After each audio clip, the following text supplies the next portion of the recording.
Chapter 2024, Golden Flow Town falls Witch's Hill, Zero Wing City. Due to Zero Wing's successful capture of Wildhammer Town, merchant and independent players began to return to Zero Wing City. Players hawked their wares and recruited team members for grinding and questing across the city. Many were even Tier 2 experts. At this point, not even Starmoon City or White River City could rival Zero Wing City's prosperity.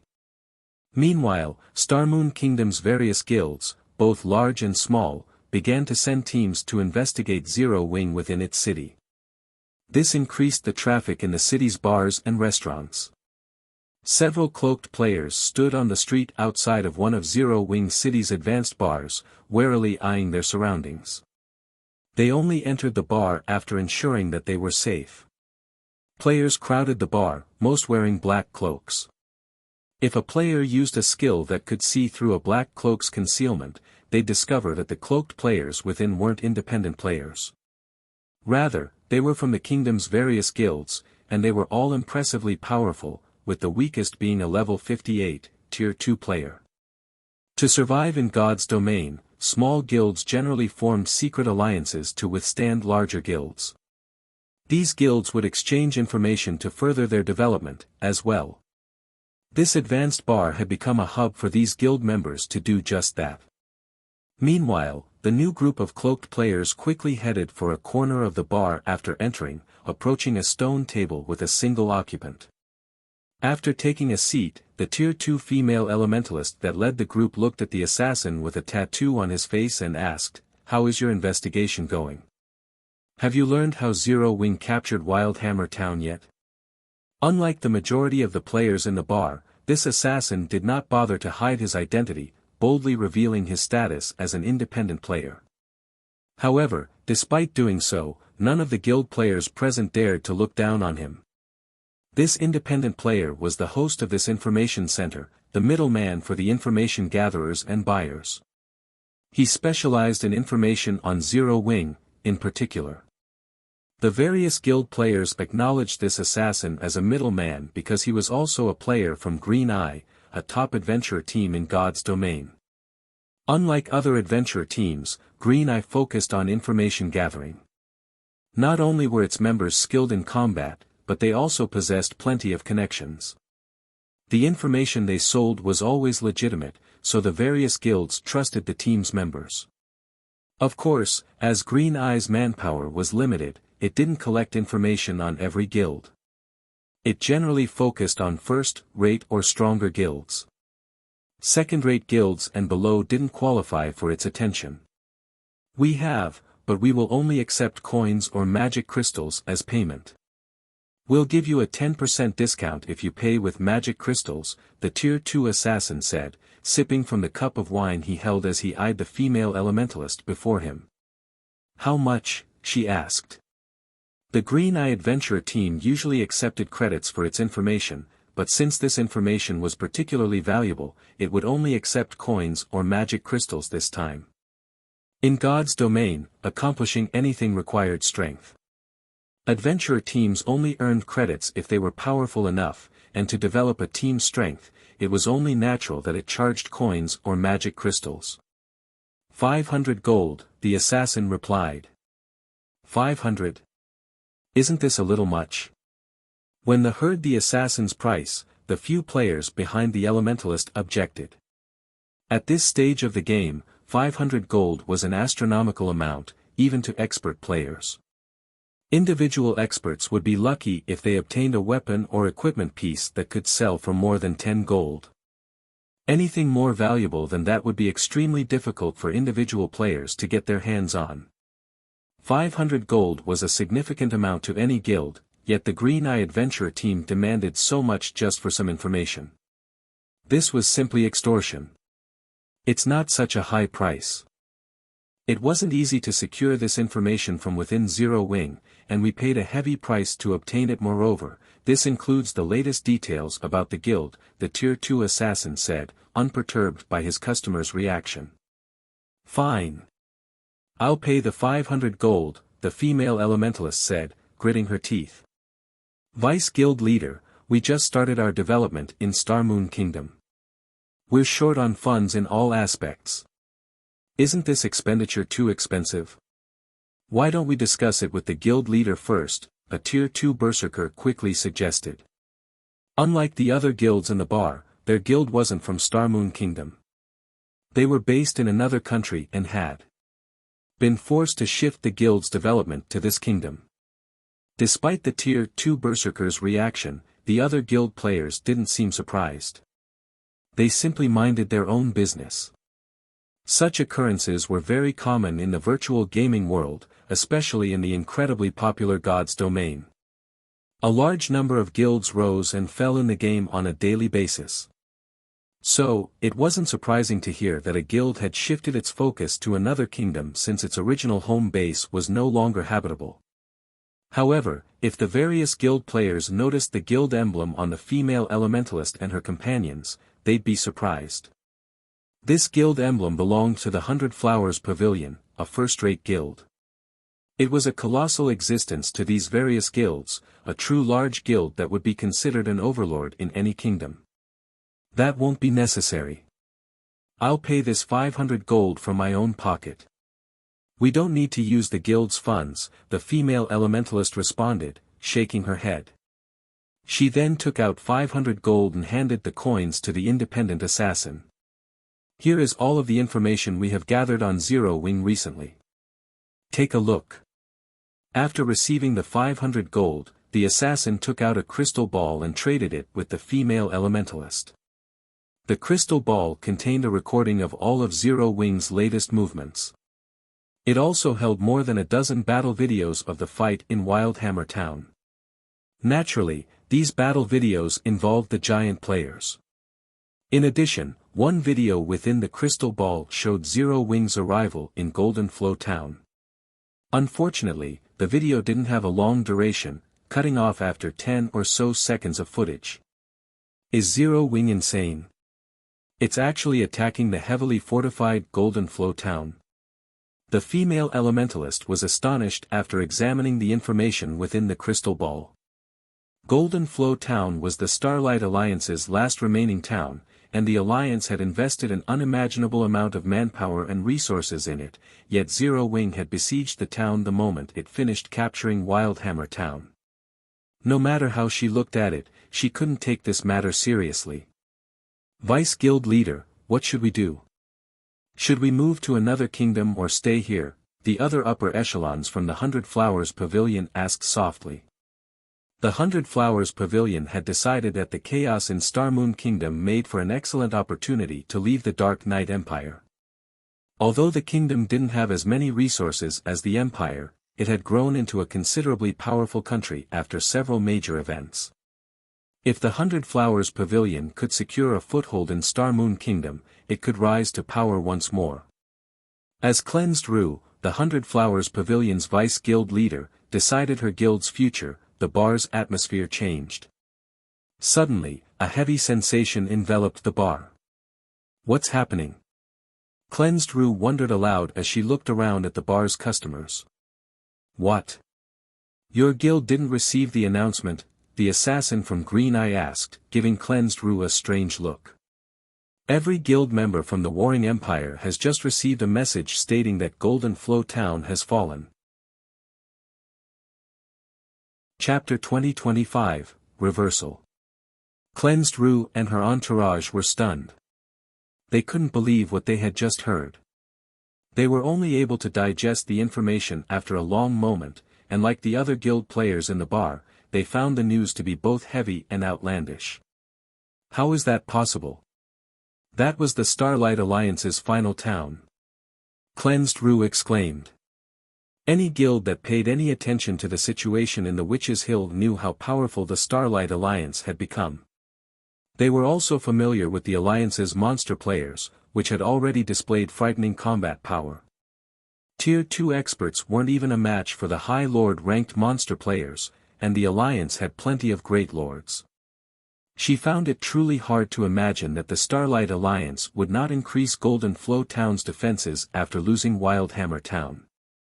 After all, Golden Flow Town was the Alliance's last town in the Witch's Hill, and without it, the Starlight Alliance would have a difficult time wresting control of the Witch's Hill from Zero Wing, regardless of how many monster players it had.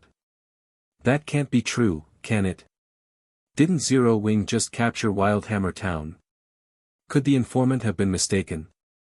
Maybe the information referred to Wildhammer Town, an upper echelon from the Hundred Flowers Palace asked. Are you trying to accuse Green Eye of selling false information? The assassin from the adventurer team asked acidically, anger flashing in his eyes as he stared at the Hundred Flowers Palace member.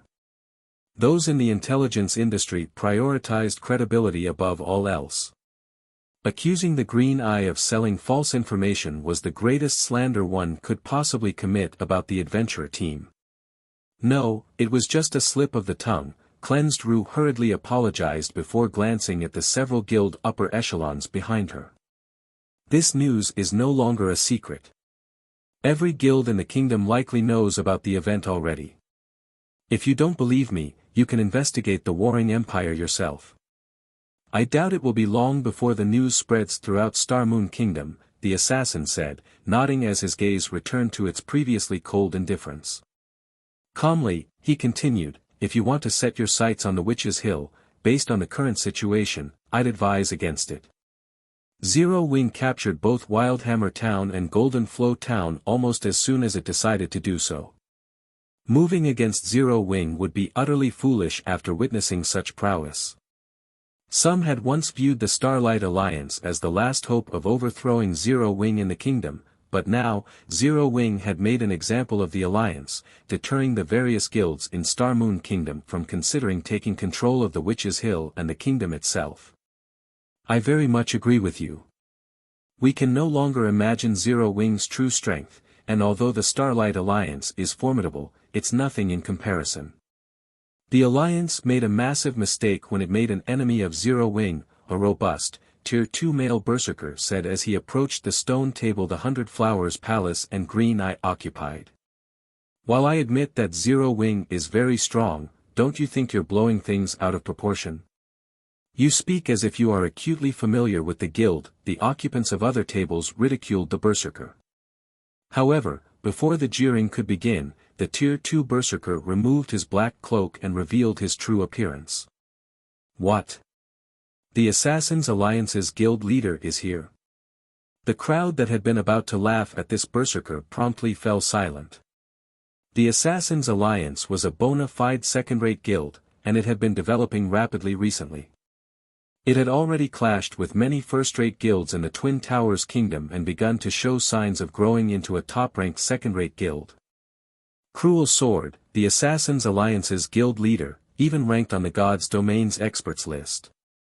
If not for Zero Wing's several great experts overshadowing him, Cruel Sword would have been relatively famous in Star Moon Kingdom. When they saw Cruel Sword's face, the various guild players in the bar stopped treating his claim as a joke. Now, they only had respect for his words. Thank you for your warning, Guild Leader Sword. Cleansed Rue, who still wore her black cloak, expressed her gratitude. It's nothing. Vice Guild Leader Rue is being overly polite, Cruel Sword responded quietly. However, I'm certainly surprised that the Hundred Flowers Palace wants to develop in Star Moon Kingdom. Meanwhile, the instant Cruel Sword revealed her identity, Cleansed Rue's expression became vigilant. However, she quickly realized that he had simply used an advanced identification skill. Obtaining such a skill wasn't difficult in a top-tier second-rate guild. She immediately relaxed her guard. We have no other choice. I'm sure you've heard of the Hundred Flowers Palace's current predicament, Cleansed Rue said grimly, her mood souring as she mentioned her guild struggles. Ah, that's right, it's truly a pity. Cruel Sword lowered his head and fell silent. But Guild Leader Sword, you are impressive. Not only have you led the Assassins Alliance to flourish in Star Moon Kingdom, but your guild's performance in the Twin Towers Kingdom has also been noteworthy, Cleansed Rue said with a hint of admiration in her gaze. Her eyes also held a flash of anticipation. Are you here to sell some information on the powers in the Twin Towers Kingdom? The Hundred Flowers Palace is willing to purchase the information for a high price. The palace had also intended to develop in the Twin Towers Kingdom and had investigated the situation there, but the guild hadn't invested significant resources yet, focusing on securing the hidden class, Demon Blade Knight, by slaying abyssal monsters. Now that the situation in Star Moon Kingdom had reached this point, the Hundred Flowers Palace had no hope of developing in the kingdom. If Zero Wing were able to crush a local power like the Starlight Alliance so decisively, eliminating a foreign power would be child's play. If the Hundred Flowers Palace tried to establish itself in Star Moon Kingdom, it would face utter annihilation. No power would tolerate others in its territory, where resources were limited. Otherwise, God's domain's various powers wouldn't compete so desperately. Hence, the Twin Towers Kingdom was the palace's last hope. The Twin Towers Kingdom was in chaos due to the threat of abyssal monsters. Even so, quite a few powers contested for control of the kingdom. Meanwhile, the Assassins' Alliance was one of the few outstanding performers in the battle for prominence, but the guild had only focused on developing in maps near Star Moon Kingdom. Information on the Twin Towers Kingdom? Glancing around him, Cruel Sword replied, "This isn't the place for that discussion.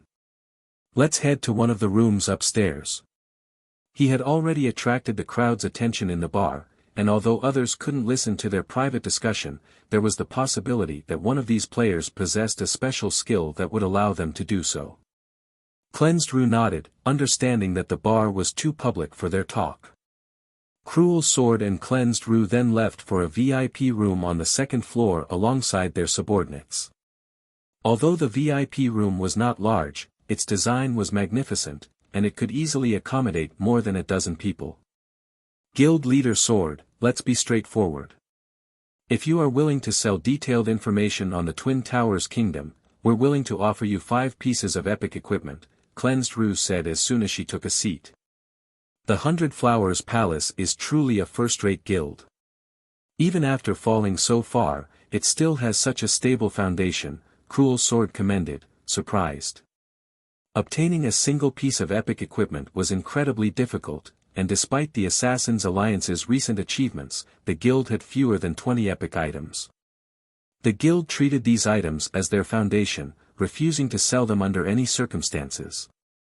We offer the price because the Assassins' Alliance is worth it. Do you agree to our offer, Guild Leader Sword? Cleansed Rue asked, smiling. The Assassins' Alliance's performance in the Twin Towers Kingdom had been exceptional. It operated alongside quite a few first-rate guilds, and the fact that the Assassins' Alliance had laid claim to a significant portion of the kingdom, despite its second-rate status, was astounding. Without enough strength and understanding of the kingdom, accomplishing such a feat would have been impossible. I understand your determination to develop in the Twin Towers Kingdom, Cruel Sword said. With a serious expression, he continued, however, I'm afraid you are asking the wrong guild. If the Hundred Flowers Palace wishes to develop in the Twin Towers Kingdom, you shouldn't look to the Assassins' Alliance. Why not? Cleansed Rue gave Cruel Sword a confused look. She didn't understand what he was trying to tell her. Was the man refusing to cooperate? Or was he dissatisfied with the compensation she offered? Don't misunderstand me. It's not that I don't want to trade with you, but I'm afraid that my guild doesn't have the ability you are looking for, Cruel Sword explained when he saw the Vice Guild leader's heavy expression. You must be joking. If the Assassins' Alliance can't help us, then who in the kingdom can? Cleansed Rue wondered if the man before her were playing some kind of joke. No. You might think that I'm joking, but I'm telling you the truth, Cruel Sword said as he shook his head. If your guild wishes to develop in the Twin Towers Kingdom, you need to visit Zero Wing. If you do, your guild might be able to make a comeback. Chapter 2026, Zero Wing's Hidden Strength. Visit Zero Wing. Cleansed Rue wasn't the only one confused, the several Hundred Flowers Palace upper echelons behind her revealed similarly shocked expressions. Based on the information they had obtained, Zero Wing only operated in Star Moon Kingdom, the Ore Empire, and the Black Dragon Empire. Although they had found Zero Wing's shadow in the Twin Towers Kingdom, the guild hadn't accomplished anything in the kingdom thus far. Yet, Cruel Sword told them that if their guild wanted to develop in the Twin Towers kingdom, it needed to speak with Zero Wing. That's right. If you want to gain a foothold in the kingdom, you should speak with Zero Wing, Cruel Sword said, nodding his head. Rather, if the Hundred Flowers Palace wishes to develop in the Twin Towers kingdom successfully, it can only do so with Zero Wing's help. Does Zero Wing really have that much power? The palace's upper echelons gave Cruel Sword skeptical looks. Zero Wing was impressive for reaching its current state without any background or support, but based on the information they had gathered, the guild shouldn't have any relation to the Twin Towers kingdom. They found it hard to believe that Zero Wing could help them develop in the kingdom. Of course it does. Cruel Sword insisted. The Assassins' Alliance has only developed so rapidly in the kingdom due to Zero Wing's assistance. I'm sure you know about the abyssal monsters in the Twin Towers kingdom and how dangerous it is in the fields. If one cannot avoid these monsters, developing in the kingdom would be incredibly difficult. Meanwhile, Zero Wing can construct magic arrays that repel the abyssal monsters, preventing them from approaching a specific area. My guild only established itself in the kingdom due to the magic arrays Zero Wing set up. Unlike the other guilds in the kingdom, the Assassins' Alliance has taken almost no damage. It's only natural that the other guilds are no match for us. A magic array that can repel abyssal monsters. Zero Wing has such a thing. Realization dawned on Cleansed Rue and the others after listening to Cruel Sword's explanation. In reality, the Twin Towers kingdom had just as many resources as Star Moon Kingdom, but the abyssal monsters' invasion had crippled it. Even so, the temptation of a new class had lured many players to the kingdom. If a guild could construct magic arrays that repelled abyssal monsters, it could monopolize the various resource-rich maps in the Twin Towers kingdom. It was easy to imagine how quickly a guild could develop with such an advantage. It was no wonder why the Assassins' Alliance's performance in the kingdom had been so impressive, leaving the various first-rate guilds in its dust. If what Cruel Sword said was true, then the Hundred Flowers Palace truly needed to visit Zero Wing. Thank you for sharing such integral information, Guild Leader Sword, Cleansed Rue thanked the man. I'll have someone deliver the 5 pieces of epic equipment I've promised tomorrow. Although Cruel Sword hadn't provided any details about the various powers in the Twin Towers kingdom, such information paled in comparison to what he had told her about the magic arrays that could repel abyssal monsters. Let's forget about the epic equipment. I simply told you this to gain an ally in the Twin Towers kingdom. Whether or not you persuade guild leader Black Flame to help you is entirely up to you. I haven't actually done anything, Cruel Sword said, refusing the offer. No. I must thank you. Moreover, I'd like to ask you to introduce us to Zero Wing, Cleansed Rue firmly insisted, shaking her head. She had some understanding of the Assassins' Alliance's situation in the Twin Towers kingdom. Due to the guild's recent growth, the various first-rate guilds in the kingdom had secretly banded together to hinder the Assassins' Alliance's progress. As a result, the guild hadn't been able to operate in the kingdom's central region. She also knew why Cruel Sword rejected her offer. If the Assassins' Alliance had a powerful ally, it could reduce the pressure it faced. The Hundred Flowers Palace was undoubtedly a good fit for the position. However, no one would doubt that Cruel Sword had provided the palace with this information. Introduce you. After giving the matter some thought, Cruel Sword said, "All right. I'll talk to Zero Wing about this matter, but I can't guarantee that the guild will agree to a meeting." After Cleansed Rue and Cruel Sword finished their discussion, Cleansed Rue left the bar with her subordinates and made their way to Zero Wing's residence. She was in such a hurry because of the fact that the Twin Towers kingdom was the best hope for the Hundred Flowers Palace, and the guild didn't have much time left. The longer they delayed shifting their base of operations, the more their guild would suffer. As Cleansed Rue and her entourage walked through Zero Wing's city streets, they noticed that the news of Zero Wing's dominance in Golden Flow Town had already spread throughout the city.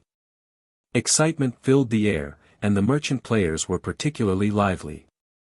They found it hard to imagine that not long ago, an intense killing intent had enveloped Zero Wing City. There are so many merchant players and Tier 2 players here. Zero Wing City has almost caught up to Dark Knight City. This city may not be a match for Dark Knight City yet, but the political situation in Dark Knight City is chaotic. On the other hand, Zero Wing has full control of its city. That's true. It really makes you wonder how strong Zero Wing actually is. Zero Wing City is already so impressive, and the guild has so much influence in the Black Dragon and/or empires. It even has influence in the Twin Towers Kingdom.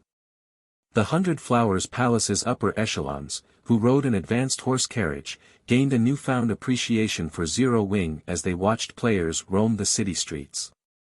They had never considered that Zero Wing had hidden so much of its power.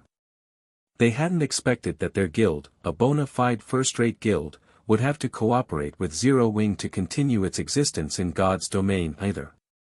Do you think that Zero Wing will agree to work with our guild? A female cleric asked worriedly, gripping a wooden staff in her hands. The 100 Flowers Palace is a first-rate guild. Even though we have fallen from our peak, we are still much stronger than any ordinary guild. If Zero Wing wants to secure more resources from the Twin Towers Kingdom, why wouldn't it agree to cooperate? A bearded, middle-aged man stated confidently. While you're not exactly wrong, although the female cleric wanted to offer a retort, she held back. Zero Wing had the ability to produce a magic array that could repel abyssal monsters. In other words, Zero Wing had the initiative. And while Zero Wing could cooperate with many other guilds, the guild was the 100 Flowers Palace's only hope. Alright, enough talking. We've arrived. Cleansed Rue also knew how disadvantageous the palace's current position was, and she was just as worried as her companion. Once the horse carriage rolled to a stop, she disembarked. Their carriage had stopped before the main entrance to Zero Wing's residence. When Cleansed Rue and her subordinates left the carriage, they were stupefied by the scene before them. Hundreds of 4-meter-tall players stood beyond the main threshold, all of which had reached level 60. They also wore level 55+, top-tier equipment, and some even sported pieces of level 60 fine gold equipment. Their auras were so intense that even peak experts like Cleansed Rue and her entourage couldn't help but shudder. However, these giants weren't the most eye-catching scene within the residence. Rather, what caught Cleansed Rue's attention were the 8, 2-story-tall, crimson tanks parked within. These crimson tanks were none other than the rumored Hell tanks. However, Zero Wing had used these Hell tanks constantly in the Ore Empire, and they weren't easy to move elsewhere. In other words, these 8 Hell tanks weren't the war weapons that defended Silverwing Town. Zero Wing had only recently built these tanks. While Cleansed Rue and the others stared at the war weapons in astonishment, a beautiful woman in luxurious clothing approached. When they saw this woman, the representatives from the 100 Flowers Palace couldn't help but gasp. Their reaction hadn't been a result of witnessing the woman's elegance and beauty, but because of her level and equipment. Not only was she a level 61, Tier 2 summoner, but she actually possessed 3 pieces of epic equipment. And they had never heard of this woman before. Hello, you must be from the 100 Flowers Palace, correct? I am Youlan, Zero Wing City's trade manager. Our guild leader has heard of your situation from guild leader Cruel Sword, Youlan said as she beamed an elegant smile at Cleansed Rue's group. Please, follow me. Chapter 2027, Obscure Experts. When Cleansed Rue and the others saw Youlan and felt the powerful pressure she radiated, they could not help their surprise. No matter how they looked at it, a level 61, Tier 2 player with 3 pieces of epic equipment should be well known. The highest level players in God's domain's various empires had only reached level 61. Even the Dark Knight Empire only had 5 of these experts. She must be one of Zero Wing's hidden peak experts, the Tier 2 female cleric from the 100 Flowers Palace said through the team chat. I agree. With her level and equipment, she is definitely on the level of Zero Wing's Fire Dance, the middle-aged Tier 2 Berserker agreed, nodding. The rest of the team nodded, as well. God's Domain's various guilds generally hid some of their power, including the 100 Flowers Palace. However, unlike Zero Wing, the palace hadn't hidden an expert as powerful as Youlan. Reserving such an expert would be a waste. But when they considered Zero Wing's stealthy presence in so many locations, they realized that it wasn't strange to hide a peak expert.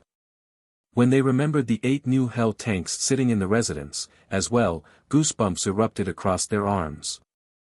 They had learned some details about those hell tanks, and they knew that each tank was the equivalent of a mobile defense turret. Moreover, the hell tank's defensive and melee capabilities were far beyond defense turrets, yet 8 of these tanks were stationed within Zero Wing's residence. Alright, enough.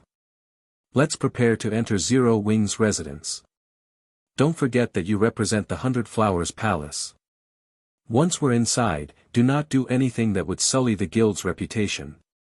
Cleansed Rue said, expressing her dissatisfaction with her teammates' actions. After lecturing her team, she followed Youlan into the residence. As a residence within a guild territory, Zero Wing's residence was far more spacious than those normally found in NPC cities.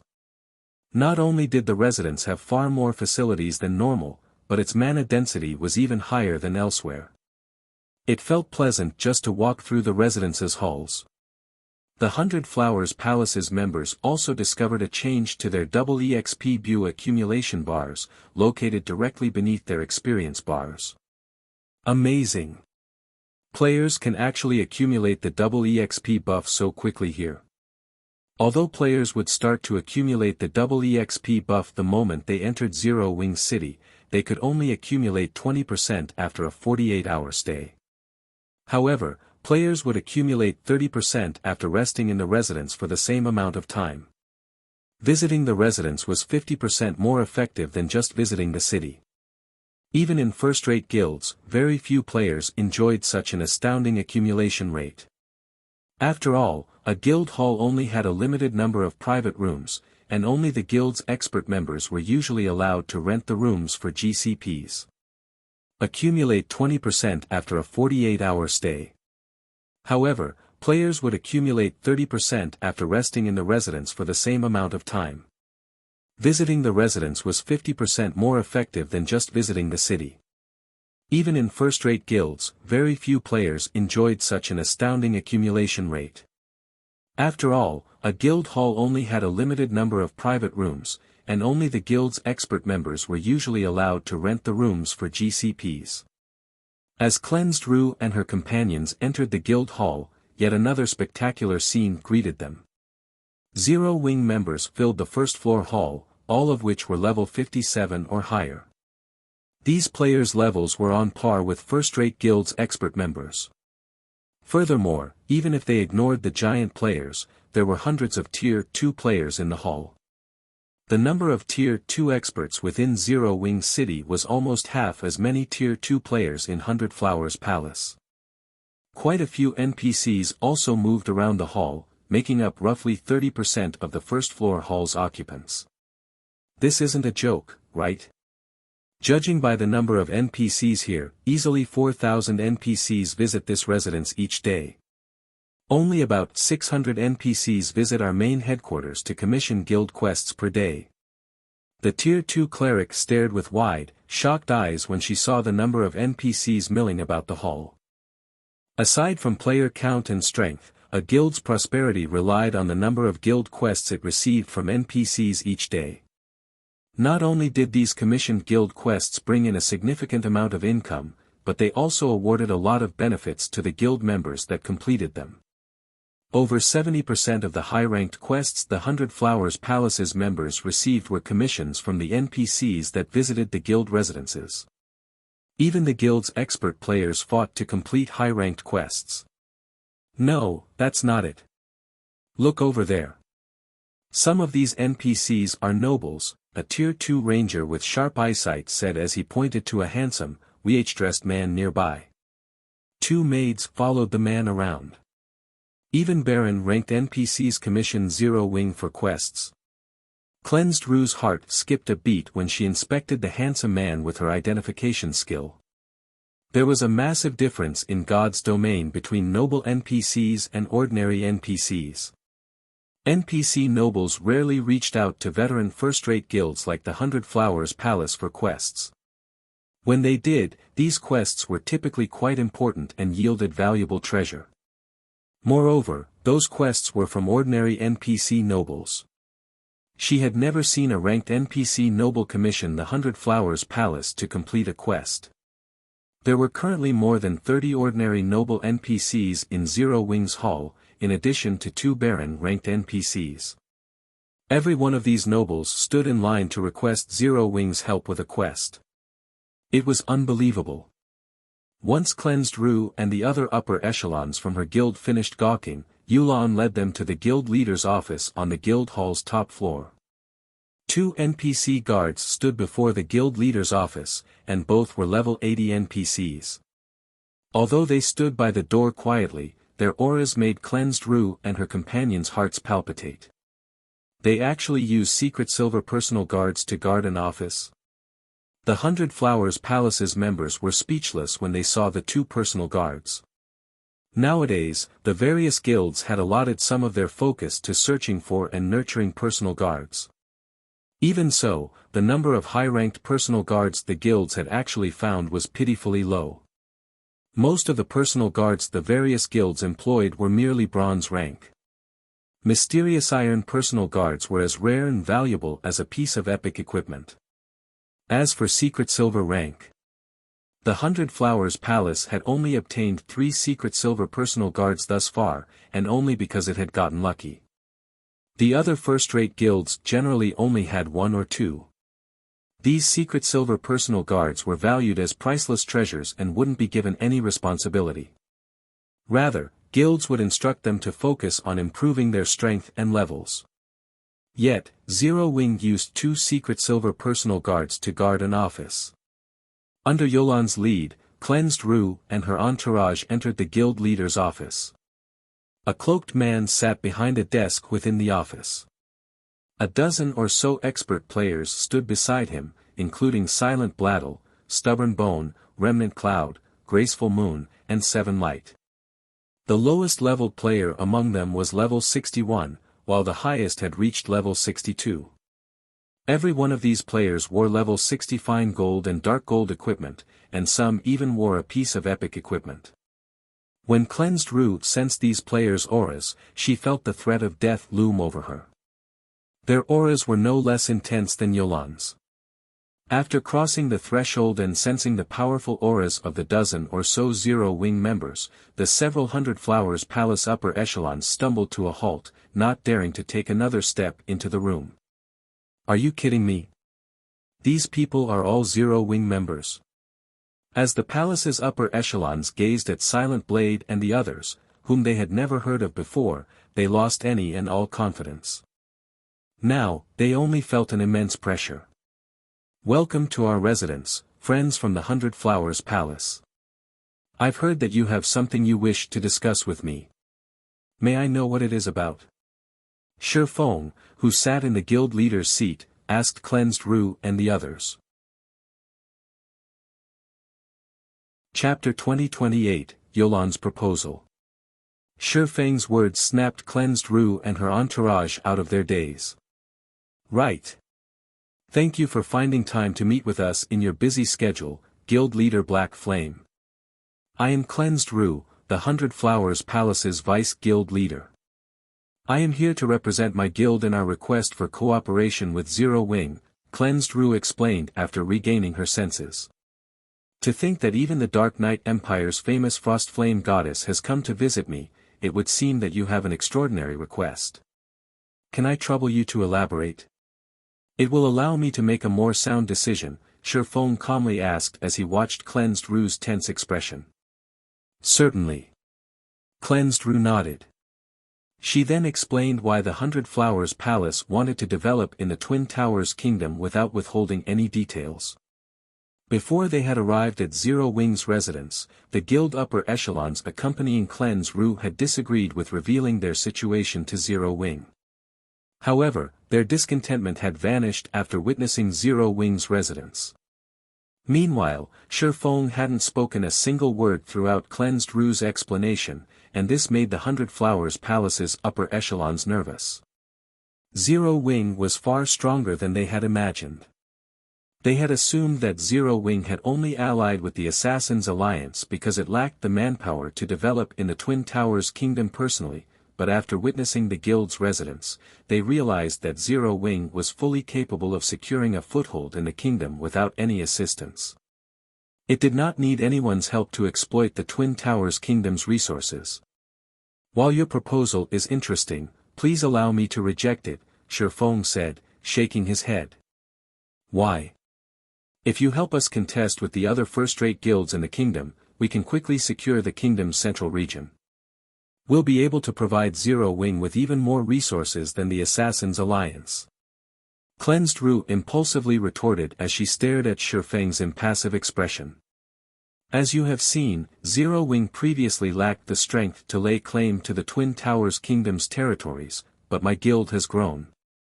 With how rapidly Zero Wing has been developing lately, we'll need to expand our territories. Zero Wing no longer faces a lack of resources, Shifeng said as he gestured to Silent Blade and the others. If we hand over the Twin Towers Kingdom's territories to the Hundred Flowers Palace, the kingdom won't have much left for us. It's not that I don't want to help you, but for the sake of my own guild's development, I can't afford to help. Cleansed Rue fell silent for quite some time. She simply could not think of a rebuttal. Shifeng's decision was reasonable. As a guild leader, his priority would forever be the guild's benefit. How could he possibly give up a good expansion opportunity to help another guild? Now that Zero Wing had defeated the almighty Starlight Alliance and stabilized its rule in the Witch's Hill, this was the perfect opportunity for the guild to expand its influence. If she were in his place, she'd likely choose her own guild's development over helping another, as well.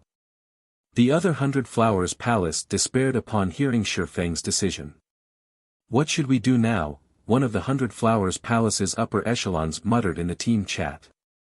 Currently, the Hundred Flowers Palace had already begun to prepare for its migration from the Dark Knight Empire, yet they had just been told that their two best options were no longer available.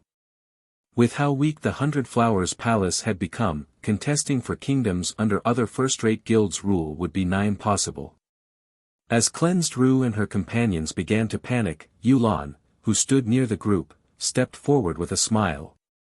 Guild leader, I have a proposal that will benefit both our guild and the Hundred Flowers Palace. May I speak up? Youlan asked respectfully. A proposal that will benefit both guilds. Let's hear it, then. After all, the Hundred Flowers Palace has taken the initiative to seek our help. We can't disappoint the palace too much, Shifeng said and nodded after giving the matter some thought. Understood. Youlan then straightened herself and continued, the Hundred Flowers Palace is struggling due to the fact that it doesn't have enough territory to sustain itself. This is all because of Starlink's interference, hampering the palace's continued survival in the Dark Knight Empire. But what if the palace could defend itself against Starlink? If that were possible, couldn't the palace remain in the Dark Knight Empire? However, trying to stand against a superpower like Starlink isn't an easy task. Even if our guild sends an army to assist, we're not likely to accomplish anything. We'll need sufficient support from the Hundred Flowers Palace itself. Support? Upon hearing Youlan's words, Cleansed Rue's eyes began to glow as she hurriedly interjected, if such an operation requires funds or manpower, that won't be an issue. If you can help defend our position, the Hundred Flowers Palace will supply Zero Wing with plenty of the Empire's resources. She had gained a certain level of understanding of Zero Wing's strength. If Zero Wing were willing to help the Hundred Flowers Palace on a large scale, the palace should have no problem defending over half of its territories in the Empire. Although I have offered this proposal, the risk of openly opposing a thriving superpower is incredibly high. Moreover, This war will definitely be a protracted one. Zero Wing will also have to keep an eye out for multiple enemy superpowers. This is no longer a problem that can be solved with funds and resources. If the situation is not handled properly, Zero Wing could suffer on all fronts. I don't believe that anyone wants to see that outcome, Youlan said, shaking her head as she glanced at Cleansed Rue. Is there no better way to help them? Shifeng asked, pretending to sigh in disappointment. However, he was quite satisfied with Youlan's performance. There is. Our two guilds can form a mutually dependent relationship. If Zero Wing has management rights to the palace's shops and lands, and we can become close allies, Zero Wing can develop in the Dark Knight Empire and amass enough strength to contend with Starlink. It wouldn't affect our strength in our other territories, satisfying our guild with the alliance, Youlan said after giving the matter some thought. This, Cleansed Rue couldn't help but hesitate. Shops were a part of a guild's foundation, but with the Hundred Flowers Palace's current state, they couldn't afford more of a delay. Gritting her teeth, she turned to Youlan and asked, how many shops will Zero Wing require? If we want to amass enough strength to survive in the Dark Knight Empire, we'll need around 60% of the Hundred Flowers Palace's shops, Youlan replied seriously. 60. Isn't this a little? Cleansed Rue's eyes widened in shock, and she broke out in a cold sweat. The majority of the Hundred Flowers Palace's funds and resources originated from the guild's shops. If the guild suddenly lost 60% of these shops, it would definitely impact the guild's operations. Youlan, the Hundred Flowers Palace could become one of Zero Wing's close allies in the future. Is there no way to reduce the cost a little? Shifeng asked, playing along.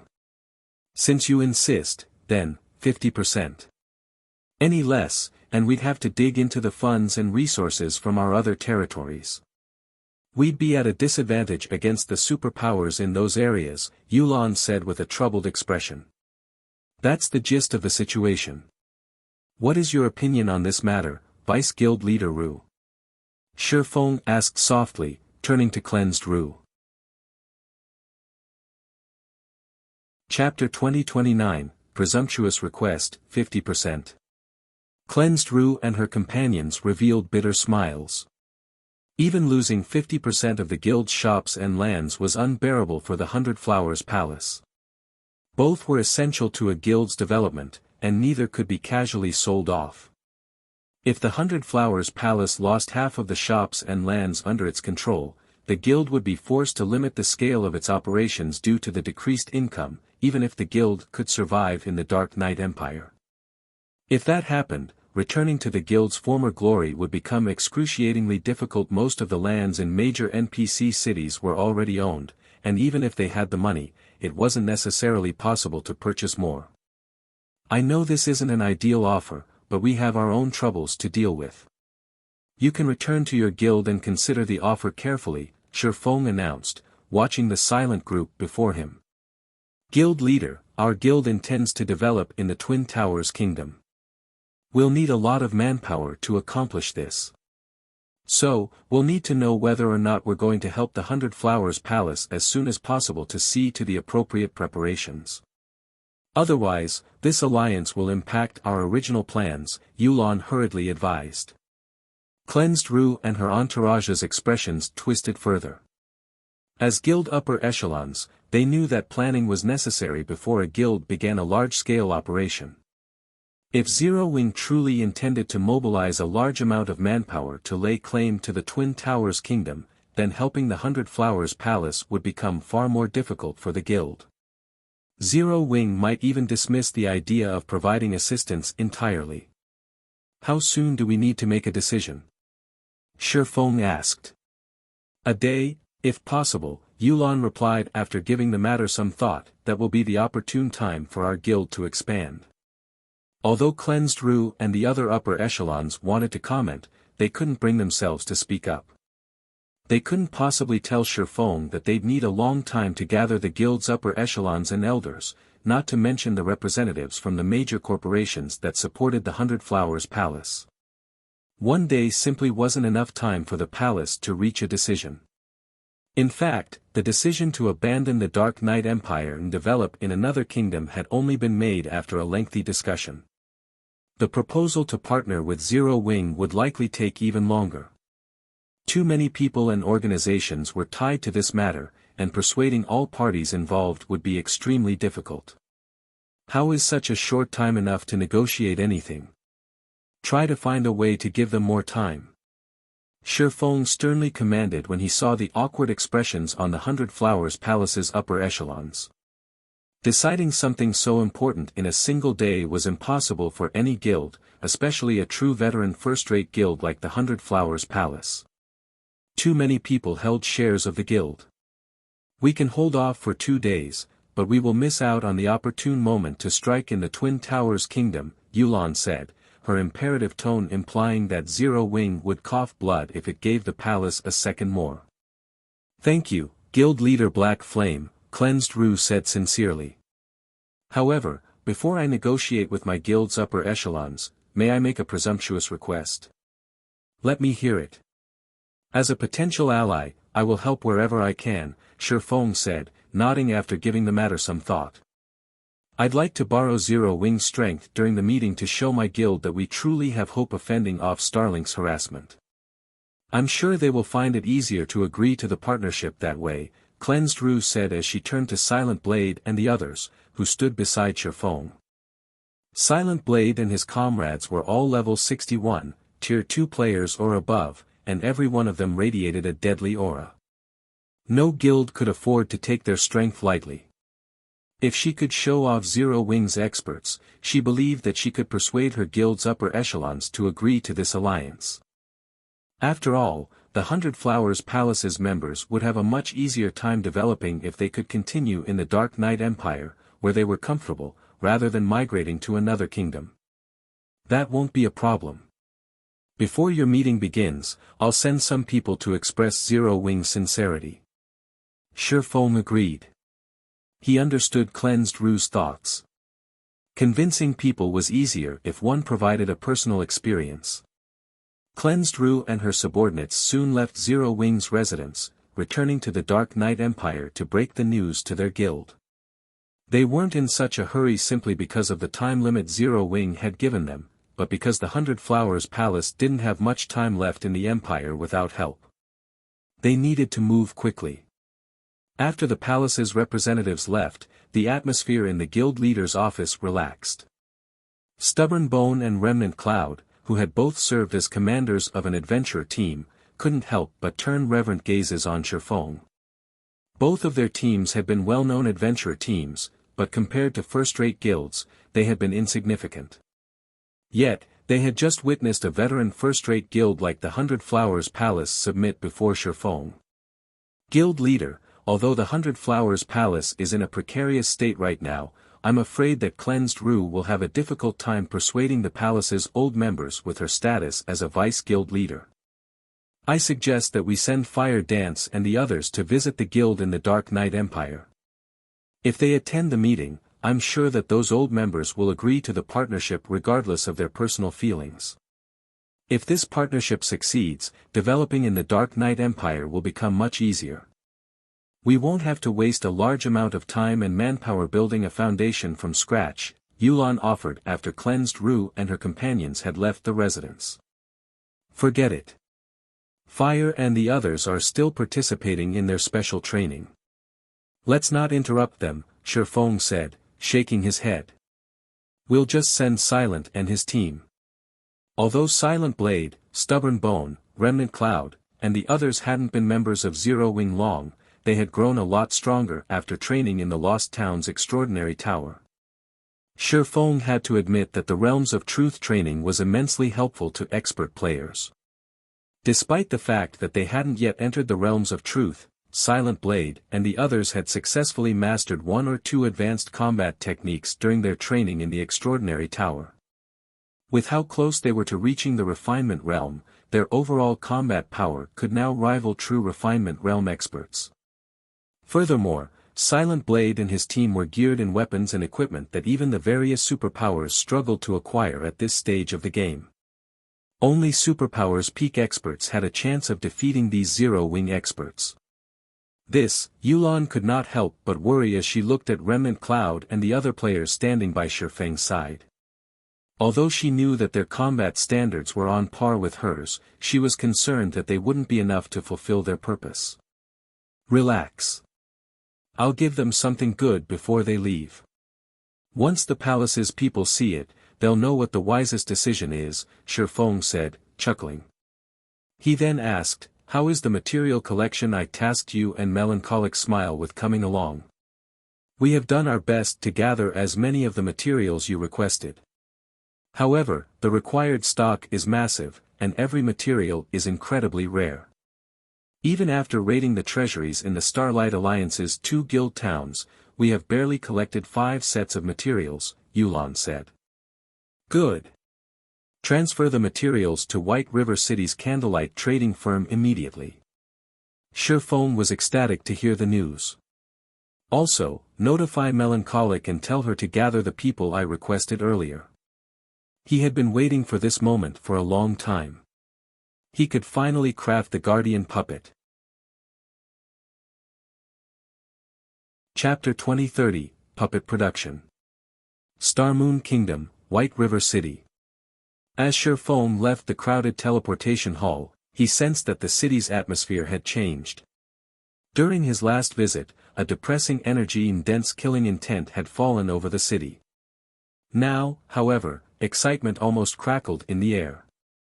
Far fewer guild players wandered the city streets, replaced by far more adventurer team players than before.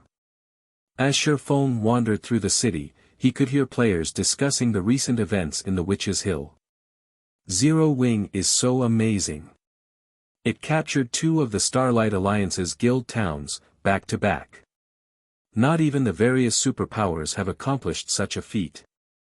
Who would have thought that Zero Wing had such a powerful foundation?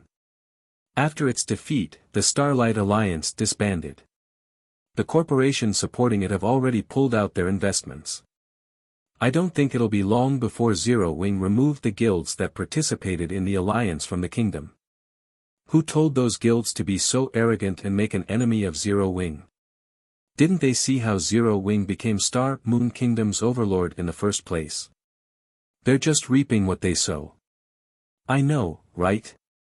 I've heard that Zero Wing's giant players were responsible for capturing both guild towns. They're 4 meters tall and have immeasurable strength. Their defense is off the charts, too. The town's defense turrets barely left a scratch on them. With Zero Wing's home ground advantage, who would dare provoke the guild in the Witch's Hill now? It really makes you wonder how Zero Wing managed to convert so many players into giants. I wish I could become a giant player, too. Isn't that simple? Just join Zero Wing. Since Zero Wing can convert so many players into giants, it's natural that it can do so with even more players. The conversion price is the only concern now. That's right. After its victory in the Witch's Hill, independent players in the kingdom are rushing to join Zero Wing in the hopes of securing a conversion slot. Although living in human cities will be inconvenient after joining a neutral race, the combat power you get in return is definitely worth it. Moreover, once we reach higher levels, we'll be able to explore more neutral maps. The inconveniences players face as a neutral race will become insignificant. Honestly, it isn't really necessary to join Zero Wing if you want to become a giant. All of the powers in God's domain, aside from those in Starmoon Kingdom, have begun to look into the conversion process due to the performance of Zero Wing's giant players. They all hope to amass their own force of giant experts. It is only a matter of time before someone reveals the conditions for becoming a giant. Once they do, even independent players like us will have an opportunity to convert. The independent players on the streets talked about the battle in the Witch's Hill passionately. Their eyes glowed as they discussed Zero Wing's giant players, and many of them wanted to convert. At this point, both independent players and the various powers were eager to become giant players. The era of the giants had officially begun. Seeing this, Shifeng merely smiled as he continued toward the Candlelight trading firm. While the giant race was impressively powerful, it also had glaring flaws. These flaws included promotion difficulty. Without a guild support, even expert players would struggle to reach Tier 3. Shifeng had only chosen to convert 1,000 shield warriors and berserkers into giants due to Zero Wing's precarious position. Normally, he would have only converted players after ensuring that they understood the implications of the process. Of course, these giant players could return to their human state at the cost of a few levels. If they struggled with their Tier 3 promotion quests, they could simply convert back. A few lost levels wouldn't be a problem compared to gaining the giant race's advantages while they were still at Tier 2. Moreover, he could determine the truly talented players among the group by converting them into giants. Before converting, no one would know whether or not they'd be suitable for the race. Once he discovered these talented players, he could grant them the Titan bloodline, reducing their promotion difficulty and allowing them to shine as true giant experts. As for the various large guilds' search into the giant conversion, both Aqua Rose and Youlan had expressed some concerns on the matter. However, Shifeng paid it no mind. It was only a matter of time before the public discovered Thunder Axe City, and he had already activated the teleportation array that led to it. Moreover, players would need some time to complete the conversion quest. If they used the normal method of becoming a giant. Meanwhile, Zero Wing would reap all of the possible benefits from the giant race. It wasn't long before Shifeng reached his destination. When he arrived at the Candlelight Trading Firm, he found that Melancholic Smile had already prepared the necessary manpower and materials to begin the Guardian Puppet's production. Zero Wing urgently needed capable combatants, so it should work on increasing its members' levels and the number of giant players in its employ, but in Shifeng's opinion, producing the Guardian Puppets was more meaningful. In the past, war weapons like the combat puppets were a large part of the reason that the various second- and third-rate guilds had survived the presence of first-rate guilds and superpowers. Sin Realm's decision to use the steel puppet against him had been foolish. Combat puppets weren't meant to kill individual players. They were only truly valuable when they defended or attacked towns and cities. Had Sin Realm utilized its steel puppet to protect Golden Flow Town, capturing the town would have been far more challenging. If Sin Realm had used enough combat puppets, Shifeng would have been forced to rely on more than just his giant players. Likewise, if he crafted a certain number of Guardian Puppets, the various superpowers wouldn't be able to threaten Zero Wing. Inside his spacious special forging room, a small mountain of materials sat atop his work desk. These materials would only be enough to produce one power source for the Guardian Puppet. Let's begin. Shifeng took in a deep breath as he examined the design and materials before him. He then activated the Soul Fire's and Philosopher's Hand's abilities, quickly melting down the fine Titan ingots and mana stones on the table. The most difficult part of constructing the Guardian Puppet was its power source.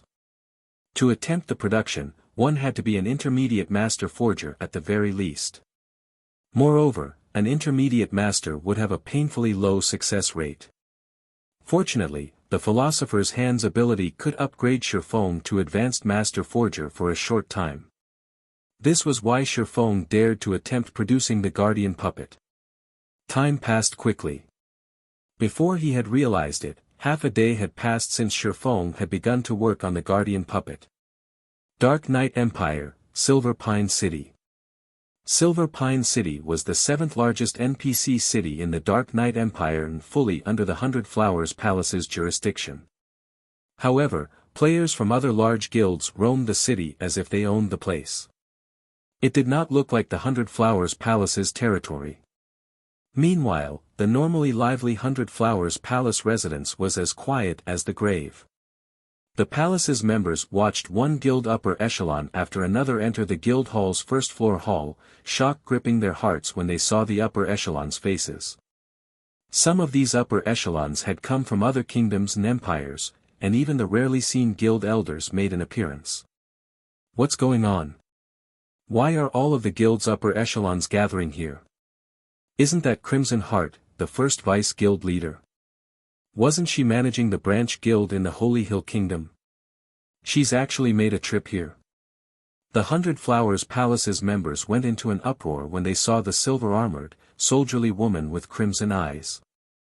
Although Crimson Heart was the guild's first vice-guild leader, she disagreed with the guild leader's management choices and had led a group of players to develop in the Holy Hill Kingdom. Her endeavors in the kingdom had been quite successful, and she paid no heed to the main branch's matters.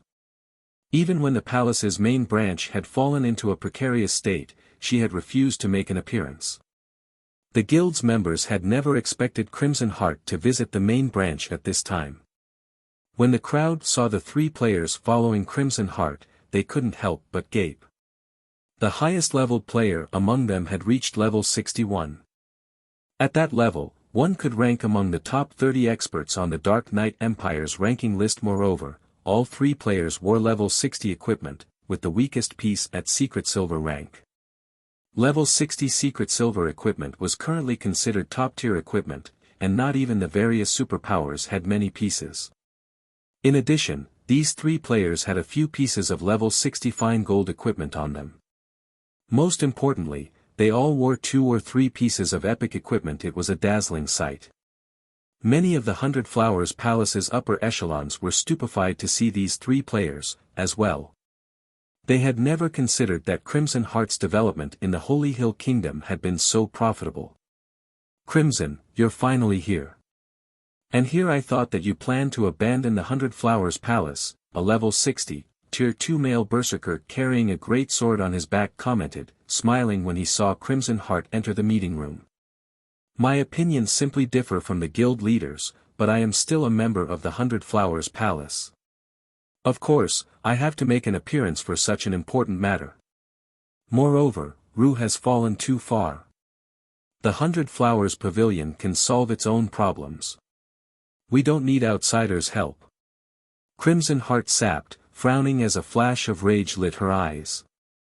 As soon as Crimson Heart fell silent, a commotion broke out outside of the meeting room. Shortly after, Cleansed Rue joined the guild's upper echelons with a dozen or so players trailing behind her, all of which wore a 6-winged emblem on their chests. Chapter 2031, Strong Team. Inside the grand, solemn meeting room, the 100 Flowers Palace's upper echelons and guild elders were silent as they stared at Zero Wings players standing behind Cleansed Rue. How is this possible? Level 62. How does Zero Wing have so many level 61 experts and above? Are these people really from Zero Wing? I thought the players Fire Dance and Cola were Zero Wing's peak experts. The 100 Flowers Palace's members whispered to each other as they examined Silent Blade and the dozen or so Zero Wing members from afar, confusion filling their gazes. Although many of the players in the meeting room had reached level 60, a massive amount of EXP was necessary to rise from level 60 to 61. Currently, fewer than 30 people in the Dark Knight Empire had reached level 61, and even if they included the experts that chose to hide their levels, there were still less than 50 level 61 players in the Empire. Moreover, most of these players were from the 3 superpowers in the Dark Knight Empire. Yet, the 14 representatives from Zero Wing could make up 1/3 of the Empire's highest leveled players. Furthermore, 10 of them were level 62. If these Zero Wing members migrated to the Dark Knight Empire, they would instantly monopolize the top 10 positions on the Empire's ranking list. Although a player's level was not proof of strength, the equipment these players wore was at least on par with the equipment the 3 players who accompanied Crimson Heart wore. When these 14 Zero Wing members stood together, their combined aura was significantly stronger than the combined aura of Crimson Heart's 3 subordinates. Even the guild upper echelons felt greatly pressured by this aura, not to mention the guild members outside of the meeting room. It was no wonder why there had been such a commotion beyond the meeting room's doors. So, this is Zero Wing. It is even more powerful than the rumors claim. A hint of surprise flashed across the male berserker's face as he looked at Silent Blade, Stubborn Bone, and the others. He was particularly surprised to see the young man leading Zero Wing's members. Despite having used an advanced identification skill, he couldn't learn any details about him. The only thing he discovered was the young man's name, Yifeng. It seems that Zero Wing isn't all talk. No wonder it dares to meddle in our guild's affairs, Crimson Heart commented as she glanced at Shifeng and the others. Unfortunately, they came for nothing. A guild could not become more powerful by relying on a small number of peak experts. Although Zero Wing had sent a shocking number of peak experts, guilds had to rely on the cooperation of a large force of ordinary expert and elite players when safeguarding its territory. The greatsword-carrying berserker nodded in agreement with Crimson Heart's statement. From an outsider's point of view, the 100 Flowers Palace had fallen from its peak. However, that wasn't entirely true. At most, the guild had 2/3 of its previous power. Moreover, that didn't include the forces Crimson Heart had been nurturing in the Holy Hill Kingdom.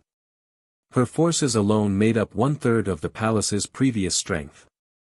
Now that Crimson Heart had returned to the main branch, the guild had, in a way, recovered to its peak. With such strength, the guild would have no problem fending off Starlink's offensive. Starlink's main target, after all, was Unyielding Soul. After a brief discussion among the 100 Flowers Palace's upper echelons, the guild leader, Shadow Flower, finally arrived, marking the meeting's official start. So, she's Shadow Flower? Shifeng was a little taken aback when he saw the masked woman sitting in the guild leader's throne. The 100 Flowers Palace was one of the few guilds in the virtual gaming world that favored women over men. Meanwhile, among the multiple guild leaders that had led the 100 Flowers Palace, Shadow Flower had accomplished the most. The 100 Flowers Palace had eventually grown into a quasi-super first-rate guild under this woman's lead during Shifeng's previous life. Although the palace never managed to become a super first-rate guild, it had amassed the strength to rival one. However, Shadow Flower's identity had even been a mystery in the past. She almost never appeared before the public. People only knew of her existence, but no one had ever seen her in person. Many had speculated that Shadow Flower was in her 30s or 40s, but when Shifeng inspected her with omniscient eyes, he discovered that she was barely over 20. She was even younger than Cleansed Rue, and she was no less beautiful. Her level was even more impressive as a level 61, Tier 2 assassin. While Shifeng quietly observed the 100 Flowers Palace's upper echelons, the players before him fell into a heated debate. Overall, these upper echelons had split into two main groups. The first group supported the idea of accepting Zero Wing's help, but with the condition that part of the remuneration was paid in resources, rather than solely shops and lands. The second group vehemently wanted to refuse Zero Wing's offer since, due to Crimson Heart's return, the 100 Flowers Palace had enough power to stop Starlink's merciless invasion. Cleansed Rue and Crimson Heart led these two groups, and both argued intensely. Big Sis Crimson, although Starlink hasn't officially been recognized as a super first-rate guild, it's in no way weaker than actual super first-rate guilds. It has even surpassed Unyielding Soul. It's targeting us to ensure that it can focus on Unyielding Soul later. Starlink is not playing around and will do everything in its power to eliminate us. With just our guild strength, resisting Starlink will be incredibly difficult. Cleansed Rue said. While you're correct, you know that there have been cases where guilds that rival first-rate guilds have stopped a superpower's offensive. Zero Wing's success against Miracle in the Black Dragon Empire is one such example. I admit that our guild doesn't have weapons like the basic combat device and magic-breaking crossbows, Crimson Heart said as she shot Shifeng a glance, who currently lounged in a guest seat. Revealing a faint smile, she continued, but we have an absolute advantage when it comes to terrain. We also have a large stock of blood source potions. Replicating Zero Wing's success and chasing Starlink out of our territories isn't necessarily impossible. The blood source potion was a unique berserk potion, which she had the recipe for. After consumption, players would instantly rise by 5 levels for 3 hours. During the potion's duration, they'd also enjoy a 20% basic attribute increase, and their physique would improve by 40%. The potion's side effects were its only flaws. Once the potion's duration ended, the player would lose 1 level and enter a weakened state for 12 hours. Because of this, it was considered taboo, and most players refused to use it unless absolutely necessary. If the 100 Flowers Palace used blood source potions against Starlink in the fields, it might achieve a greater victory than Zero Wings against Miracle. The palace had thousands of experts it could dispatch, whereas Zero Wings' forces had been limited to the number of basic combat devices and magic-breaking crossbows in its possession. Cleansed Rue fell silent at Crimson Heart's words. The other guild upper echelons also found her opinions reasonable. After all, Crimson Heart had relied on the blood source potion to secure a sizable territory in the Holy Hill Kingdom with a small number of guild members. Starlink couldn't afford to fight a drawn-out war with the 100 Flowers Palace if it wanted to deal with unyielding Soul. Once it discovered that the palace was too tough to finish off in a short time, it would give up on the palace. It was a similar mentality to the one Miracle used when it withdrew from its fight with Zero Wing. Since Zero Wing was capable of stopping a superpower's offensive, why couldn't their guild do the same? Furthermore, the 100 Flowers Palace could dispatch far more experts than Zero Wing had during that fight. As the upper echelons discussed Crimson Heart's view and agreed with her suggestion, a system notification rang in their ears. Guild System, Starlink has captured East Valley Town's town order. East Valley Town is no longer under the 100 Flowers Palace's jurisdiction. Guild popularity reduced by 2,000. Chapter 2032, Proof of Ability.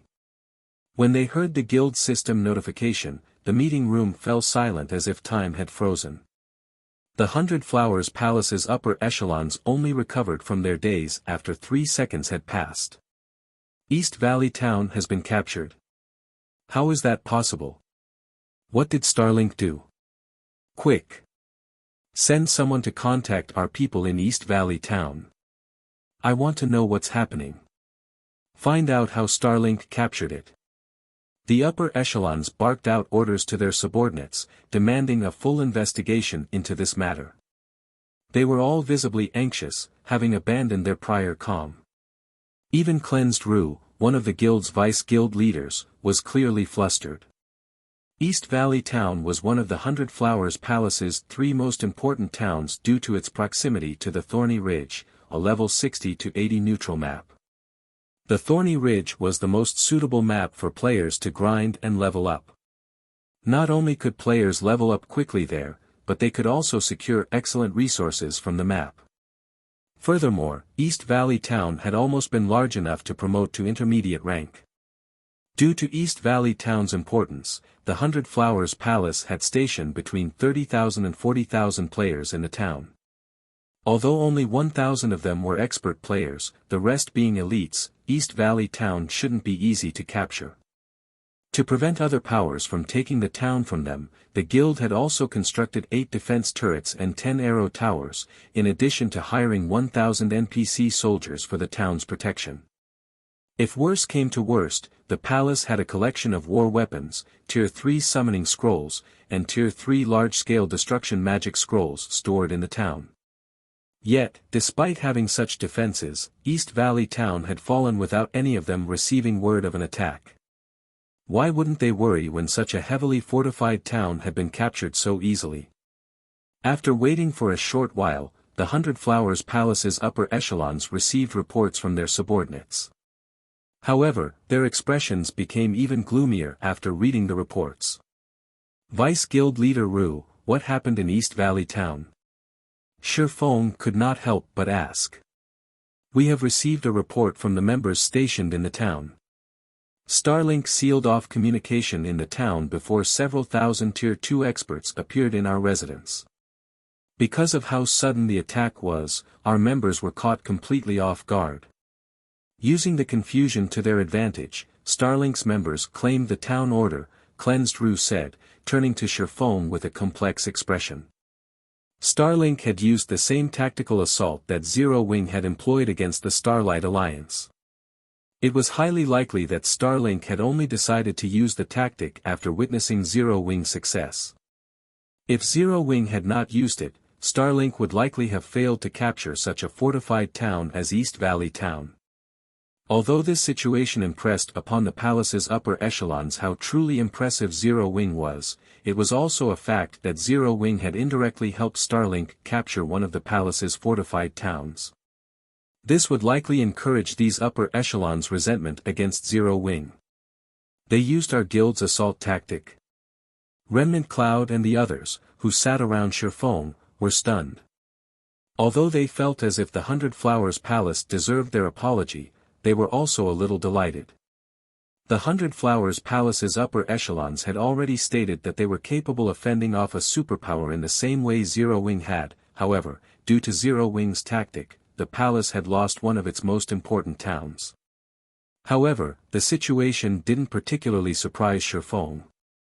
After an adventurer team had used the tactic to destroy a guild town in the past, similar situations had occurred across God's domain. No one could resist the temptation of obtaining a guild town so easily. But using this tactic required one to fulfill certain conditions. The first condition required one to possess sufficiently strong combatants. The second condition involved the ability to transfer a large number of players across long distances. Naturally, the second condition was more difficult to fulfill since the majority of teleportation tools in the game only allowed individual travel. Group teleportation tools, even those that allowed short-distance travel, were extremely rare and valuable, not to mention long-distance, group teleportation tools.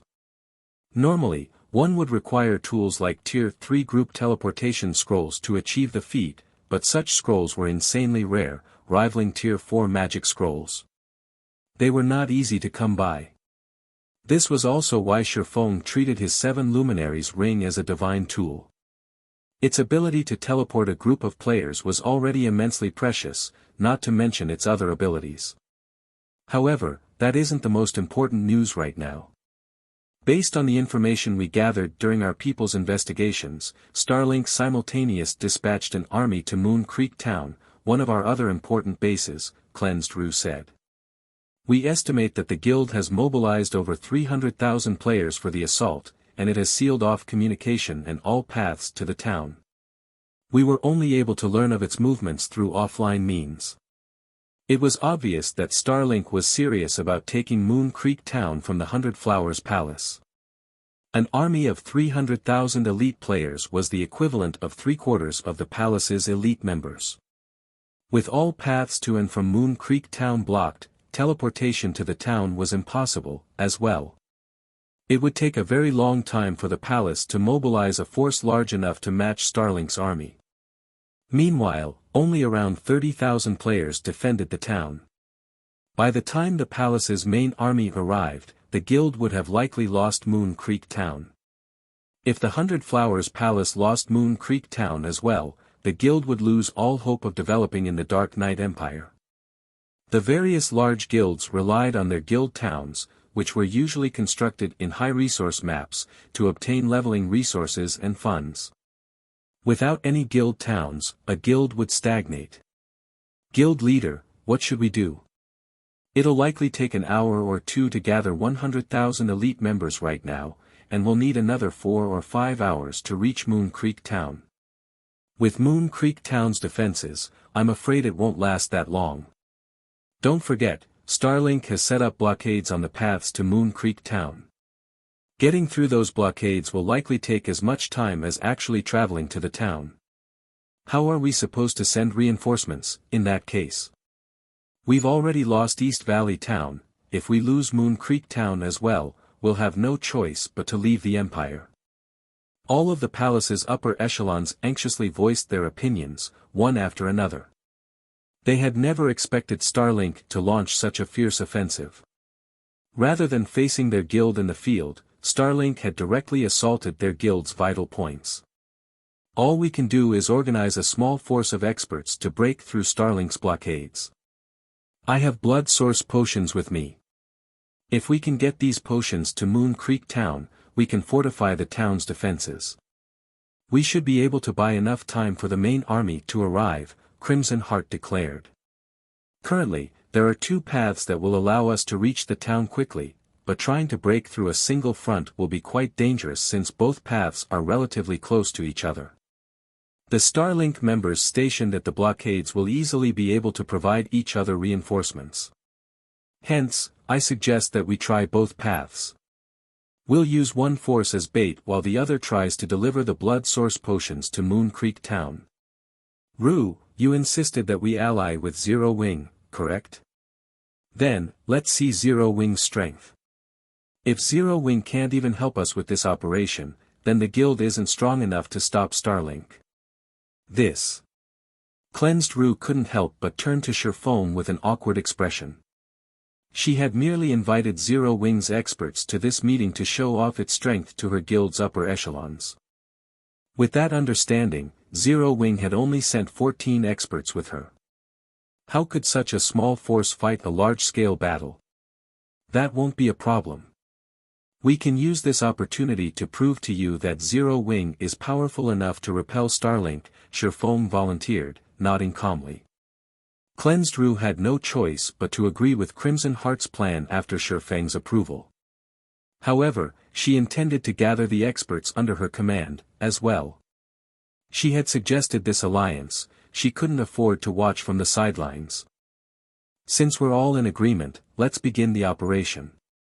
Moon Creek Town can't last long without our help, Crimson Heart said, flashing Sherfoam a grin. In truth, she didn't have much hope of Zero Wing's success in this operation. She had only suggested the plan to prove to Zero Wing that she and her subordinates could smash through Starlink's blockade and reach Moon Creek Town in time to help its survival. Following which, the two Vice Guild leaders left to prepare, with Crimson Heart organizing the experts that had accompanied her from the Holy Hill Kingdom and Cleansed Rue leading her own subordinates and Zero Wing's group to the appointed location. Chapter 2033, Breaking Through. Dark Knight Empire, Silent Canyon. A 1,000-man team from the 100 Flowers Palace rose through a rugged mountain path atop the guild's Black Panther Mounts.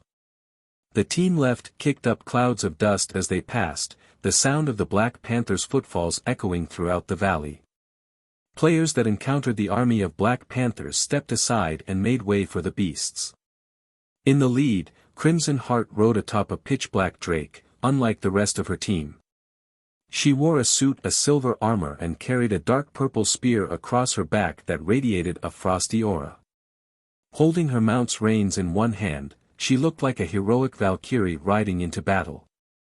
Independent players who saw her were awestruck, and many unconsciously followed the army of Black Panthers in hopes of catching another glimpse of Crimson Heart. Who is she? Since when has the 100 Flowers Palace had a member like that? She feels so powerful. I only caught a glimpse, but I can't help my desire to submit to her. You're new to the Dark Knight Empire, so it isn't unusual that you haven't heard of her. She's the 100 Flowers Palace's first Vice Guild leader. With her strength alone, she established a branch guild in the Holy Hill Kingdom and developed it into one of the kingdom's 2 overlords in a short time. She's strongly opposed to entering her name on the God's Domain expert list, so the secret pavilion ended up giving her the title, Shadow Spear. She's even stronger than the 100 Flowers Palace's Frostflame Goddess, Cleansed Rue. A title from the secret pavilion? Amazing! That's not all. The Dark Cloud Legion under her command is frighteningly strong. The Legion once defeated an army of tens of thousands of elite and expert players in the Holy Hill Kingdom. The Legion isn't any weaker than Superpower's trump-card legions. I've heard that Starlink has blocked off all paths to Moon Creek Town and intends to lay siege. She probably plans to reinforce the town by crossing the Silent Canyon. A siege battle? I have only seen siege battles in videos. Why don't we follow her and watch? The battle between Starlink and the 100 Flowers Palace is definitely going to be an interesting show. You're right. We don't get many chances to watch siege battles in person. Once the battle is over, we might even get to make a little profit. The independent players quietly discussed the situation as they watched the Dark Cloud Legion dash by. Although Starlink's siege on Moon Creek Town had been a tight secret, it was very difficult to keep the assault under wraps when mobilizing such a large force. As some experts watched the imposing Dark Cloud Legion ride by, they began to grow even more interested in the upcoming battle. Unable to help themselves, they climbed on their mounts and chased after Crimson Heart and her team. "Big Sis Crimson, quite a few players are following us. Should we deal with them?" a female assassin with a devilish body asked Crimson Heart as she glanced at the players behind the team. "Ignore them. With the commotion we're causing, hiding our actions is impossible. Let them tail after us," Crimson Heart said, shaking her head. "Any news on the Starlink forces blocking this path?" "A report just came in. According to our scouts, Starlink has dispatched particularly powerful forces to guard the two shortest paths to the town. The guild must have guessed that we'd focus on these paths, so it sent 2 vice guild leaders, each with an army of 15,000 elite and expert players, to block the paths," the female assassin replied grimly. Starlink was a new guild that had only established after God's Domain had launched. It had become a superpower so quickly, even rivaling Unyielding Soul, after annexing plenty of guilds, adventurer teams, and famous experts. Meanwhile, Starlink's vice guild leaders had either been guild leaders of first-rate guilds or commanders of top adventurer teams.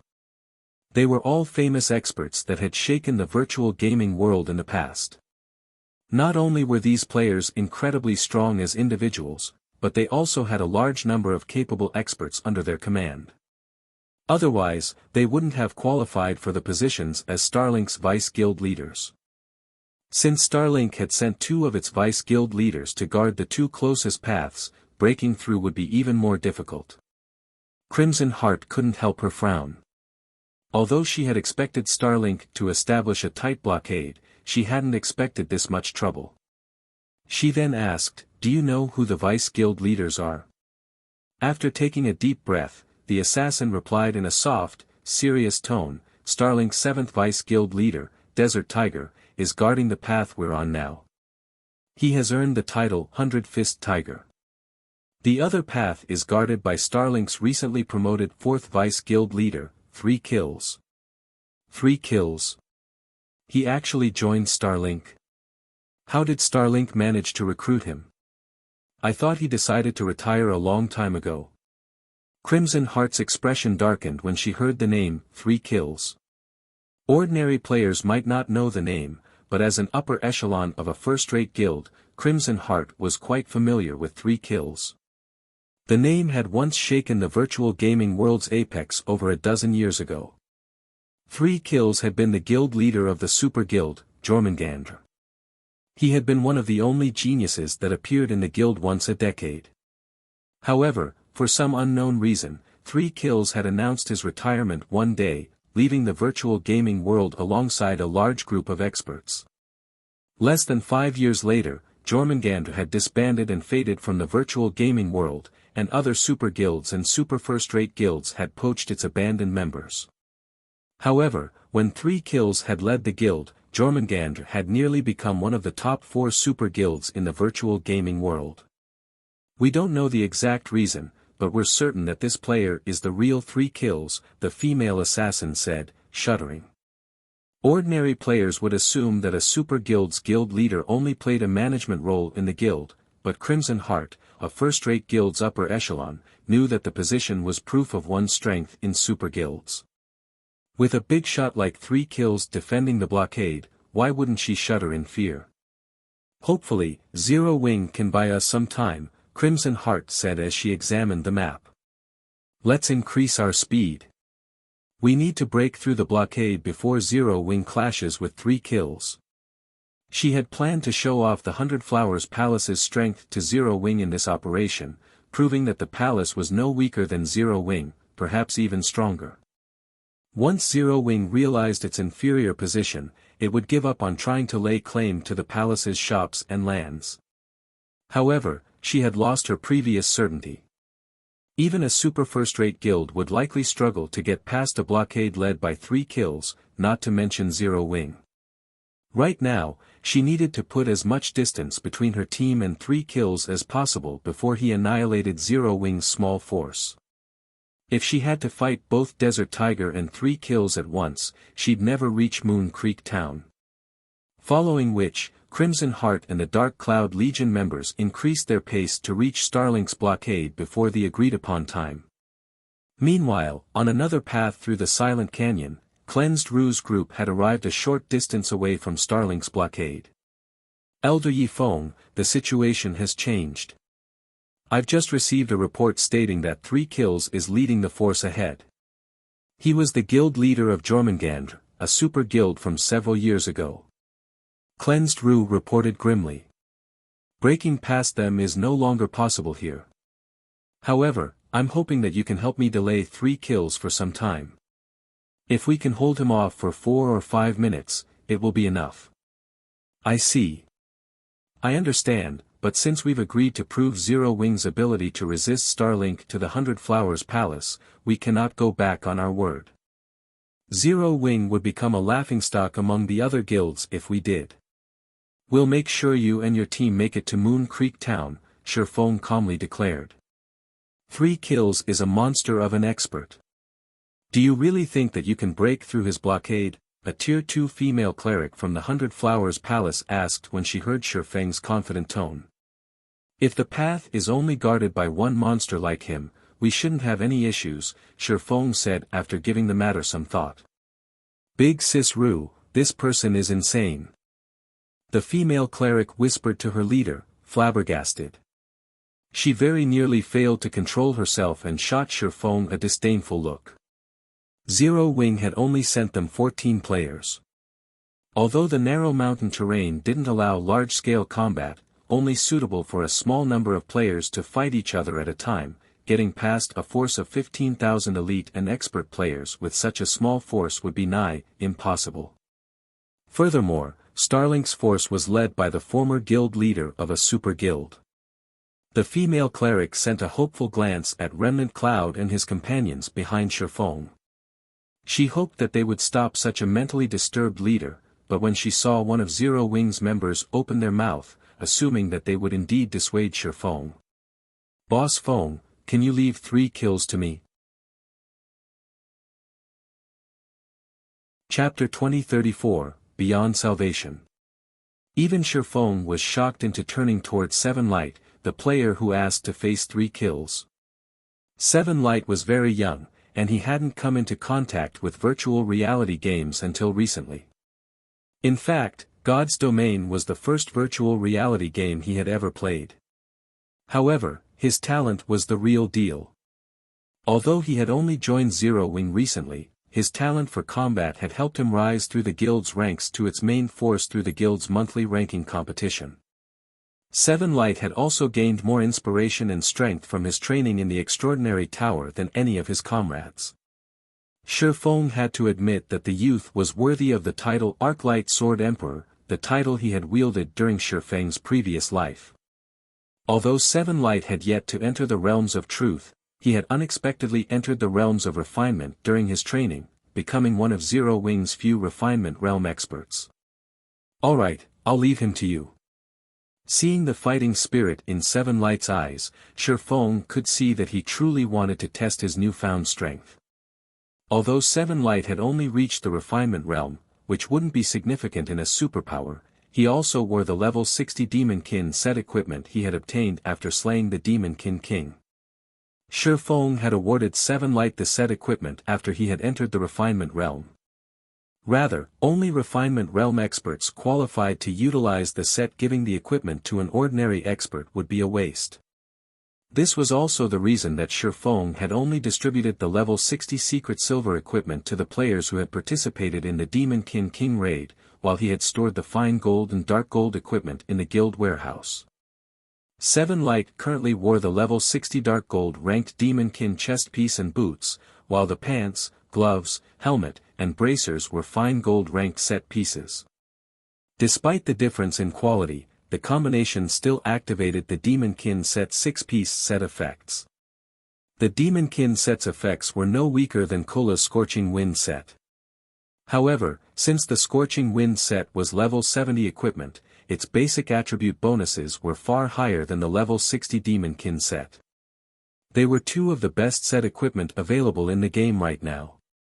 Understood. I swear I will complete this mission. Seven Light could not help his growing excitement when Shifeng agreed to his request. After listening to the conversation between Shifeng and Seven Light, the Tier 2 female cleric nearby rolled her eyes at Zero Wing's members. Now, she looked at the players as if they were psychopaths. Their opponent had once been a Super Guild's guild leader, a legendary existence in the virtual gaming world, yet Shifeng and Seven Light spoke as if 3 kills was some common monster that could easily be defeated. Big Sis Ru, the Tier 2 cleric, could not help but tug on Cleansed Ru's sleeve in a plead for comfort. She hoped that Cleansed Ru would be able to dissuade these lunatics. Cleansed Ru could only sigh in response, expressing her agreement. However, she found it natural that Zero Wing's members knew nothing of 3 kills. After all, Zero Wing was a relatively new guild, so it was ignorant about many things regarding the virtual gaming world's hierarchy. Furthermore, 3 kills had retired over a decade ago. After all was said and done, she had been responsible for inviting Zero Wing's members here, and since they wanted to smash through the blockade, how could she demand they sacrifice themselves to simply buy some time instead? Vice Guild Leader Ru, it's almost time. Should we set off? Shifeng asked as he turned to Cleansed Ru. Are we not going to discuss our plan for getting past the blockade? Cleansed Ru asked, giving Shifeng a strange look. Aside from Zero Wing's 14 members, she had brought with her more than 900 experts from the 100 Flowers Palace to help their operation. Although she recognized Shifeng and his companion's strength, they were, at best, as powerful as ordinary peak experts. They should be far weaker than a superpower's peak experts. If they did not plan this operation properly, the enemy ranged experts would likely bombard them to smithereens before they could reach the blockade. Moreover, the defenders had the advantage with how narrow the terrain was. Even a 10,000-strong army could easily hold back several tens of thousands of players for a long time, much less their team of 1,000 players. Right. We need to come up with a plan. Realization dawned on Shifeng. Shifeng's reaction rendered the 100 Flowers Palace members speechless. They hadn't dreamed that Zero Wing would have an upper echelon that lacked such common sense. I'll explain what I have in mind, then. After giving the matter some thought, Shifeng said, later, my team and I will spearhead the charge. Once we tear a hole through Starlink's defenses, the enemy will concentrate their firepower on us. Catch up with us the moment you see an opening, and try to avoid fighting the enemy as much as possible. We are severely outnumbered, after all. If we try to fight them, we'll be at a disadvantage. As soon as Shifeng finished, every player from the 100 Flowers Palace stared at him with dropped jaws. They would have cursed at him if Cleansed Ru hadn't been there. How was that supposed to be a plan? He basically wanted them to launch a kamikaze attack.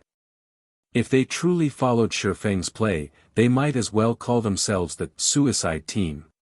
Shifeng wasn't satisfied with simply sacrificing himself and his players, he actually wanted them to die with him. Did he think that they were just as mentally ill as he was? Very good.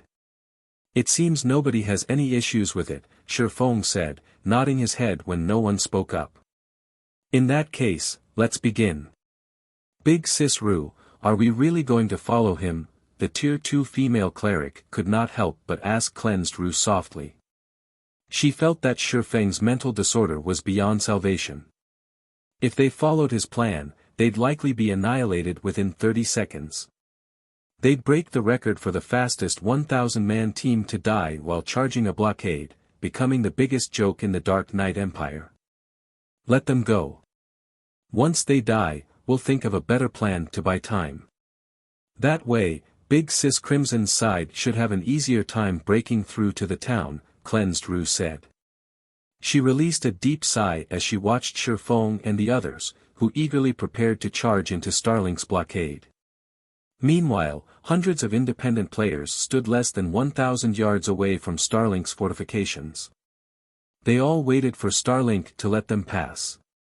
Although many of these independent players whispered complaints, none of them could do anything about the roadblock. Starlink had set up their blockade in a strategic location, choosing a path that was sandwiched between two steep cliffs. Although the cliffs were not magically enhanced, even high-agility assassins would struggle to climb across. Furthermore, several hundred ranged experts stood guard atop each cliff. They'd easily spot anyone who attempted to climb the rockside. Getting past this blockade without being detected was simply impossible. The main path was guarded by several hundred MTs, Tier 2 MTs fully comprised the first two defensive lines, and when they raised their shields in unison, not even a rat could sneak past them, much less players. Boss kill, someone's trying to break past Desert Tiger's team. From what we've learned, these players seem to be from the Dark Cloud Legion that follows Crimson Heart, the 100 Flowers Palace's first vice guild leader. It's the palace's strongest legion, with impressively strong members. Why don't we take some people and head over to take a look? I'm tired of sitting here and doing nothing, it's boring, a level 60, Tier 2 ranger holding a beer bottle suggested to the middle-aged man wearing dark blue plate armor and carrying two war hammers.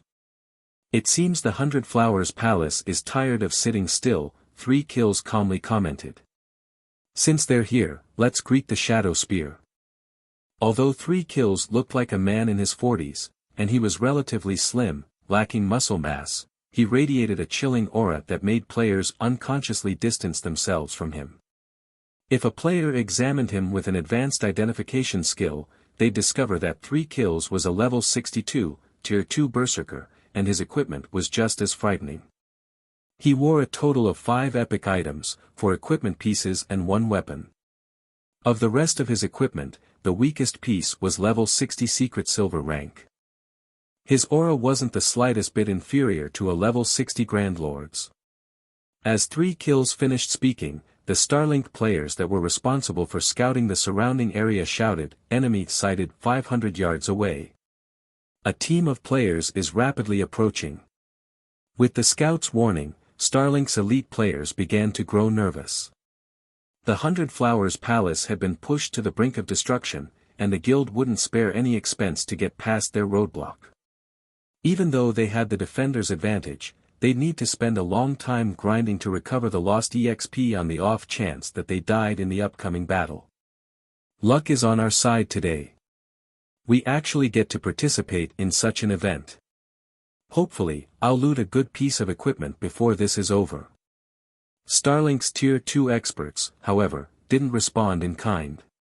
Rather, they practically vibrated with excitement and anticipation. The independent players that waited to move past the blockade had heard Starlink's experts, showing similar excitement. They rarely witnessed large-scale guild battles like this, and they were so close to the battlefield. With how chaotic combat was, they might be able to take advantage of the situation to secure some unexpected loot for themselves. The 100 Flowers Palace is launching a 2-prong assault. After giving the matter some thought, 3 kills asked, "How many people are approaching?" 14. Chapter 2035, Extraordinary Towers Effects. The scout's report stunned Starlink's members, clearly wondering if the scout was toying with them. Even 140 players would die instantly if they assaulted the blockade, much less 14 players. If the 100 Flowers Palace wanted to make it past the roadblock, it should have at least sent a 1,000-man team like the Legion that assaulted Desert Tiger's post. They must be independent players that want to head to Moon Creek Town. The 100 Flowers Palace can't be this stupid.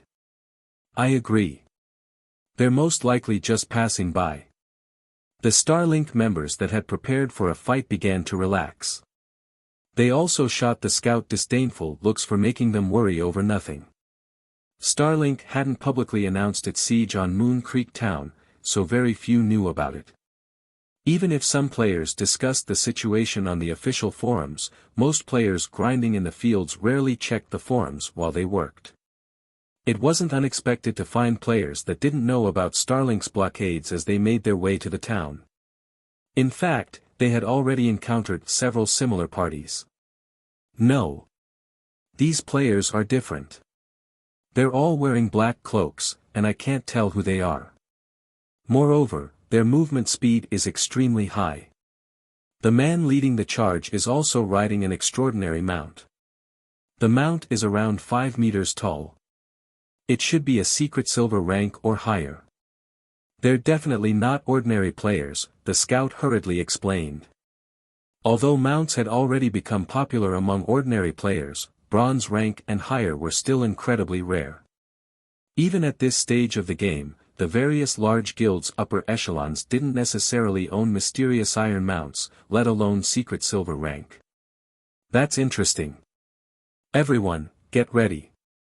We'll see what they intend to do, 3 kills commanded, deciding to take the situation seriously after hearing the scout's explanation.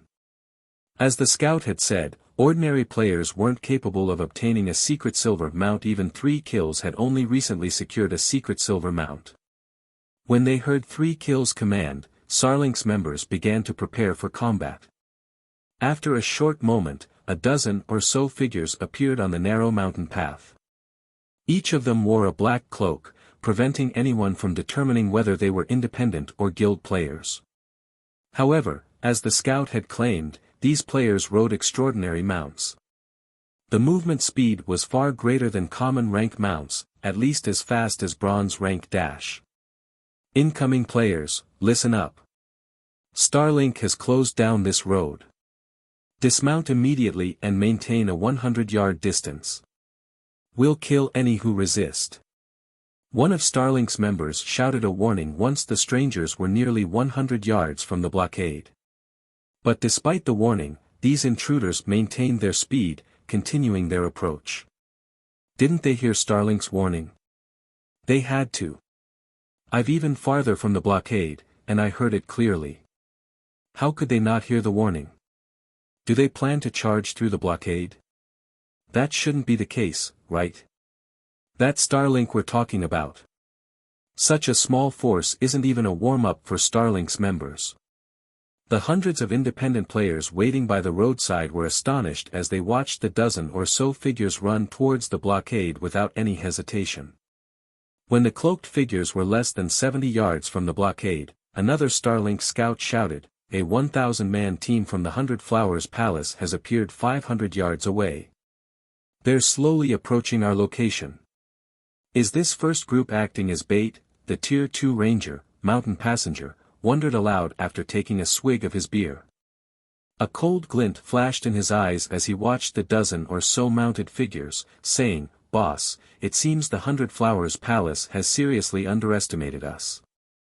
Can I go ahead and eliminate those riders by myself? Forget it. I'm sure this team is simply here to delay us, ensuring that the team on Desert Tigers Road can make it to Moon Creek Town," 3 Kills said, shaking his head. Smiling, he continued, "Since that is the case, take a team of 3,000 and reinforce Desert Tigers' forces. As for this bait, we'll leave them to Tyrant." Understood.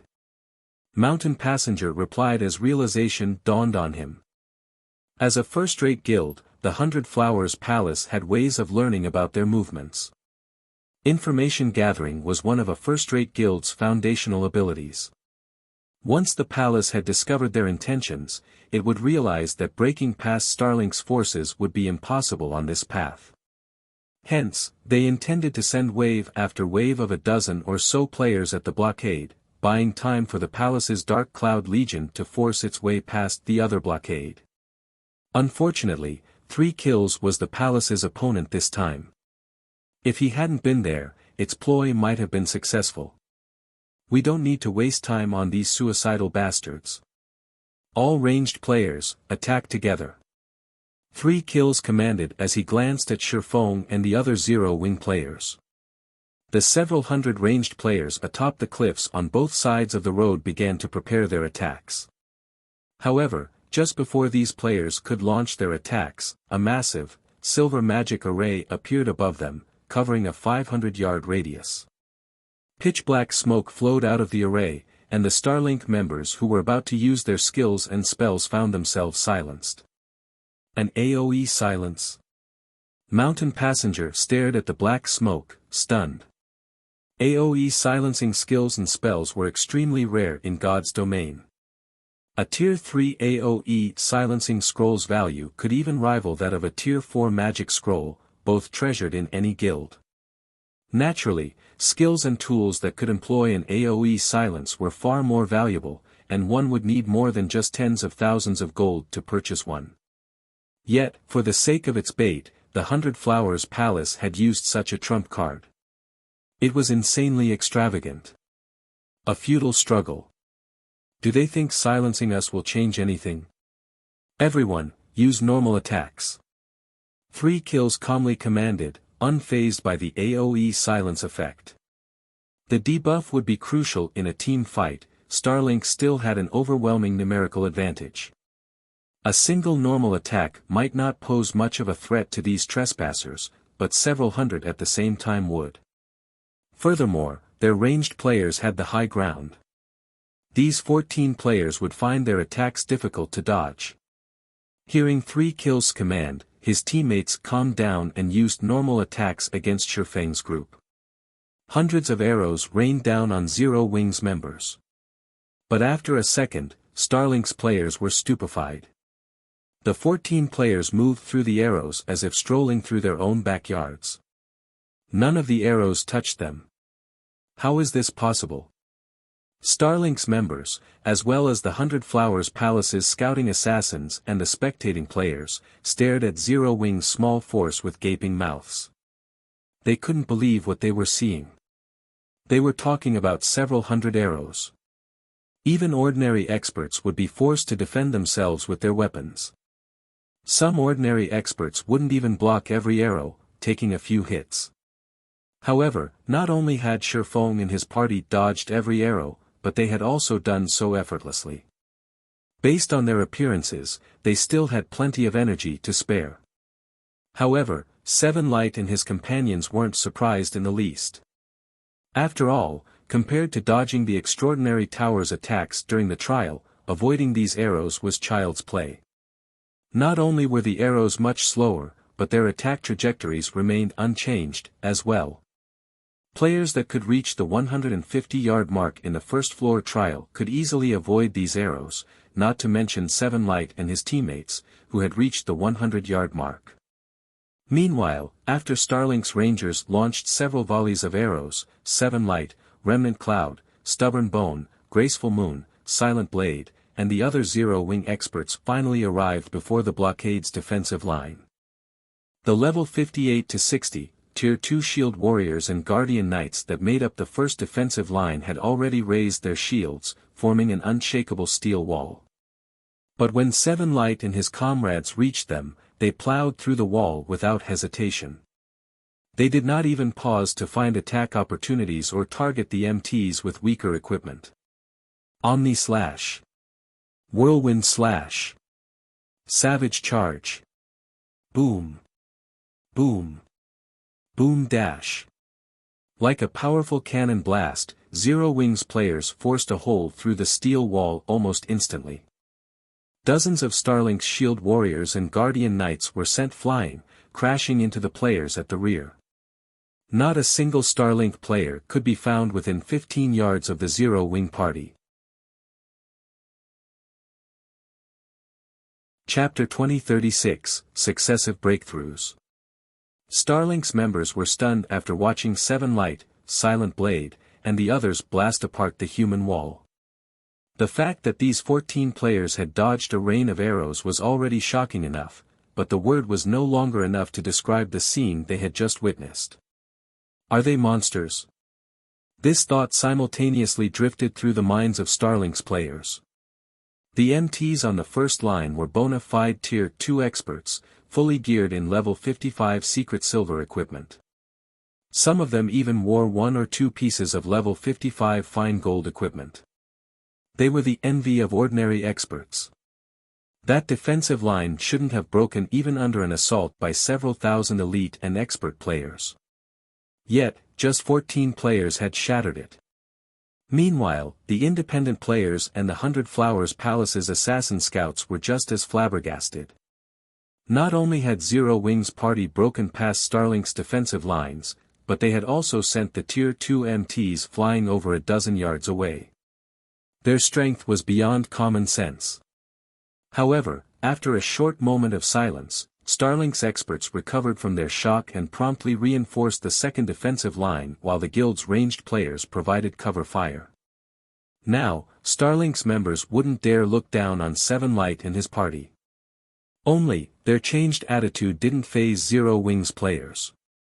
Although Starlink's expert players were well equipped, Seven Light and the others were far beyond that. The weakest piece of equipment among them was level 60 secret silver rank, while most of their equipment consisted of level 60 fine gold and dark gold equipment. Their basic attributes far surpassed those of Starlink's experts. Furthermore, due to their Tier 2 skills and spells enhancing their combat power, they increased the gap between themselves and Starlink's standards. The difference between them was like the difference between an expert and an ordinary player. Zero Wing's players sent one Starlink member after another flying. Starlink's Tier 1 players couldn't even put up a fight as Seven Light and his companions' skills and spells killed them instantly. Without the help of their skills, the guild's Tier 2 experts only survived a few blows before they, too, fell. In less than 10 seconds, Starlink's second defensive line had shattered. Unlike the initial charge, however, Seven Light and his party left corpses in their path. Am I dreaming? Are those people really players? The watching independent players felt as if they were in a dream as they stared at the corpses littering the mountain path. They had witnessed many team battles before, but they had never watched over a dozen players slaughter several thousand. Seven Light and the others massacred Starlink's experts as if they were slaughtering chickens, taking a life with every swing of their weapons. Although Starlink's members had successfully landed a few hits, Zero Wing's healers easily mitigated the damage. Although Starlink was normally the target of independent players' hatred, they couldn't help but pity its members as they watched the carnage. Some of them even considered cheering on Starlink's members, protesting the fear and irrationality Seven Light and the others instilled in them. How is this possible? I thought they were supposed to be the palace's bait. Is the Dark Cloud Legion the true bait? 3 Kills was confused as he watched the invaders break his second defensive line. Boss, they're going to reach the third defensive line soon. If they break that line as well, we'll have trouble stopping them, Mountain Passenger warned his commander when he realized that 3 Kills hadn't yet given an order. Should we join the fight? They had set up quite a few defensive lines on this mountain path, but the first 3 were the strongest. If the enemy broke through, the most the rest of their players could do was buy time.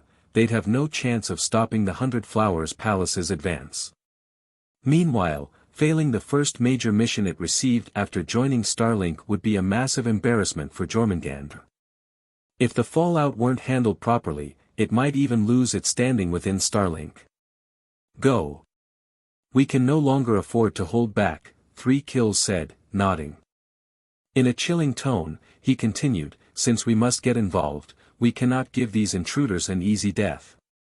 Boss, rest assured, since these people have spoiled our plans, I'll make sure they regret ever standing before us. Mountain Passenger enthusiastically declared. He had to admit that these newcomers were quite strong, nothing that ordinary experts could compare to. However, compared to Jormungandr's peak experts, they were nothing. God's domain had main tools, and among them, some doubled a player's death penalty. Fortunately, these Starlink experts had something even more valuable. The Necromancer's globe in their possession targeted players' souls. Although it was a one-time use item, the targeted player would be barred from logging into God's domain for 5 to 10 days and suffer a permanent 15% decrease to their physique if they died within half an hour. To expert players, such a loss was far worse than losing several levels and several pieces of top-tier equipment. When Zero Wing's players were within 30 yards of the third defensive line, 10 figures emerged from both sides of the road, blocking their path. Commander Mountain. When Starlink's members saw these figures, excitement instantly replaced their anxiety. All 10 players were peak experts within the guild, existences that ordinary players like themselves had no hope of comparing to. Every one of them was a monster capable of single-handedly eliminating several hundred ordinary experts. Although Seven Light and the others wielded frightening strength, they were no match for Mountain Passenger's group. After all, Seven Light's party relied on an AoE silencing effect to secure an overwhelming victory. Without it, the first defensive line would have stopped these players. Starlink's peak experts. When Seven Light and his comrades saw these 10 players, they knew that these experts were on an entirely different level than the players they had faced thus far. Every one of them radiated a boundless killing intent, and the weakest piece of equipment on them was level 55 fine gold rank, with quite a few pieces being level 60 secret silver rank. Moreover, some of them wore epic equipment. In terms of equipment, these 10 peak experts could almost rival their own.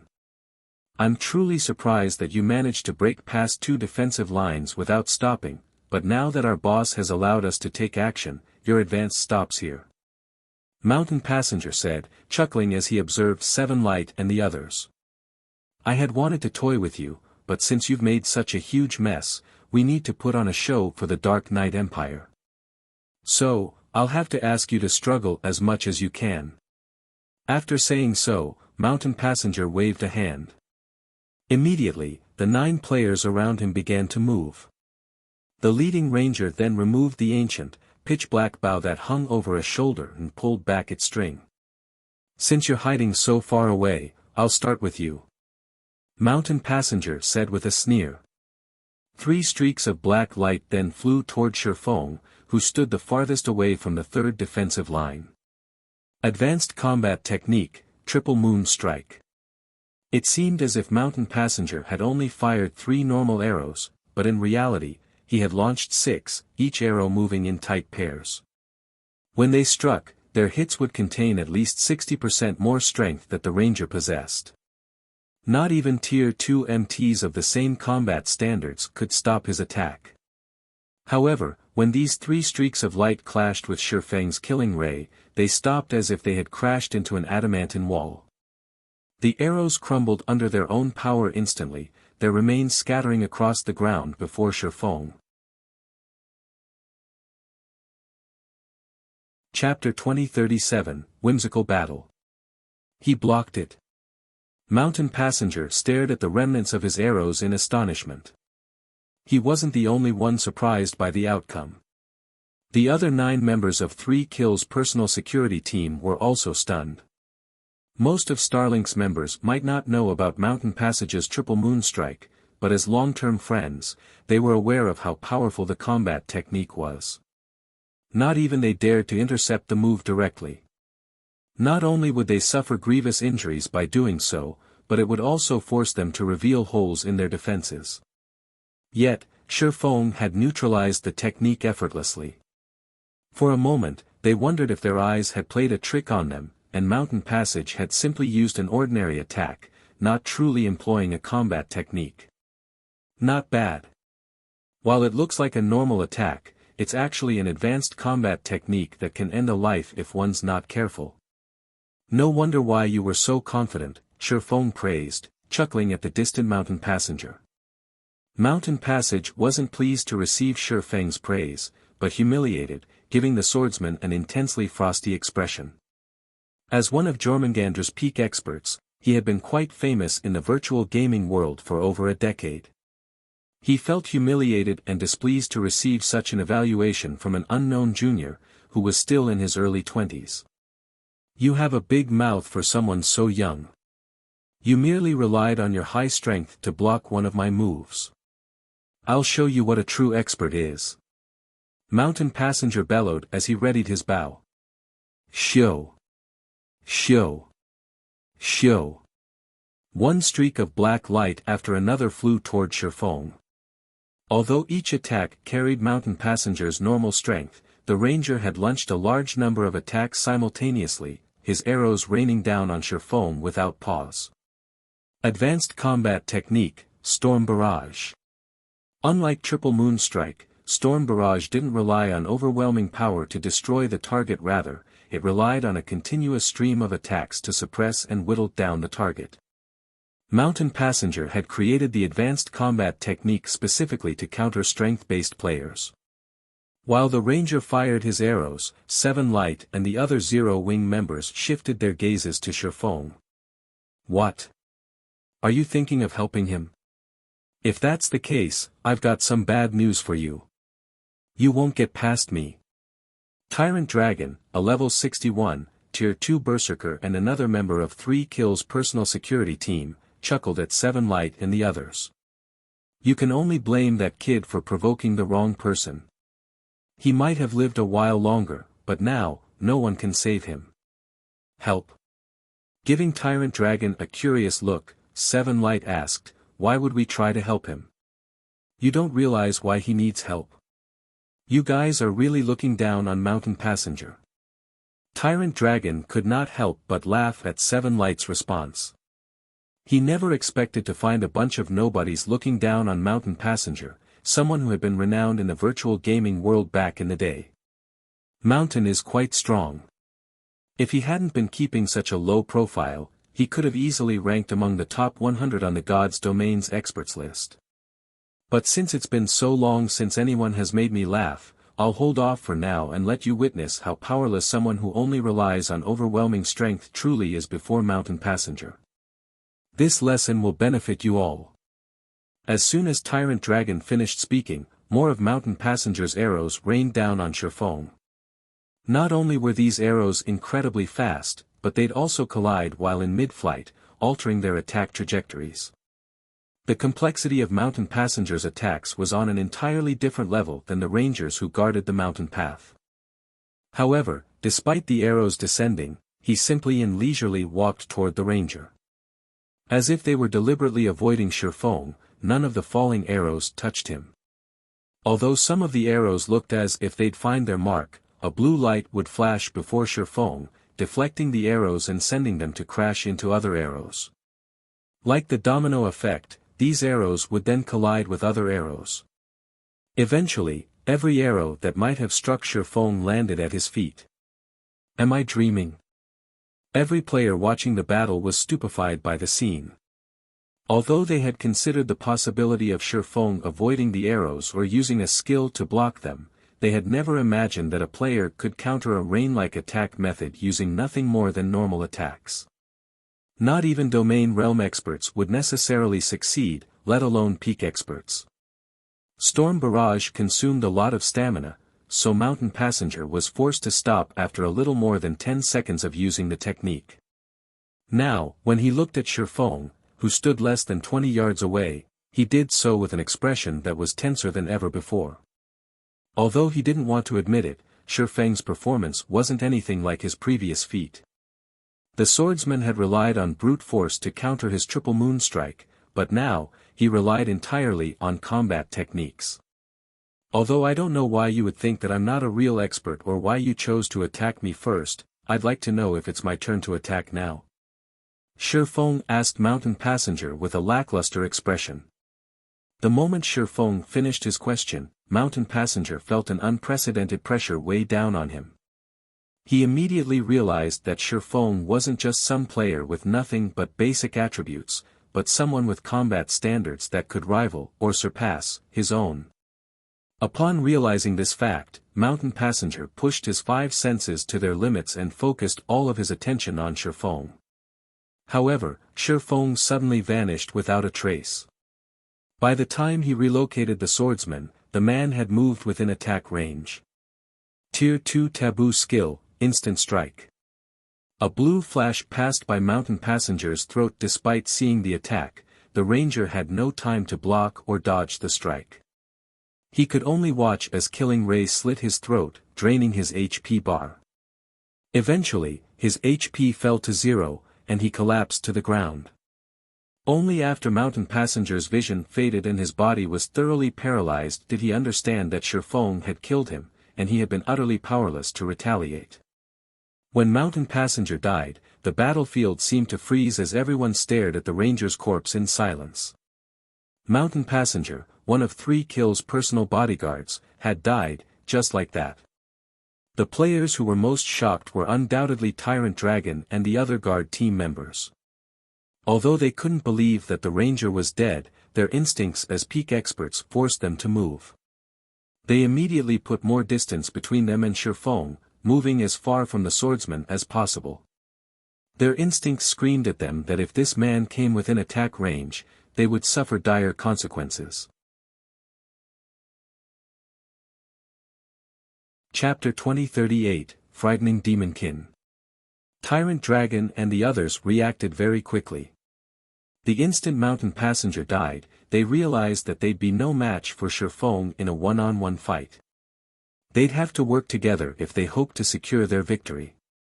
However, as Tyrant Dragon and his teammates retreated, Shifeng vanished once more. By the time he reappeared, he stood before a level 60, Tier 2 assassin. He was so fast that he was impossible to follow with the naked eye. The moment the Tier 2 assassin saw Shifeng before him, he understood that escape was futile. Instinctively, the assassin used his trademark move. Advanced combat technique, Phantom Assault. As if the assassin had used a doppelganger skill, his body split into 4 copies, all striking at Shifeng. It was impossible to determine which copy was real. In addition, this assassin possessed an innate talent that amplified the Phantom Assault, Godspeed response. The assassin's reaction speed was extraordinary, allowing him to execute more movements than normal players in the same time span. This was a rare talent that could only surface in 1 out of several million people. When the assassin combined his talent with Phantom Assault, he could execute attacks that were impossible to block. This even held true against an opponent that could see his attacks. However, before the assassin's 4 copies could move within 3 yards of the swordsman, Shifeng's killing ray thrust into the assassin's heart with lightning speed. A moment later, the assassin's 3 doppelgangers faded, and his HP fell to 0.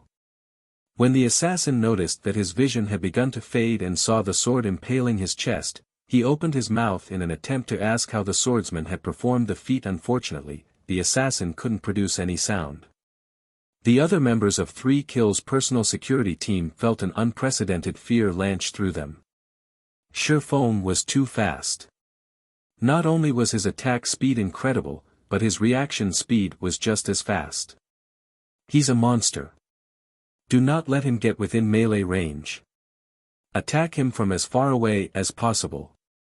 After watching another companion fall, Tyrant Dragon began to retreat away from Shifeng with even more urgency. He now understood that Shifeng was beyond their capabilities. However, a figure abruptly dashed past Tyrant Dragon and intercepted his retreat. The figure also sent 2 fierce thrusts towards Tyrant Dragon's blind spots.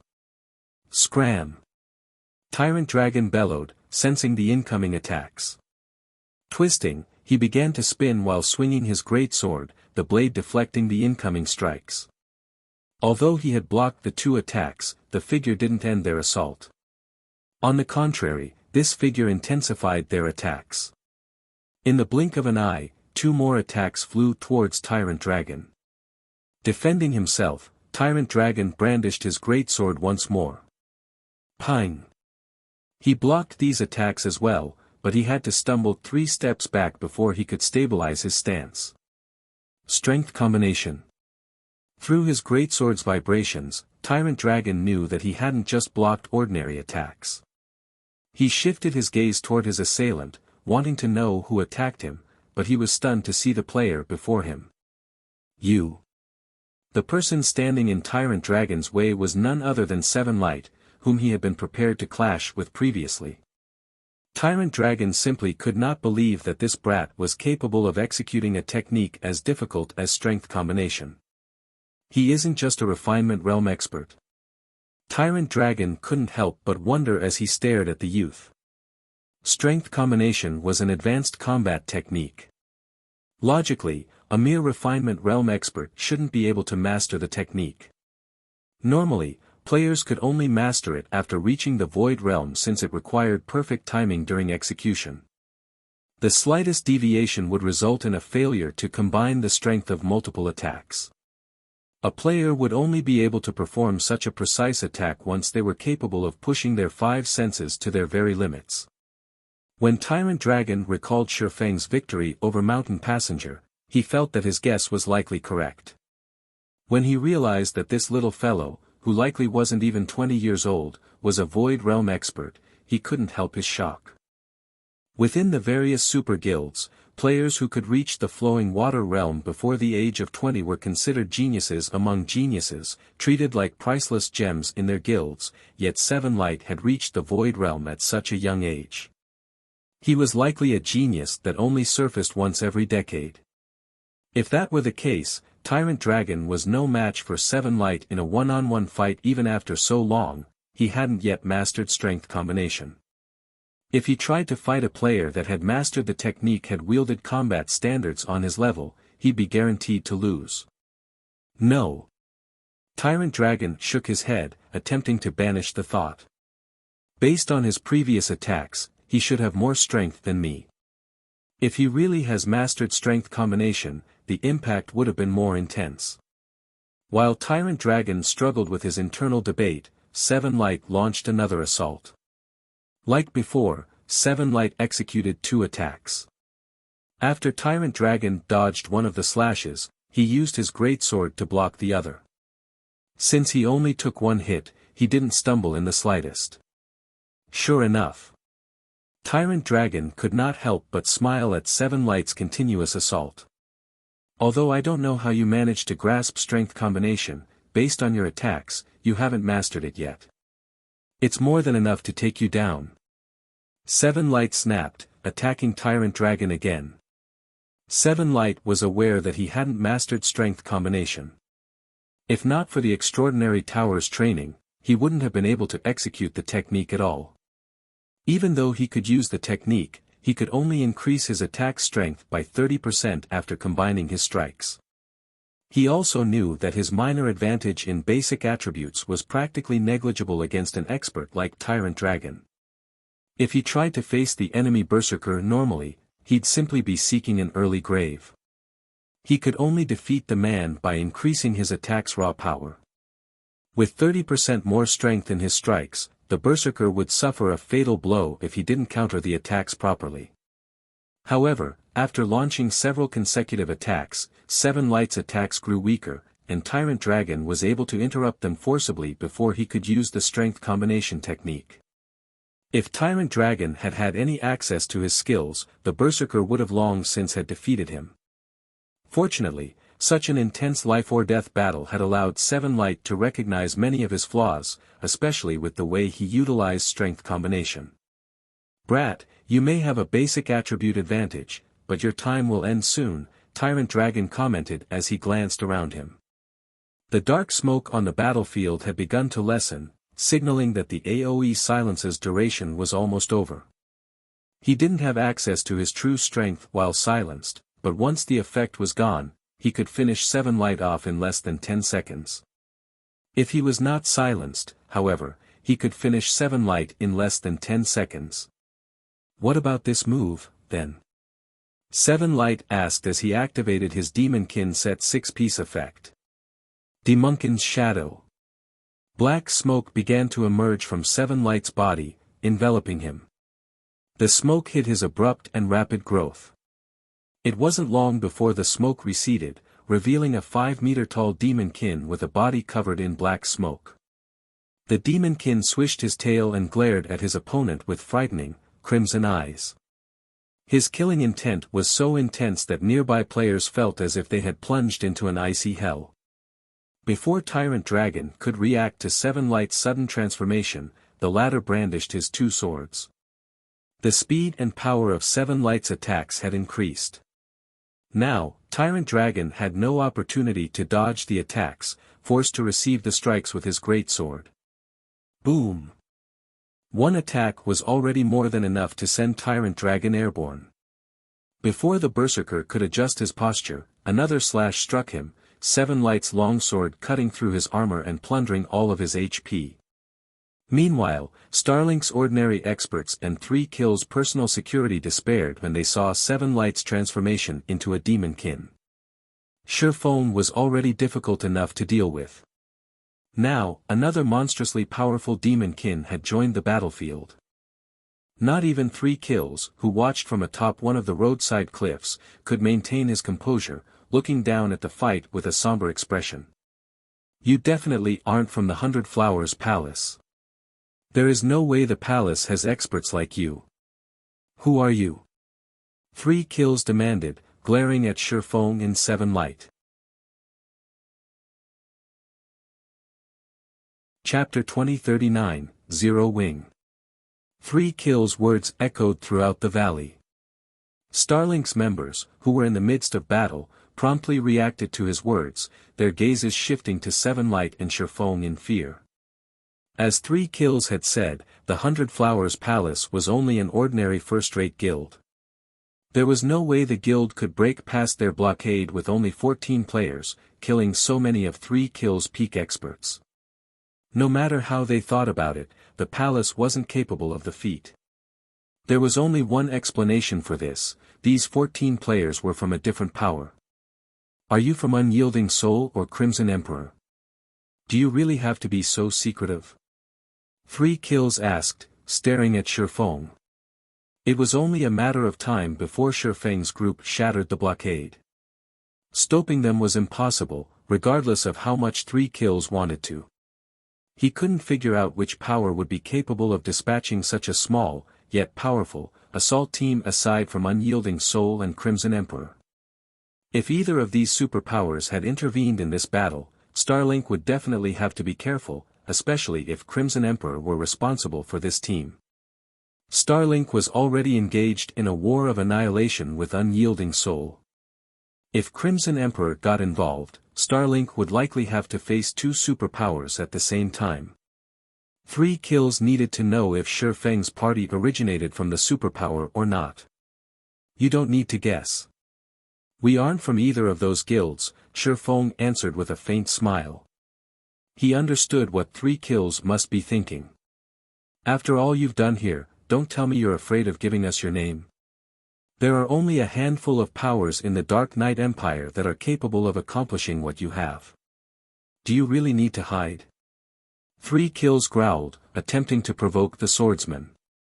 Starlink's members raised their voices in agreement the moment 3 Kills finished his question.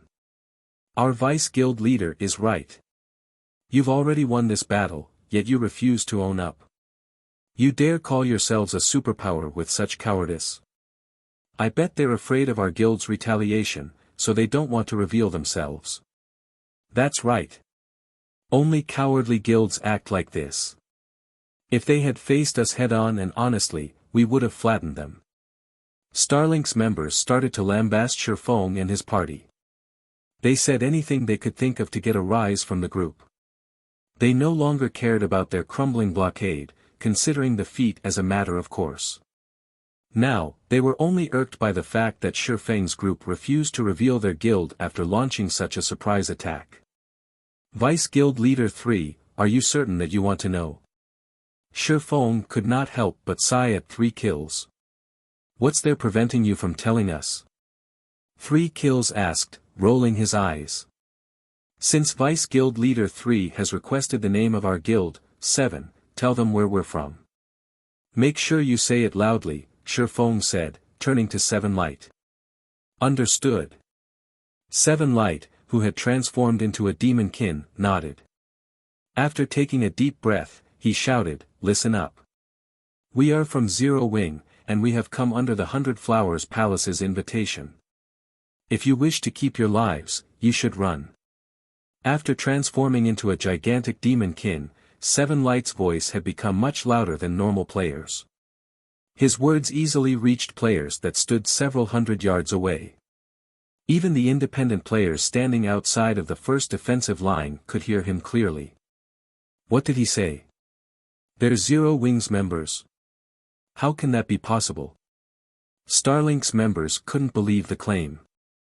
Zero Wing might be a foreign name to the Dark Knight Empire's general populace, but it was familiar to players from the various guilds. The guild was, after all, the overlord of an entire kingdom. As Starlink members, they would have, more or less, investigated such a powerhouse. However, Zero Wing was merely an up-and-coming guild, only capable of rivaling first-rate guild strength. claiming that the guild had players who could break past their blockade so effortlessly was a joke. They must be lying. Right. They must be afraid of revealing which superpower they belong to, so they're using Zero Wing to mislead us. They are shameless. And here I thought you had the courage to take responsibility for your actions. What's the point of claiming to be from another guild? Starlink's reaction to Seven Light's declaration was frenzied, as if their rage could only be appeased if Shifeng and his comrades admitted that they were truly from a superpower. Seven Light and the other Zero Wing members were at a loss. They did not know whether they should laugh or cry. They had told Starlink's members the truth, but the latter refused to believe them, trying to find incomprehensible reasons to force them into admitting their identities. They finally. Forget it. Let's just destroy their fantasy and let them die in their foolishness, Shifeng said after glancing over Starlink's members, who had practically fallen into madness. Seven Light and his companions nodded, removing their black cloaks and revealing their true appearances before Starlink's forces. Even if Starlink's members refused to believe their claim, they couldn't ignore the six-winged emblem the party members wore. That's a fake. It must be a disguise. Right. They must be using a disguise. While Starlink's members still refused to believe that Seven Light and his party were from Zero Wing even after seeing the six-winged emblem pinned to their armor, the independent players on the sidelines didn't doubt the fact. Rather, they were shocked by the revelation. Zero Wing is actually this strong. Zero Wing broke past Starlink's blockade with just 14 players. This is big news. After watching Shifeng and the others smash through Starlink's third line of defense so easily, the nearby independent players began to record the remaining battle and post the videos on the official forums. They planned to use this opportunity to make a little extra money on the side. At this time, one of the 100 Flowers Palace's assassin scouts, who watched from several hundred yards away from the blockade, contacted Cleansed Rue. "How are things going on Zero Wing's side?" Cleansed Rue asked anxiously. She had already notified the assassin scouts to contact her the moment Zero Wing's members began to falter, but she hadn't received word even after so long. She had even begun to wonder if the assassin scouts had forgotten to do their jobs. If they didn't send someone to pin down 3 kills the moment Zero Wing's members fell, Crimson Heart's army would fall into a precarious position. "They just broke through," the reporting assassin said. "What did you say?" Cleansed Rue asked again, wondering if she had heard wrong. "Vice Guild Leader, Zero Wing's 14 members have broken through Starlink's blockade. Starlink's forces have descended into chaos. This is the best chance for us to break through," the assassin reported excitedly. "Hey, broke through? But how?" Cleansed Rue couldn't help her astonishment. Was our information about 3KHI's presence incorrect? She couldn't understand how Shifeng's group could have succeeded if 3 kills had been present, but even if he weren't, there were still plenty of experts guarding the mountain pass. It still shouldn't be possible for just 14 players to break past the blockade. Chapter 2040, We Meet Again. Crimson Heart and her Dark Cloud Legion dashed through a quiet, forested canyon without paying any attention to their stamina consumption. Even when they were ambushed by monsters, their resistance was minimal, trying to avoid confrontation as much as possible. "Hurry! We must hurry!" Crimson Heart shouted as she looked at the system clock with a grim expression. 5 minutes had already passed since their assault on Starlink's blockades had begun. It was highly likely that 3 Kills' team had already reached her path, waiting ahead to stop her team. Although they had broken past Desert Tiger's blockade and had been pushing their mounts to the limit ever since, there were still multiple roadblocks ahead. The forces waiting for them might not be as powerful as Desert Tiger's, but they would slow the Legion's progress. "Vice Guild Leader, I spotted another blockade ahead. It's manned by roughly 3,000 players," a Tier 2 Ranger suddenly reported through the team chat. 3,000. Crimson Heart frowned slightly. This was bad news for their team. Normally, a guild would post its forces on multiple sections of the road to seal it off. She had never expected so many players to man the secondary blockades. They had already sacrificed over 400 players during the clash with Desert Tiger's forces, which meant they had less than 600 players remaining. If they tried to fight their way past another 3,000 players in such a forested region, they'd pay another considerable price and waste quite a bit of time. Gritting her teeth, Crimson Heart commanded, "Use the Tier 3 summoning scrolls.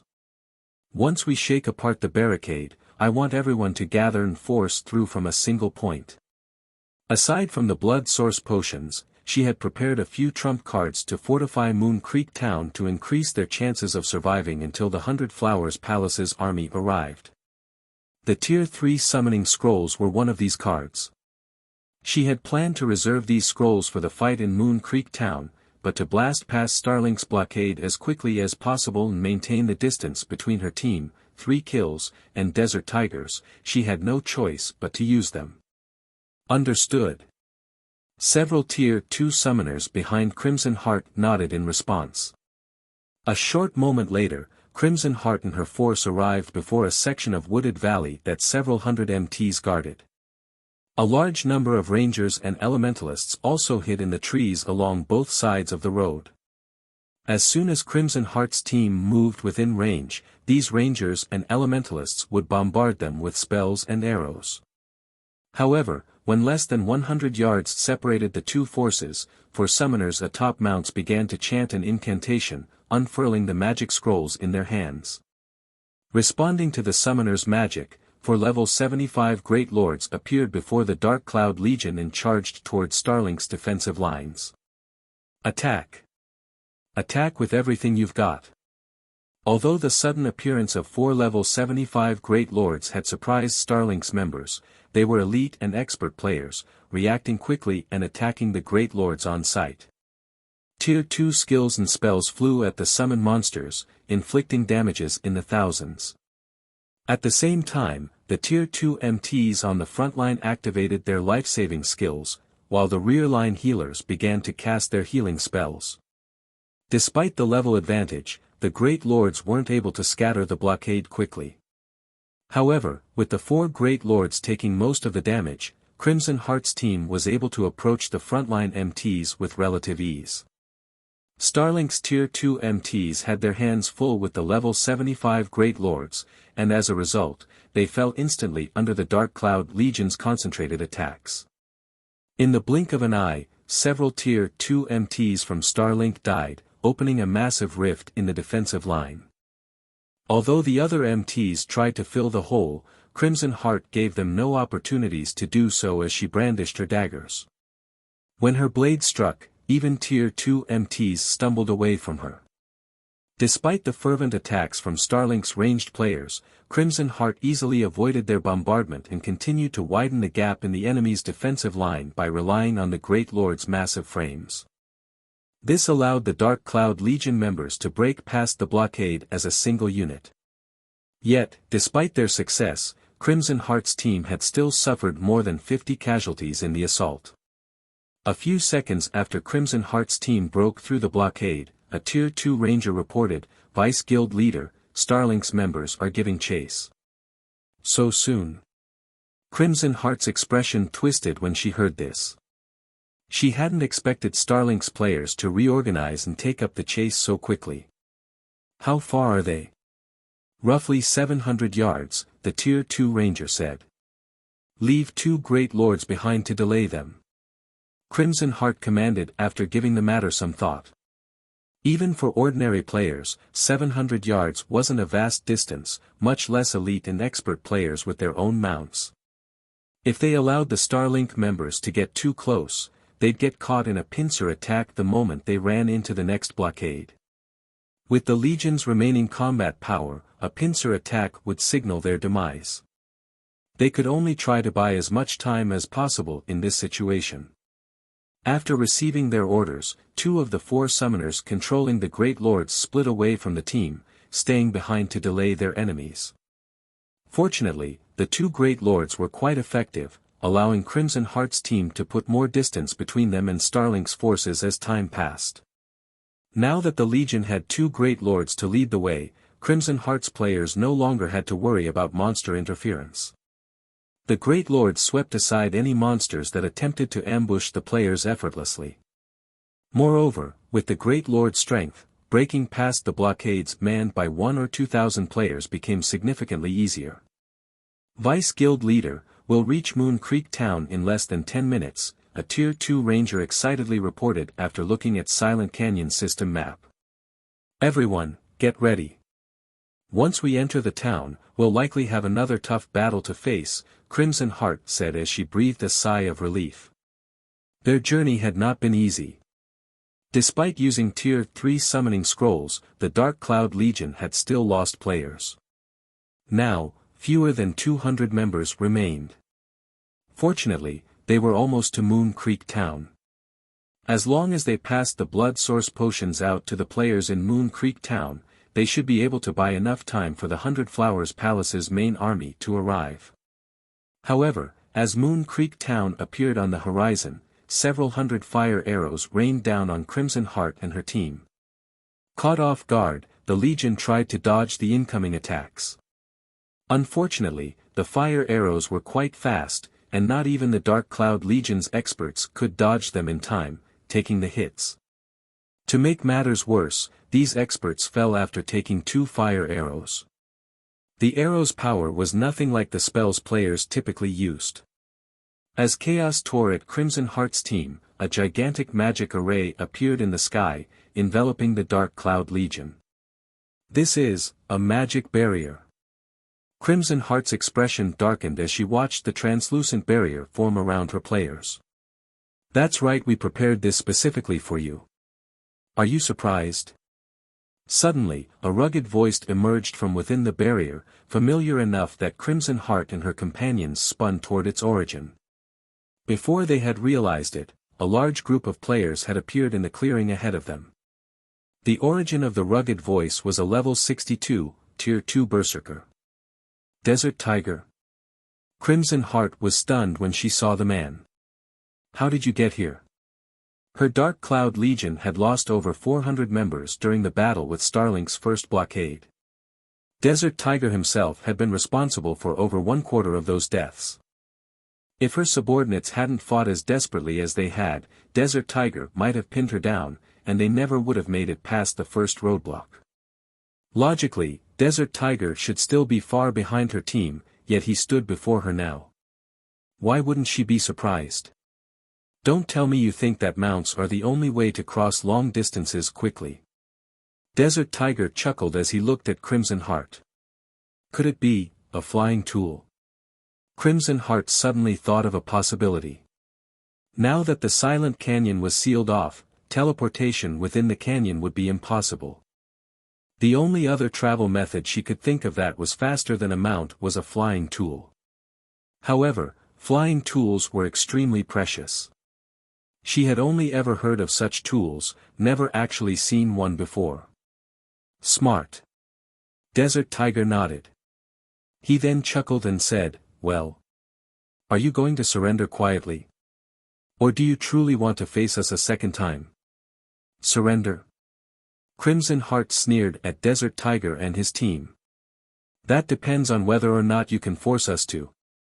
Desert Tiger's team only consisted of 100 players at this point. Meanwhile, a dozen or so players maintained the magic barrier. This proved that the barrier wasn't that strong, so the Dark Cloud Legion had a chance of breaking out of it. Since that is your answer, show me what the 100 Flowers Palace is capable of, Desert Tiger said, smiling as he waved a hand. Immediately, the several dozen players around him stepped into the array and charged at Crimson Heart's team. However, once the two forces met each other in battle, the Dark Cloud Legion members were stupefied. The two forces' combat power was on entirely different levels. A single Starlink expert was strong enough to overwhelm 2 or 3 Dark Cloud Legion experts. In a one-on-one fight, none of the Dark Cloud Legion members lasted more than 10 moves. Even an expert as powerful as Crimson Heart was forced to focus on defense against 5 Starlink experts' coordinated attacks. Refinement Realm experts. Crimson Heart could tell that her 5 opponents were far stronger than the other Starlink experts her team fought. They had definitely reached the refinement realm. The overall standard of Desert Tiger's newest team was far stronger than the players he had commanded earlier. I'm sure you can see the difference between our forces.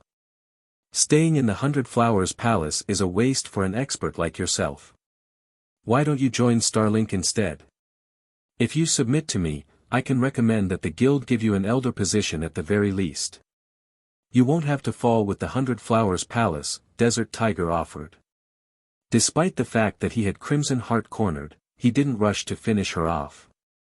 Instead, he continued to try to persuade her, saying, if you are hoping that the team on the other path will reach the town, I'd suggest you abandon the idea. Unlike myself, those old fossils don't have the patience to play with their opponents. In your dreams.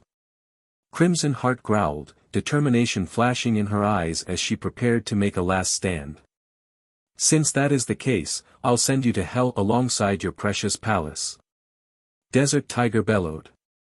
He immediately activated charge, targeting Crimson Heart. However, as soon as Desert Tiger entered the magic barrier, an indifferent voice echoed across the battlefield. Vice Guild Leader Crimson, I'm truly sorry for the long wait. Everyone turned toward the voice's origin the instant they heard it, spotting a dozen or so figures a short distance away from the magic barrier. The leader of the group was a cloaked, young man. Chapter 2041, She's Telling the Truth. Both Starlink's peak experts and the Dark Cloud Legion's members couldn't help but turn due to the arrival of Shifeng's party on the plain, Broad Road. How are you here? Shock overwhelmed Crimson Heart when she saw Shifeng and his companions. For a moment, she even wondered if she was hallucinating. Did you manage to circle around 3 kills blockade? Logically, Zero Wing's team shouldn't have made it this far. 3 kills, someone far more powerful than Desert Tiger, had guarded the other path. Even her team suffered such severe casualties trying to get past Desert Tiger, yet Zero Wing's team had arrived without losing a single member. No matter how she looked at it, Zero Wing's team did not look like it had engaged in battle. The only explanation she could think of was that Zero Wing's members had found another route, allowing them to bypass 3 kills team entirely. There's a way to skirt around the blockades. Unfortunately, we didn't find one. We just fought our way here, Shifeng said, shaking his head. Crimson Heart was speechless. She wanted to curse at Shifeng for joking at a time like this, but before she could comment, she heard a commotion some distance away. Turning toward the source, Crimson Heart noticed a large group of several hundred players rapidly approaching her location. As these new arrivals grew closer, everyone finally got a clear view of their appearances. How is this possible? Crimson Heart was utterly confused as she stared at the approaching players. This group of players was none other than Cleansed Rue's team. She had been able to believe that Shifeng's party had successfully evaded 3 kills forces due to the party's small size, but for a 1,000-man team like Cleansed Rue's to evade detection? That was impossible. To come this far, the team definitely had to break past 3 kills blockade. The most shocking part of all of this was that Cleansed Rue's team had suffered barely any losses. More people from the 100 Flowers Palace. Snapping out of his daze, Desert Tiger stared at Cleansed Rue's team in confusion. Starlink had already locked down the Silent Canyon. Crimson Heart's team should be the only players from the 100 Flowers Palace in the canyon right now. So, where did these several hundred Flowers Palace players come from? Rue, how did you make it here? Crimson Heart could not help but ask softly. How did we get here? We forced our way through the blockades, of course, Cleansed Rue said, giving the other Vice Guild leader a smug smile when she saw Crimson Heart's confusion. She had prepared herself for defeat today. She had never thought that Shifeng's team was actually that strong. Stop lying. There are only 2 paths leading here, Desert Tiger guarded one, and 3 kills guarded the other. 3 kills was on your path, so how do you get past his blockade and reach us without suffering significant losses? Crimson Heart demanded, rolling her eyes at Cleansed Rue. I'm telling the truth, Cleansed Rue said, her smile turning bitter. She then gestured to Shifeng's group and explained, it's all thanks to Zero Wing. If those 14 players hadn't torn apart Starlink's blockades along the way, we would have lost more than several dozen players before arriving. You're saying that Zero Wing's 14 players did all of the work?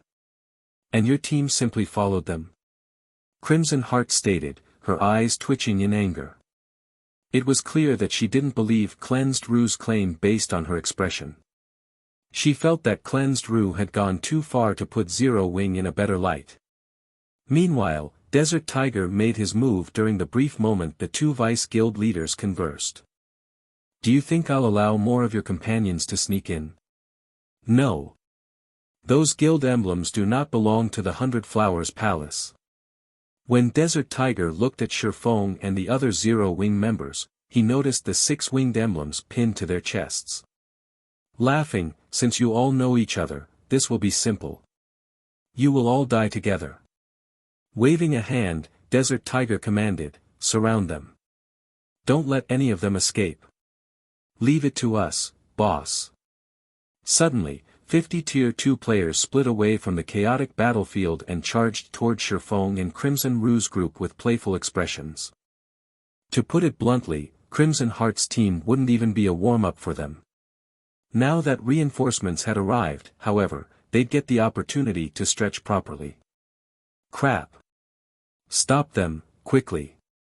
Crimson Heart hurriedly commanded her subordinates. Although she did not know how Shifeng and Cleansed Rue's group had made it this far, they currently stood outside of the barrier. Fleeing from Desert Tiger's subordinates would be far easier for them than for her team. Moreover, Moon Creek Town was within sight. As long as Cleansed Rue could reach Moon Creek Town, they could solve the town's predicament. Can you stop them, though? Desert Tiger sneered as he watched 100 players from the Dark Cloud Legion move to intercept his 50 players. The 50-man team was no ordinary expert team. The team included a 10-man special assault squad comprised of Refinement Realm experts that had been specifically trained to fight superior numbers. Moreover, the assault squad's members were all Tier 2 berserkers. It was a team of absolute strength. Even a Refinement Realm expert team of equal size couldn't stop this assault squad, not to mention a team without any Refinement Realm experts. With the 10-man assault squad taking the lead, the 50 Tier 2 players from Starlink tore through the Dark Cloud Legion's blockade as if it didn't exist at all. The assault squad easily blocked the Dark Cloud Legion's attacks before killing several experts in a brief clash. The two sides' strength was on completely different levels. Damn it! Crimson Heart's anxiety peaked as she watched Starlink's Refinement Realm experts approach Shifeng's party. However, she couldn't do anything about the situation. She already had her hands full with the several Refinement Realm experts before her. She could not afford to care about others right now. But just as the 10-man assault team was about to massacre their targets, a blue light suddenly flashed by them. So fast. Was that an attack? The blue light bewildered the 10 Refinement Realm experts, but since it hadn't affected them, they didn't pay much attention to it. Instead, they focused on the upcoming assault. After a second, however, these Refinement Realm experts found themselves unable to move. Following which, the scenery before them changed, fading to a dull gray. What's going on? Why can't I move? Is it some sort of mental restriction? The assault squad couldn't help but consider the idea, but very soon, they realized that they weren't affected by some skill or spell. The phenomenon they experienced was simply the result of their deaths. As the 10 Refinement Realm experts fell lifelessly to the ground, time in the battlefield seemed to freeze as everyone stared at the assault squad's corpses with wide eyes. Not only had the flash of blue light killed 10 Refinement Realm experts instantly, but it had also shattered the magic array around Crimson Heart's team. Damn it! What did he do? Many of Starlink's experts lost their minds after watching the event unfold. Even Crimson Heart's team was stupefied. Is he a monster? An indescribable shock filled Crimson Heart as she stared at Shifeng, who was in the process of sheathing Killing Ray. He had killed 10 Refinement Realm experts with a single attack. Moreover, he had shattered the magic barrier with the same attack. His strength was incredible. However, Crimson Heart found Shifeng's usage of his skill to be far more intimidating than his frightening strength. The assault squad hadn't run in a line, running at Zero Wing's party from 4 different directions to surround the players instead. To kill all 10 Refinement Realm experts with one attack, Shifeng would have had to make multiple minor adjustments to his attack trajectory the moment he activated his skill. Moreover, the slightest mistake could have taken out his allies as well as his enemies. Not only had he successfully slain the approaching Refinement Realm experts, but he had also avoided harming his allies. This forced Crimson Heart to reconsider Cleansed Rue's claim. She was telling the truth. Chapter 2042, Getting Serious. While everyone was still shocked by the fact that 10 Refinement Realm experts had been instant killed, Seven Light and his comrades took advantage of the opportunity to make their move. In the blink of an eye, 13 figures dashed into Starlink's ranks with vicious attacks. Taking the lead, Seven Light activated Wind Blade and arrived before 3 Starlink MTs and 4 melee players. He then brandished his swords at the MT's sturdy shields. Tier 2 skill, Omni Slash. Suddenly, 4 sword lights radiated out from Seven Light, and although Starlink's members blocked the spreading lights, the resulting impact forced them to stumble back several steps, revealing several holes in their defenses. Seven Light then swung his 2 swords again. 2 sword lights flew toward one of the Tier 2 MTs, one knocked away the MT's shield while the other bit into the player's armor. The MT began to lose HP rapidly. Before the rear line healers could react, Seven Light followed up by swinging one of his long swords and activating the Tier 2 skill, Dispersing Slash. Suddenly, 6 sword lights left Seven Light's longsword, devouring the Tier 2 MT's remaining HP. Although Seven Light's actions seemed slow, from afar, one would only see him charge into the crowd. Then, as if for no reason at all, the 7 players around Seven Light stumbled backward. One even fell to the ground, dead. The results of Stubborn Bone and the other Zero Wing members' assault were roughly the same. During the initial confrontation alone, more than 10 of Starlink's surviving 40 Tier 2 experts had died.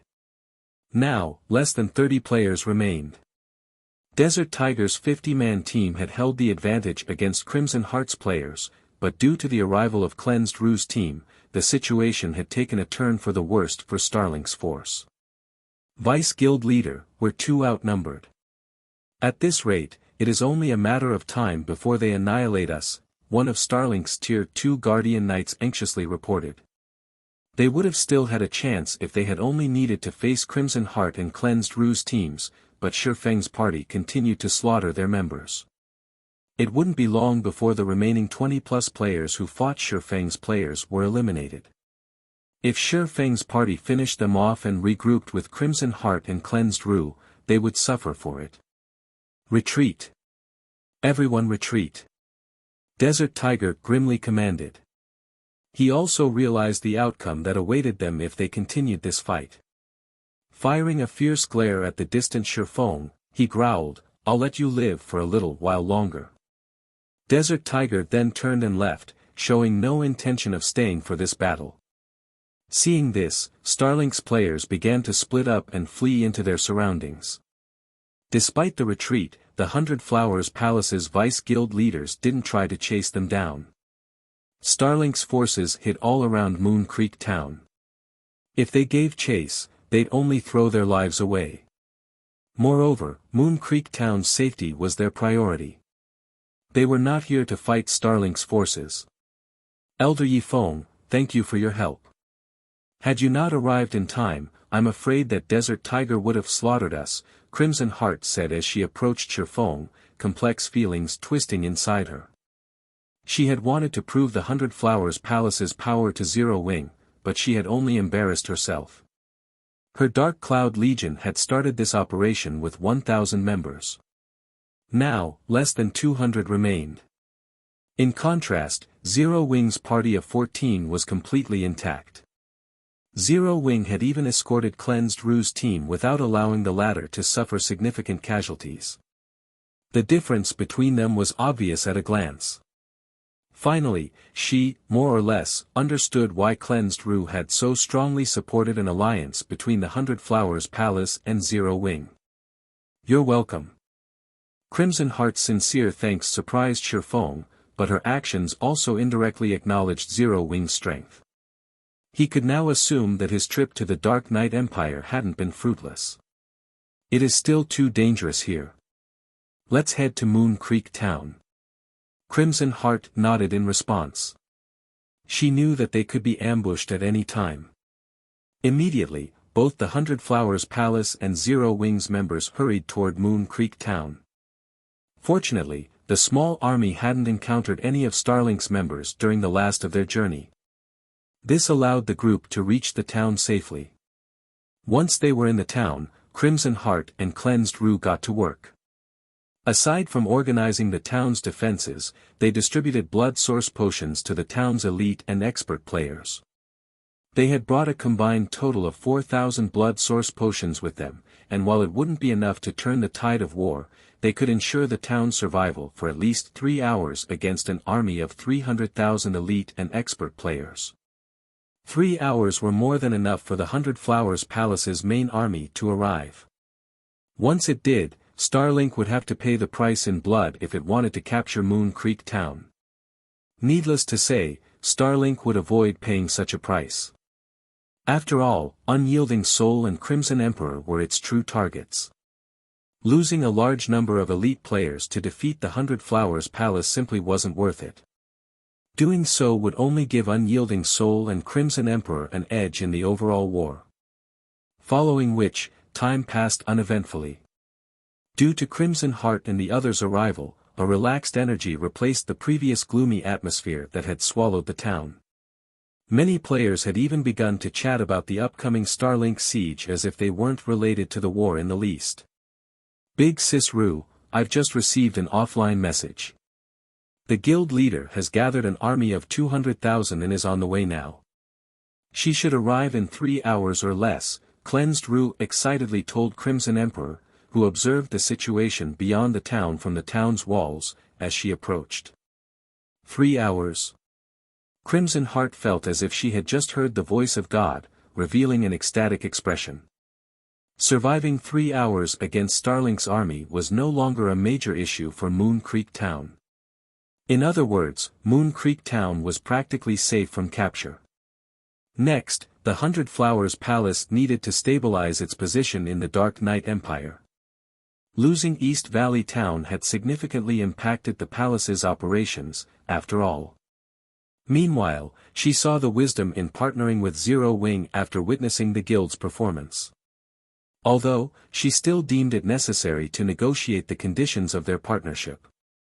While Crimson Heart and Cleansed Rue chatted merrily, Moon Creek Town's crisis alarm rang out, echoing throughout the town.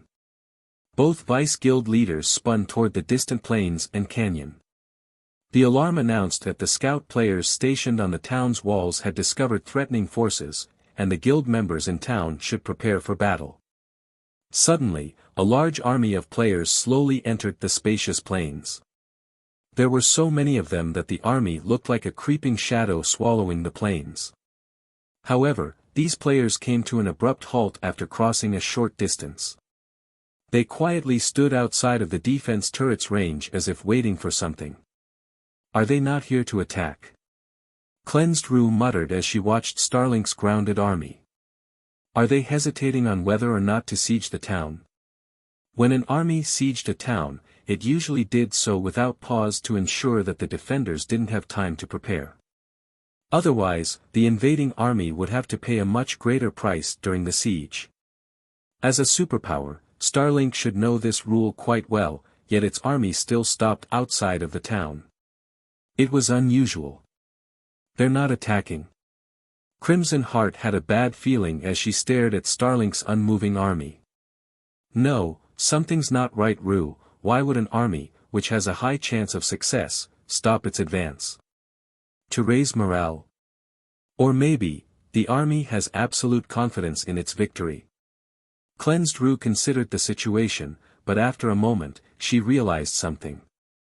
Tell everyone to get ready. Activate the defensive magic array.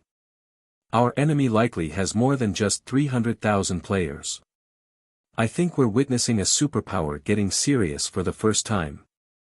Crimson Heart yelled.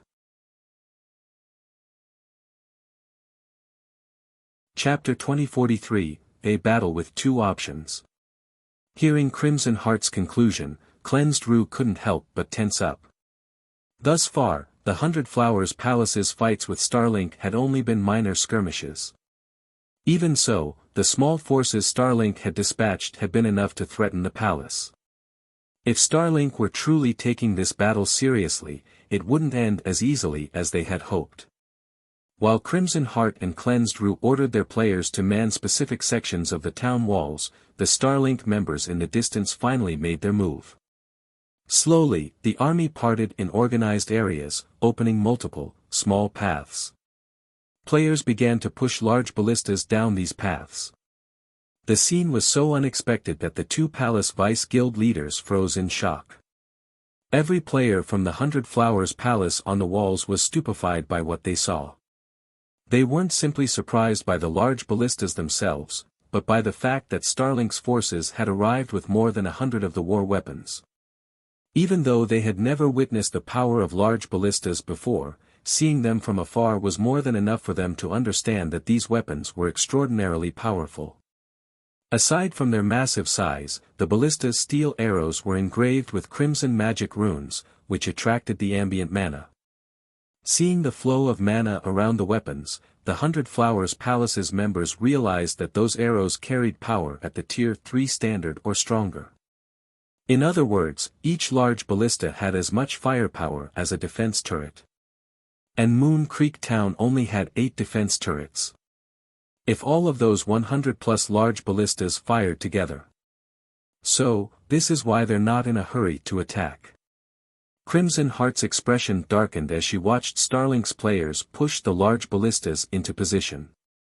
Initially, she had thought that the 100 Flowers Palace had some ability to fend off a superpower, but after seeing the large ballistas, she found the idea laughable. This is Starlink? Is this a joke? How are we supposed to fight that? The palace's players began to despair when they saw the massive war weapons, their fighting spirit vanishing. Not only were they heavily outnumbered, but the difference between their war weapons was also massive.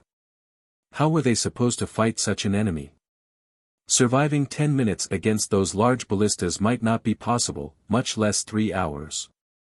At this point, the players in Moon Creek Town had gone into an uproar after witnessing Starlink's forces. The various guild spies in the town frantically reported the situation to their superiors.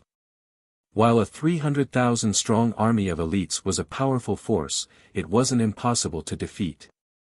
An army of 100,000 elites, with the defender's advantage, should be more than enough to repel the force. However, it was a different story if the enemy had 100+ large ballistas.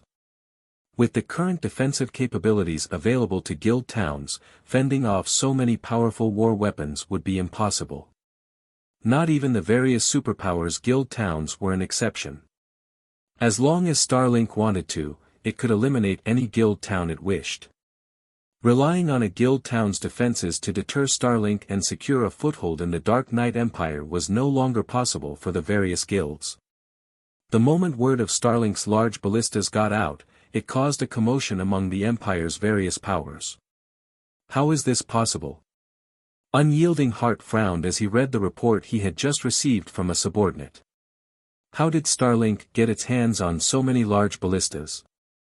Unyielding Soul had been keeping an eye on Starlink's movements. Naturally, Starlink's attempt to pacify the 100 Flowers Palace hadn't escaped the guild's notice.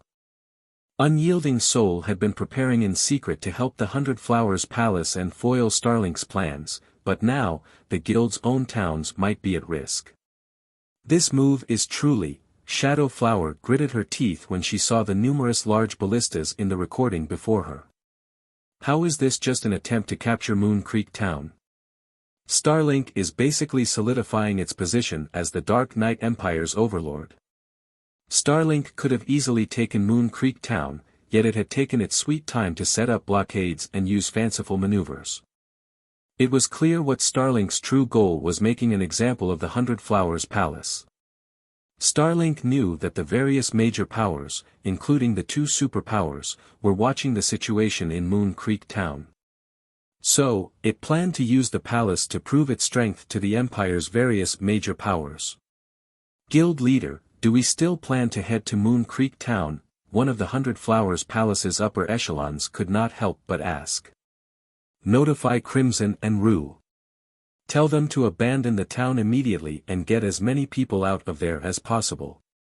Shadow Flower commanded, frustrated, after giving the matter some thought. Understood.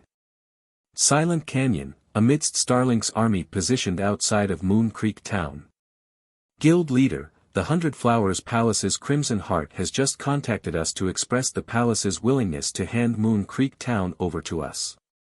In return, they have requested that we allow them to leave the town. Dawn Webb, who wore a set of luxurious mage robes and carried a crystalline staff, said, smiling at Lu Xingluo. They want to surrender now that they've realized how much stronger we are. Lu Xingluo revealed a playful smile. From what 3 and Tiger have told me, Zero Wing's members are participating in this war. That is the case, Dawn Webb confirmed.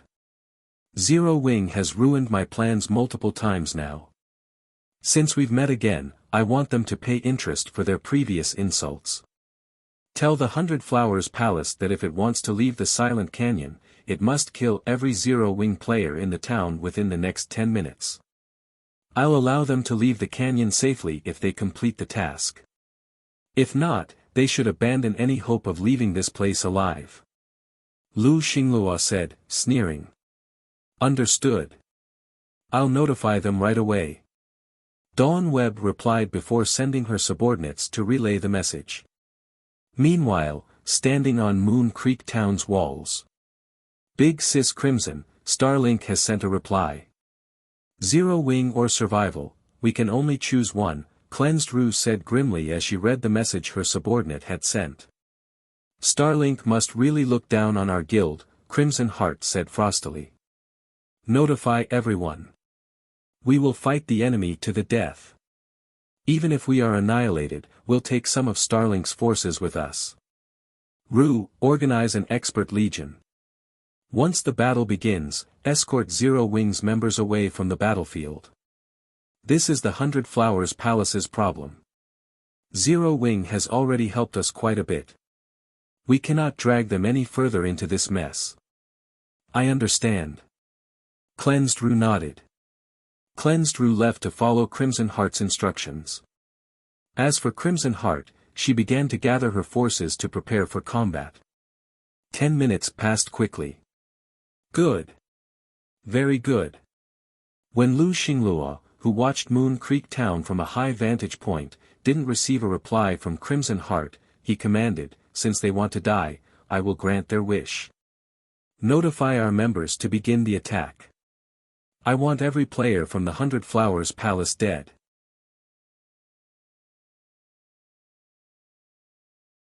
Chapter 2044, Disparity in Combat Power. Starlink's 300,000-strong army had Moon Creek Town completely surrounded. With Lu Xingluo's command, the 100-plus large ballistas slowly advanced, stirring fear in the hearts of the town's players. This was the first time the Dark Knight Empire had seen such a large-scale siege battle.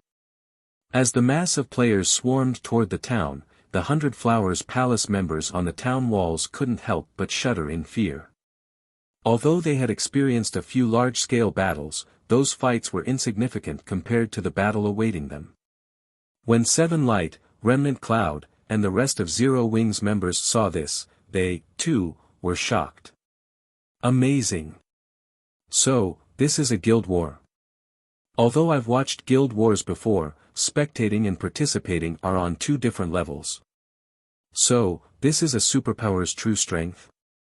Although they were refinement realm experts, Seven Light and his comrades couldn't help but feel insignificant before such a large army. In a battle of this scale, an individual wouldn't make even the tiniest wave. They had successfully broken past one Starlink blockade after another and fended off thousands of players, but they had only done so due to the canyon's narrow terrain. A few hundred players would be fortunate if they could attack at the same time, but this battlefield was about to take place on an open plain. On a battlefield like this, they may have to face thousands of players at once. Surviving would be difficult enough, not to mention turning the tide of battle. Moreover, they had the large ballistas to contend with. If 100 large ballistas fired simultaneously, they would even blow a group of peak experts to smithereens. Starlink didn't only plan to annihilate the 100 Flowers Palace. It also wanted to make an example of the guild for the rest of the Dark Knight Empire's players. Shi Feng could not help his rueful sigh as he watched the gradually approaching war weapons. Large ballistas were far more useful than a town's defense turrets. Although they didn't have as much range as the defense turrets, the ballista's attacks were undoubtedly at the Tier 3 standard. Furthermore, they had slightly shorter cooldowns than the defense turrets. Fortunately, the large ballistas didn't have as large of an AoE as the defense turrets. Since the large ballista's design wasn't particularly difficult to obtain and its materials weren't that rare, it had become a mainstream weapon when sieging towns or cities in the past. The high production cost was the only drawback. A single attempt to produce the large ballista cost roughly 1,000 gold. If a basic master forger attempted to craft one, the total cost would amount to around 3,000 gold. The fact that Starlink had more than 100 of these war weapons meant that the guild had spent at least 300,000 gold in the weapons production.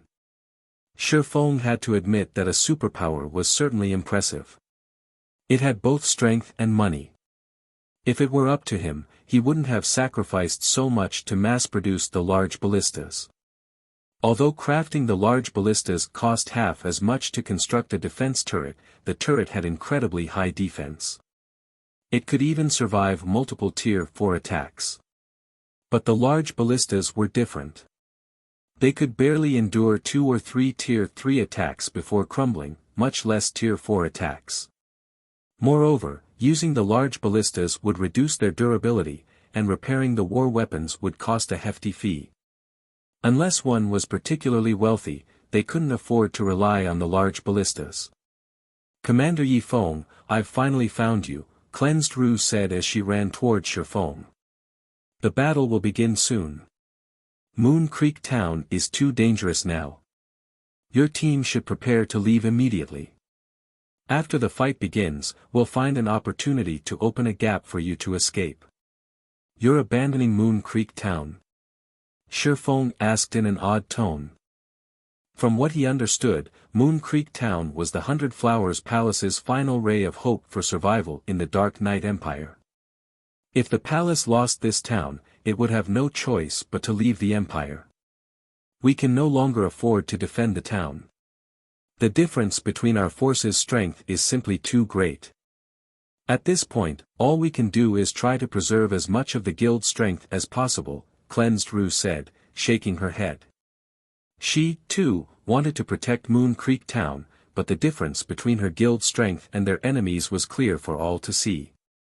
Even if Shadow Flower's army of 200,000 elite and expert players reached the town in time, the reinforcements couldn't change the war's outcome. Against more than 100 large ballistas, Moon Creek Town's defenses were practically non-existent. Rather than throwing their lives away in a pointless struggle, it would be wiser if they simply found another location to settle in. "Is that so?" Shi Feng, more or less, understood the 100 Flowers Palace's reasoning. Smiling, he asked, "What if I say that there is a way to hold on to Moon Creek Town?" "Hold on to Moon Creek Town?" Cleansed Rue blinked in surprise at Shi Feng's words. Defending against Starlink's assault isn't exactly impossible. Only, if you want to hold Moon Creek Town, we'll have to touch upon Zero Wing's core secrets, Shi Feng said, nodding. "Is that really possible?" Cleansed Rue asked, needing confirmation from Shi Feng once more. She knew what Shi Feng was trying to say. As long as the Hundred Flowers Palace agreed to ally with Zero Wing would help protect Moon Creek Town, but she couldn't figure out what method they could employ to save the town. "I'm 80% confident," Shifeng said after giving the matter some thought. 80%. Cleansed Rue stared at the swordsman in shock. Despite facing a 300,000-strong elite army and 100-plus large ballistas, Shifeng insisted that they had an 80% chance of victory. If she hadn't been traveling alongside this swordsman and gained a certain understanding of this man, she would have suspected him of lying to her. "If we fail to protect the town, I will represent Zero Wing in abandoning the alliance conditions. On the contrary, if we succeed, our previous conditions will remain unchanged. What are your thoughts?" Shifeng asked. "All right, I'll negotiate with the guild leader immediately." Cleansed Rue nodded to Shifeng's conditions and confident tone. She then contacted Shadow Flower and Crimson Heart, relaying the offer, word for word, and asking them to make a decision. Hold Moon Creek Town against such an assault. Crimson Heart found Cleansed Rue's claim difficult to believe. Not even Unyielding Soul and Crimson Emperor would dare interfere in this war now. Not even they could protect Moon Creek Town against Starlink's forces, and they were too afraid of drawing the guild's attention. However, since Zero Wing had made the offer, we won't suffer any additional losses if this plan fails. Giving it a try doesn't matter at this point, Shadow Flower said after considering the situation. In the end, she agreed that Shifeng's conditions were better than doing nothing and fleeing from the Dark Knight Empire. Following which, Cleansed Rue signed a contract with Shifeng on behalf of Shadow Flower, solidifying the alliance between Zero Wing and the Hundred Flowers Palace. If Zero Wing successfully protected Moon Creek Town, the Hundred Flowers Palace would hand over the management rights to 50% of its shops in the Empire. On the other hand, if Zero Wing failed, this agreement would be null and void. "Commander Yifeng, what do you need the Hundred Flowers Palace to do?" Cleansed Rue asked once the contract had been signed. "How many players do you currently have in Moon Creek Town?" Shifeng responded with a question. "We have 35,000 members garrisoned in the town. Among them, around 3,000 are experts. There are also 1,000 NPC soldiers, 300 of which are Tier 2, Cleansed Rue said. If need be, we can also utilize 4,000 blood source potions to create 4,000 temporary experts. Normally, such a force would be more than enough to defend the town, but against 300,000 elite players, the force would be quite fragile." "Not bad. It should be enough." Shifeng nodded approvingly. He then shifted his gaze to Seven Light and the others and commanded, "All right, let's get to work. Starlink's large ballistas will be your targets." "Wonderful. I didn't think we'd get a chance to use them this time." Seven Light and his comrades' eyes glowed as they received their orders. Chapter 2045, Guardian Puppet appears. "Just them?" Cleansed Rue was confused as she watched Seven Light and the other Zero Wing members make their way toward the town's main entrance. She couldn't fathom what Shifeng intended to do. Although she had previously witnessed their strength, individual combat power would be utterly useless in the upcoming battle. A melee peak expert might even fare worse than an ordinary Tier 2 elementalist. An elementalist, after all, had AoE spells they could use to cause immense damage on the battlefield. Seeing this, she wondered if Shifeng was playing a prank on her. "Relax. Seven Light and the others are quite strong," Shifeng said with a faint smile.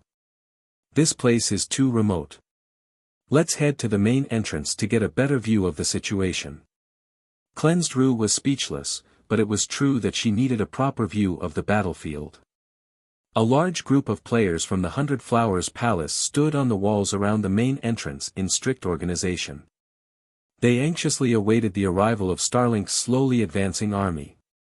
Knowing that this battle would determine their guild's fate, even the palace's expert players, who had experienced countless life-or-death battles, couldn't help their growing nerves.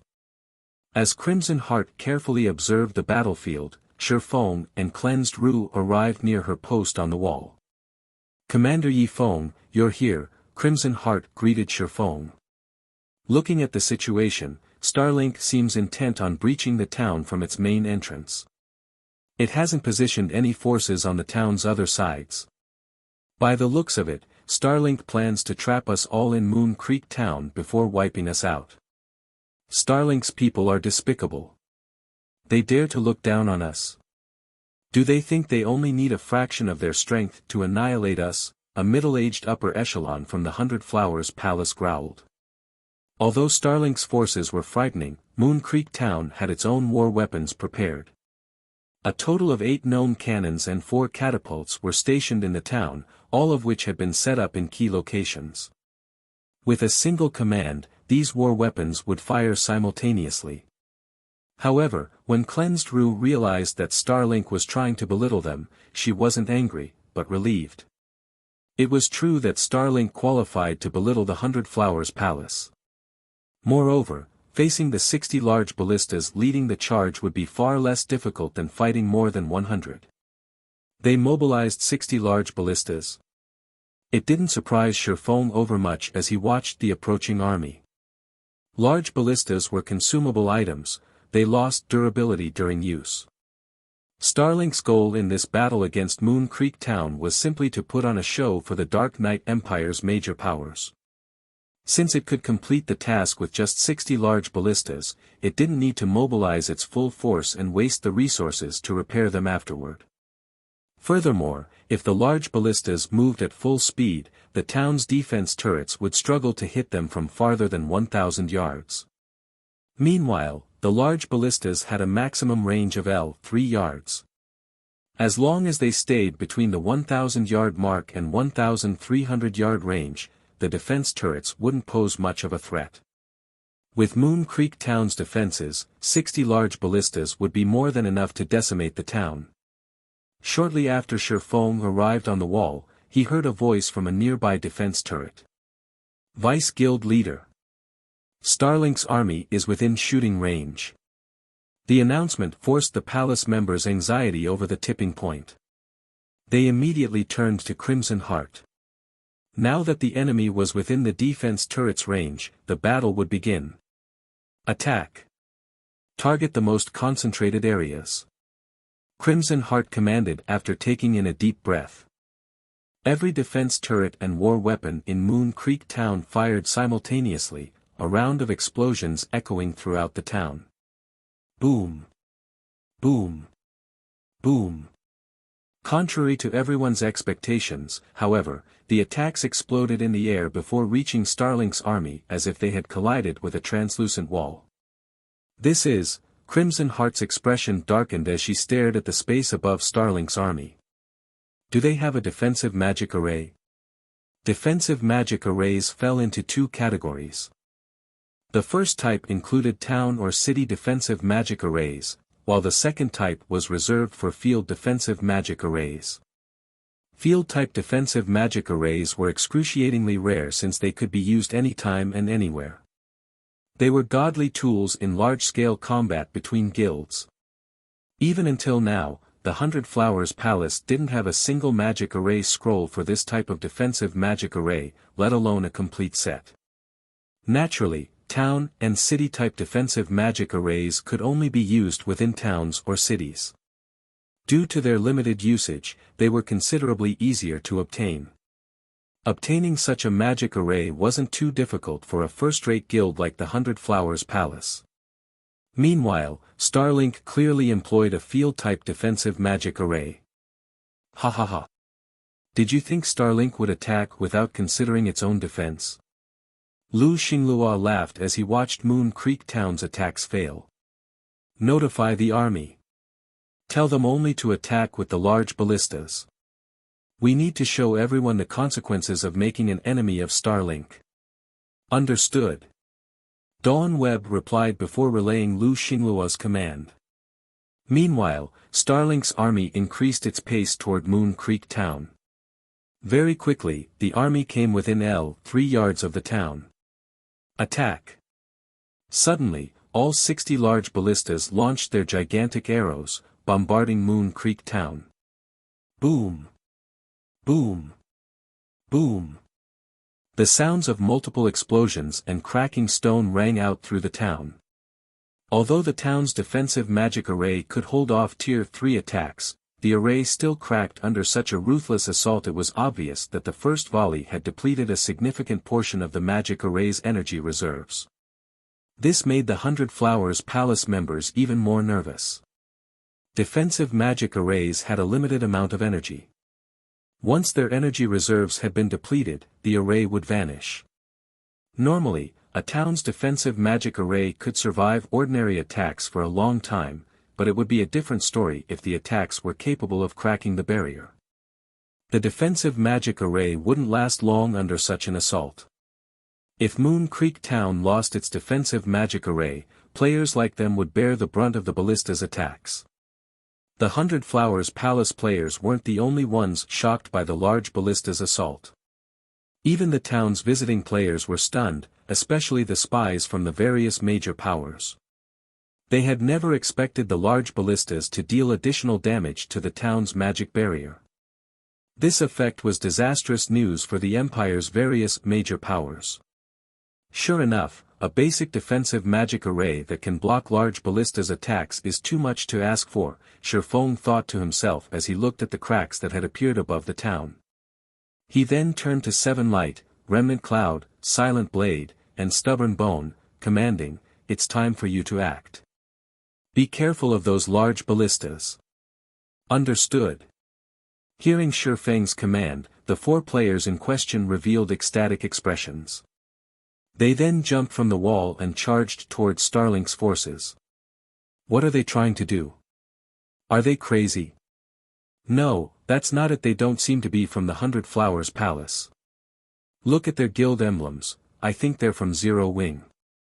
Both Starlink's members and the distant spectating players were shocked to see the 4 players dash towards Starlink's army. Are Zero Wing's members trying to escape? Have we scared them silly? Lu Xinglua sneered at Seven Light and the others. Relay my commands. Even if they've lost their minds, do not let them leave. Blast those 4 to pieces. 4 large ballistas, which had been aimed at Moon Creek Town, suddenly fired at Seven Light and his companions. 4 massive arrows transformed into streaks of red light as they tore through the sound barrier and flew toward Zero Wing's members. However, just before the crimson lights struck Seven Light's group, 4 gigantic figures appeared before the players. The streaks of red light stopped abruptly in front of the gigantic figures, incapable of proceeding an inch farther. Impossible. Everyone watching these gigantic figures was stunned. 4 massive robots had grasped the ballista arrows, which were as wide as tree trunks, in their palms.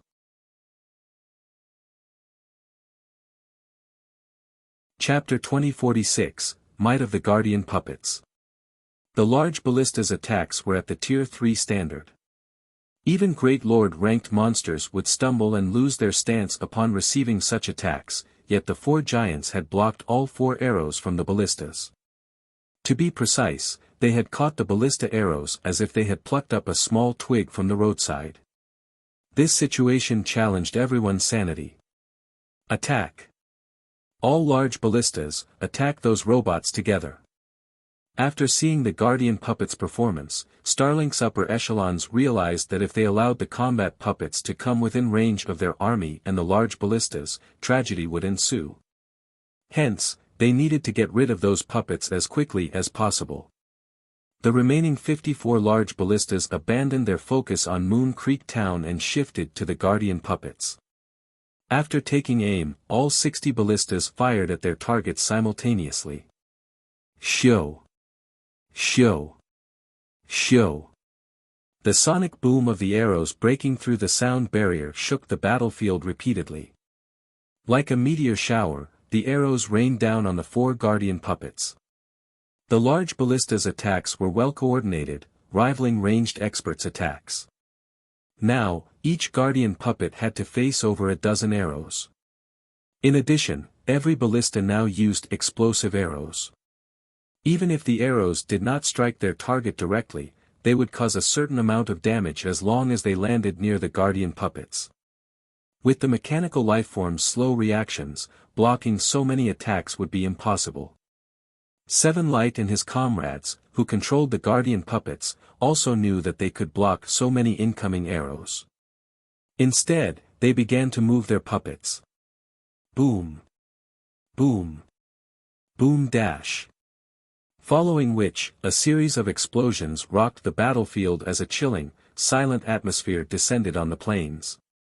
The four guardian puppets successfully evaded every arrow the large ballistas had fired. As if they were skillful, nimble assassins, the guardian puppets evaded the attacks with minimal movements, allowing most of the arrows to brush past harmlessly. How is this possible? How are those mechanical puppets so dexterous? As the players controlling the large ballistas watched the guardian puppets charge toward them, their eyes nearly fell from their sockets. In God's domain, mechanical lifeforms were famed for superb strength and defense, but they also shared one weakness: slow reaction times. When the guardian puppets had caught the ballista arrows earlier, the puppets' great strength had left them in shock and awe, but watching the constructs dance like flexible monkeys had destroyed their previous understanding of mechanical lifeforms.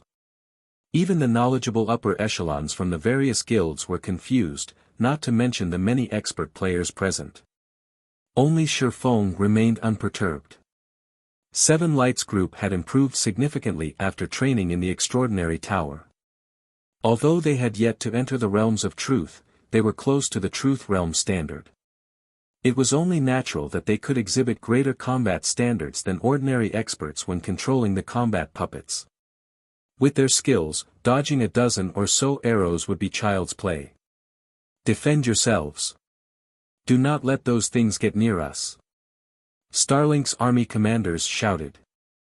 Despite firing volley after volley of arrows, the large ballista's attacks did nothing to slow the guardian puppets' advance. On the contrary, the ballistas were forced to retreat to maintain their distance from the constructs. However, Seven Lights Group controlled bronze combat puppets. Their movement speed was far superior to the large ballistas, and as a result, the gap between them continued to shrink. 800 yards. 500 yards. 200 yards. When less than 100 yards separated the two sides, Starlink's members began to grow nervous.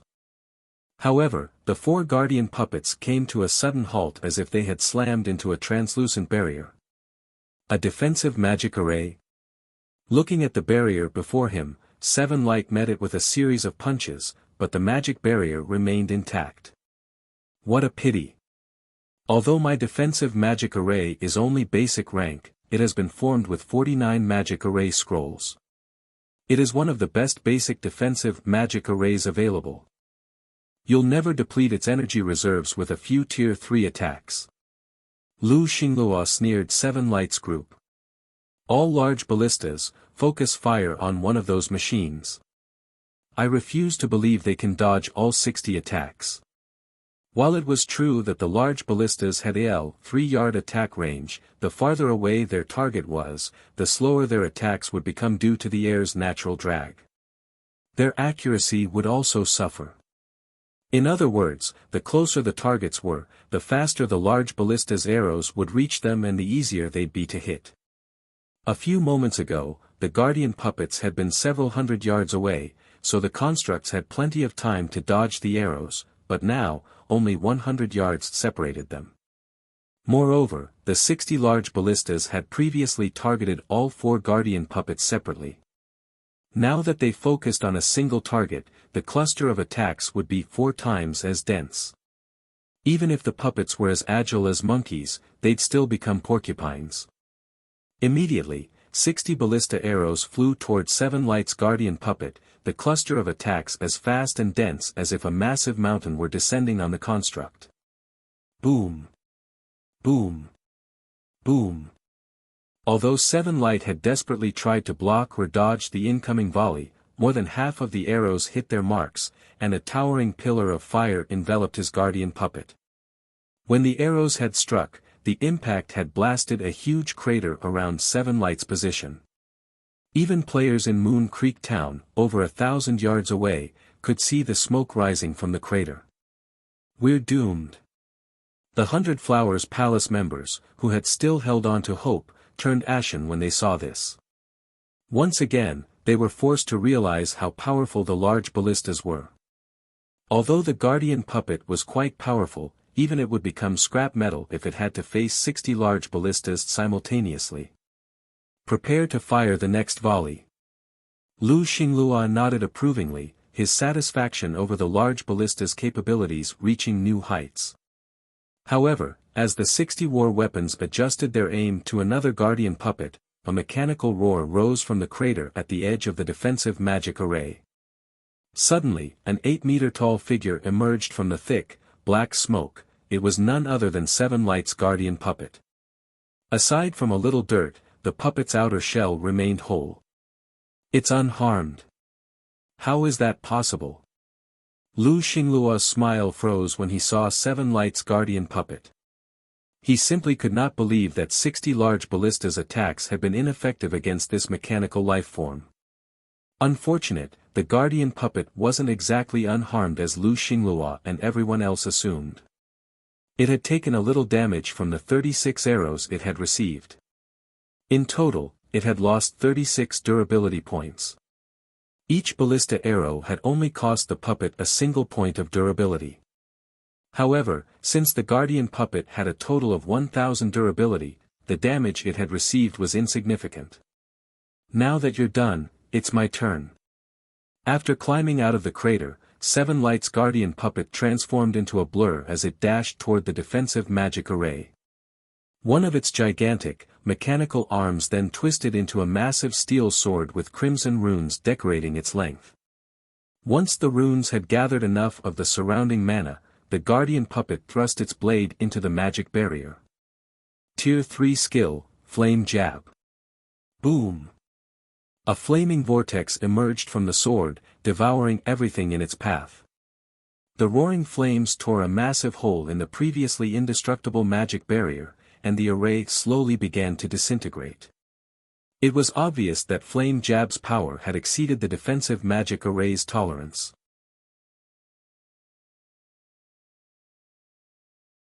Chapter 2047, Let's Get Serious as Well.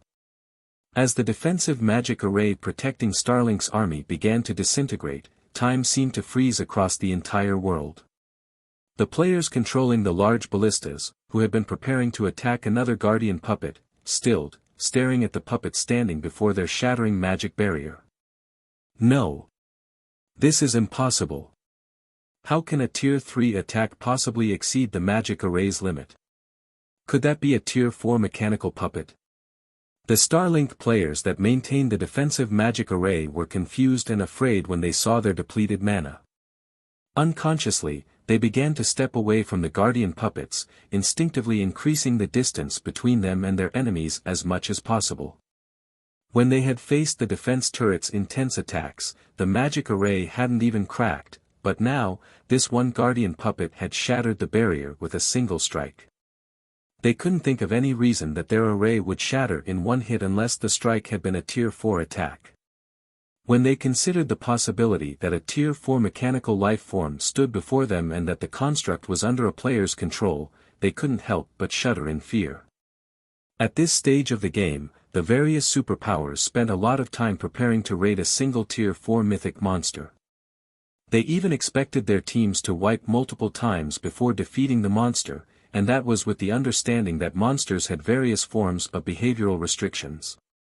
If these restrictions were removed, killing a mythic monster would be several times more difficult. A Tier 4 puppet?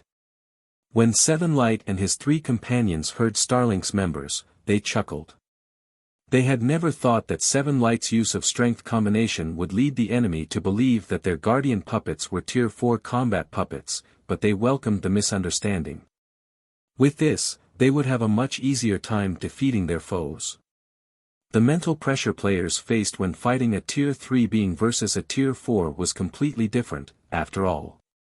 The 4 Zero-Wing players controlled their guardian puppets, striking at the large ballista's locations.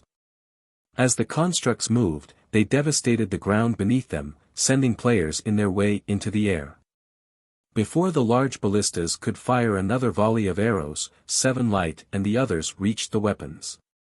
They then swung their transformed arms at their targets. Boom! Although the large ballistas were over 4 meters tall, they were no different than pebbles on the roadside compared to the 8-meter-tall guardian puppets. When the guardian puppets' sword arms descended, they halved the large ballistas before them. They also carved deep grooves, over a dozen meters or so long, into the ground. There was no question that these constructs' strength was at the peak of Tier 3. In that single exchange, Starlink had lost 4 of its large ballistas. For a moment, the surrounding players were utterly stupefied. While the large ballistas appeared to be made of only wood and metal, magic runes strengthened their structure. Even a Tier 2 player would need to attack for a long time to destroy one. These war weapons could even survive a few Tier 3 attacks. Yet, the guardian puppets could destroy a large ballista in one hit. While everyone was still in shock over the guardian puppets' power, the constructs destroyed 4 more large ballistas. Damn it! All large ballistas, retreat immediately. Lu Xinglua hurriedly commanded, his expression grim. Summoning unit, use the Tier 3 summoning scrolls. Do not let those things get close to the large ballistas. Producing each large ballista cost 3,000 gold. This battle had only begun a short moment ago, yet they had already lost 8 large ballistas. Even though Starlink was wealthy, it could not afford such a costly war. Following their orders, Starlink's summoning unit activated 8 Tier 3 summoning scrolls, commanding their 8 summoned Great Lords to work in pairs to pin down the enemy constructs. In the meantime, the players operating the large ballistas frantically retreated. Scram! 7 Light brandished his guardian puppets' 2 sword arms at the approaching 2 Great Lords, sending the summoned creatures flying and dealing over -1 million damage to each. Without pause, he then dashed toward the nearest large ballista. Remnant Cloud and the others managed to shake off the Great Lords as easily, chasing after the retreating war weapons. Seeing this situation, Lu Xinglua and his fellow upper echelon's eyes twitched with fury. Although the Great Lords could significantly reduce the puppet's mobility, Starlink still lost 1 large ballista after another. After a short moment, another 10 large ballistas had been destroyed. Amazing! So, this is the strength Zero-Wing has been hiding all this time.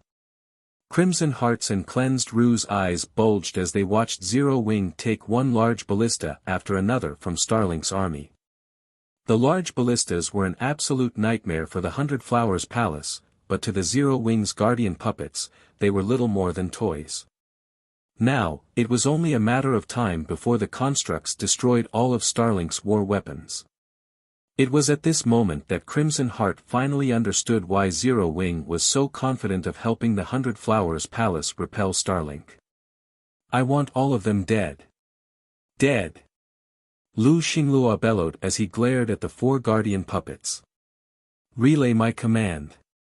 All troops are to attack Moon Creek Town now. Understood. Dawn Webb promptly relayed the command for all forces to attack. They were no longer capable of stopping the guardian puppets' rampage, but at the end of the day, there were only 4 of these constructs. As long as the large ballistas scattered and fled in different directions, the guardian puppets would have to waste a lot of time chasing them down. The puppets would never be able to catch up with every one of the ballistas. Meanwhile, they still had 300,000 elite and expert players, as well as the 60 other large ballistas on the other side of Moon Creek Town. Even if the guardian puppets were more powerful, they couldn't save the town. Under Lu Xinglua's command, the Starlink forces surrounding Moon Creek Town took action. Big Sis Crimson, the 60 large ballistas on the other side of the town are approaching. Moreover, the enemy players have started to charge towards us.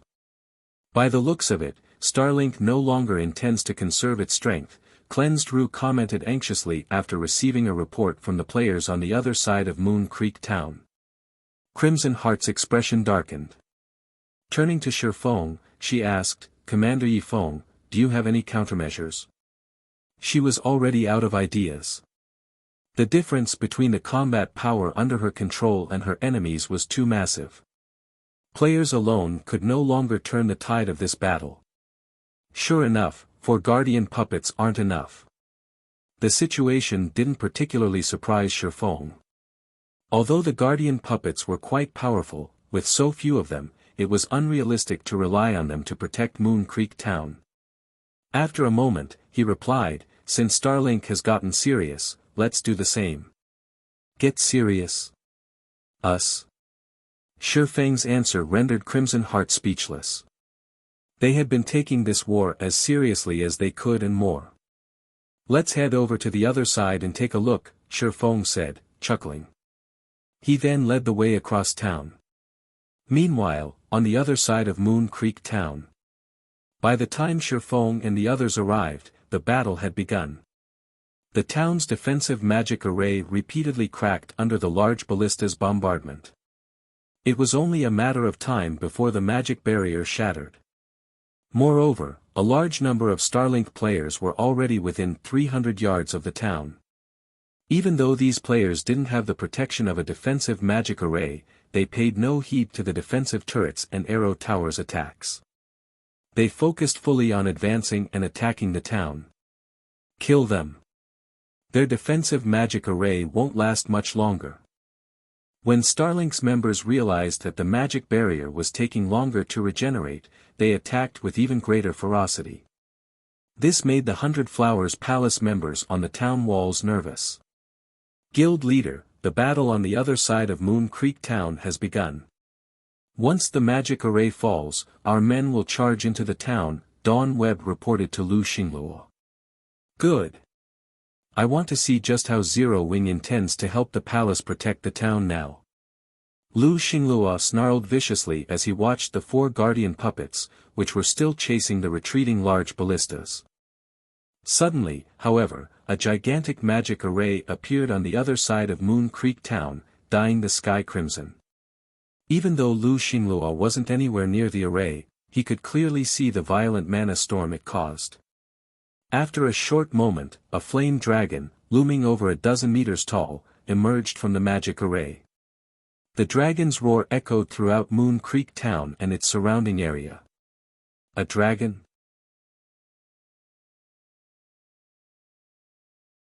Chapter 2048, This Side is Scarier. Why is there a dragon? Lu Xingluo was stunned to see the flame dragon hover above Moon Creek Town. Dragons were destruction incarnate in God's domain. Even if the flame dragon before him were not a true dragon, merely an inferior dragon, it would still be extremely difficult to take down. When they saw the flame dragon appear on the battlefield, Starlink's army, which stood before Moon Creek Town's walls, was dazed. Not only was the flame dragon before them gigantic, but it was also a level 80 monster.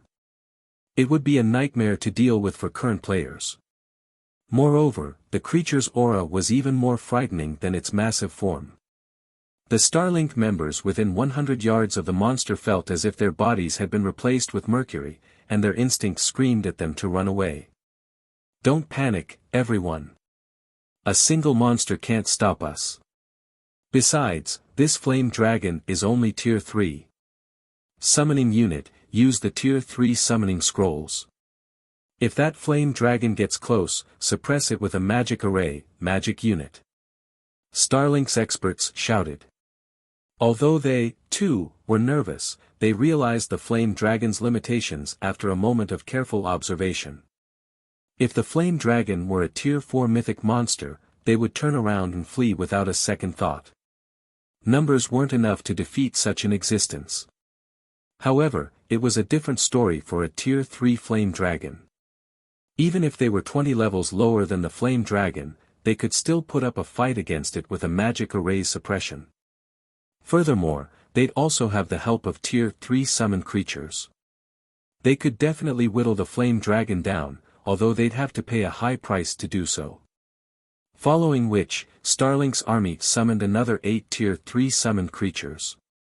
Although these summoned creatures were not as high-leveled as the Flame Dragon, they were still level 78 or level 79. The level difference was practically negligible. They have 8 more Tier 3 summoned creatures. Crimson Heart could not help but tense up when she saw the 7-meter-tall summoned creatures on the battlefield. Tier 3 magic scrolls were extremely rare, and summoning scrolls were among the rarest. To pin down the 4 guardian puppets, Starlink had already used 8 Tier 3 summoning scrolls, and now, it used another 8. Starlink's foundations were simply astonishing.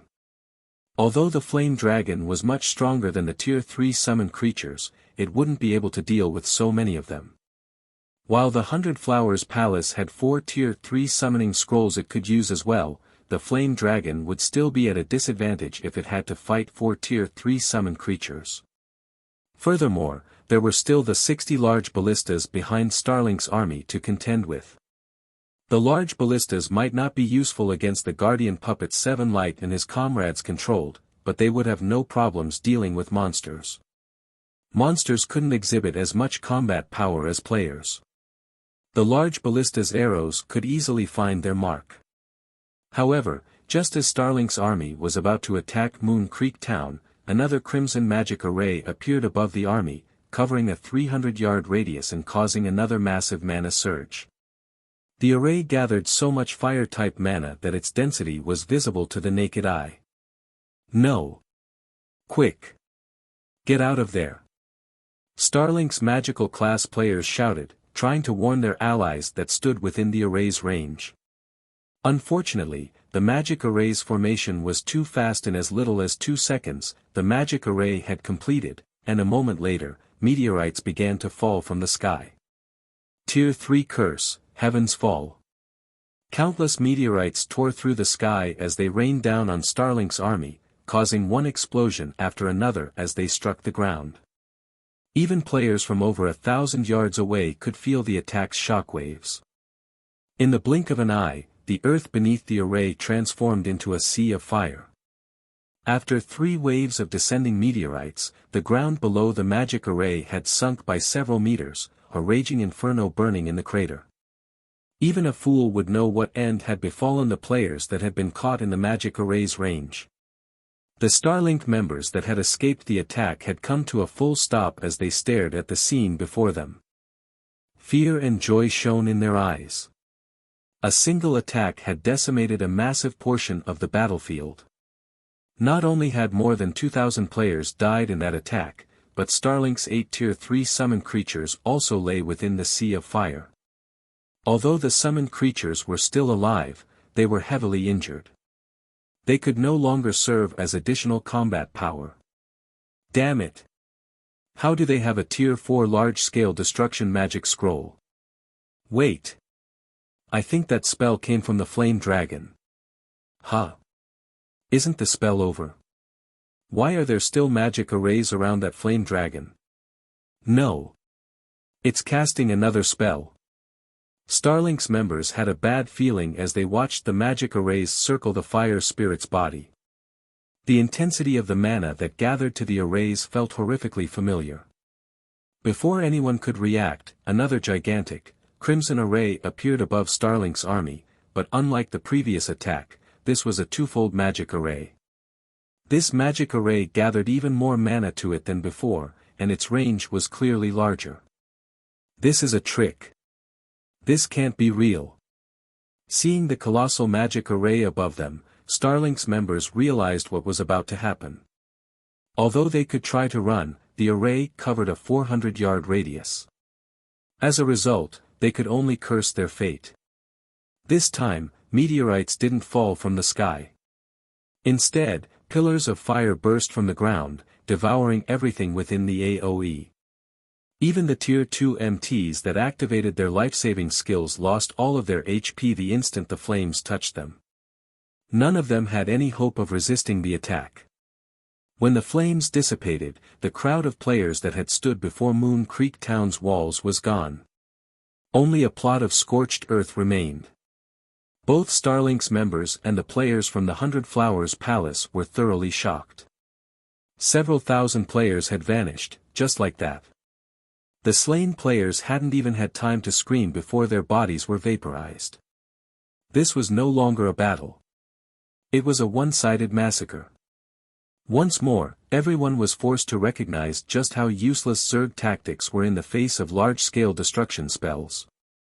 This flame dragon was far more terrifying than the 4 guardian puppets on the other side of the town. Only Shifeng remained unperturbed. Calmly, he shifted his gaze toward the distant large ballistas and ordered the fire spirit, "Go. Destroy those large ballistas." The fire spirit had been considered a godly war weapon during his previous life not because of its physical combat prowess and high intellect, but because of its ability to use a variety of fire-type curses and large-scale destruction spells. Without these abilities, the fire spirit wouldn't have been capable of single-handedly fending off superpowers' large-scale assaults. Although his fire spirit was only a Tier 3 creature right now, even the strongest player at this stage of the game was only Tier 2. Starlink's members had no hope of defending themselves against the Tier 3 advanced fire spirit's attacks. After receiving Shifeng's command, the fire spirit flapped its wings, transforming into a blazing fireball as it flew toward its new targets. Its movement speed was much higher than the guardian puppets, and although the 60 large ballistas tried to repel the dragon with attacks, they couldn't land a single hit. Meanwhile, with the fire spirit's ability to fly, it crossed the 1,000 yards to the large ballistas in only a brief moment. Before Starlink's upper echelons could order a retreat, the fire spirit cast a Tier 3 spell, summoning 36 scorching flame spears around it. It then launched these spears at the nearby large ballistas. Boom! Boom! Boom! In the blink of an eye, the 11 large ballistas within 60 yards of the fire spirit burned to ash.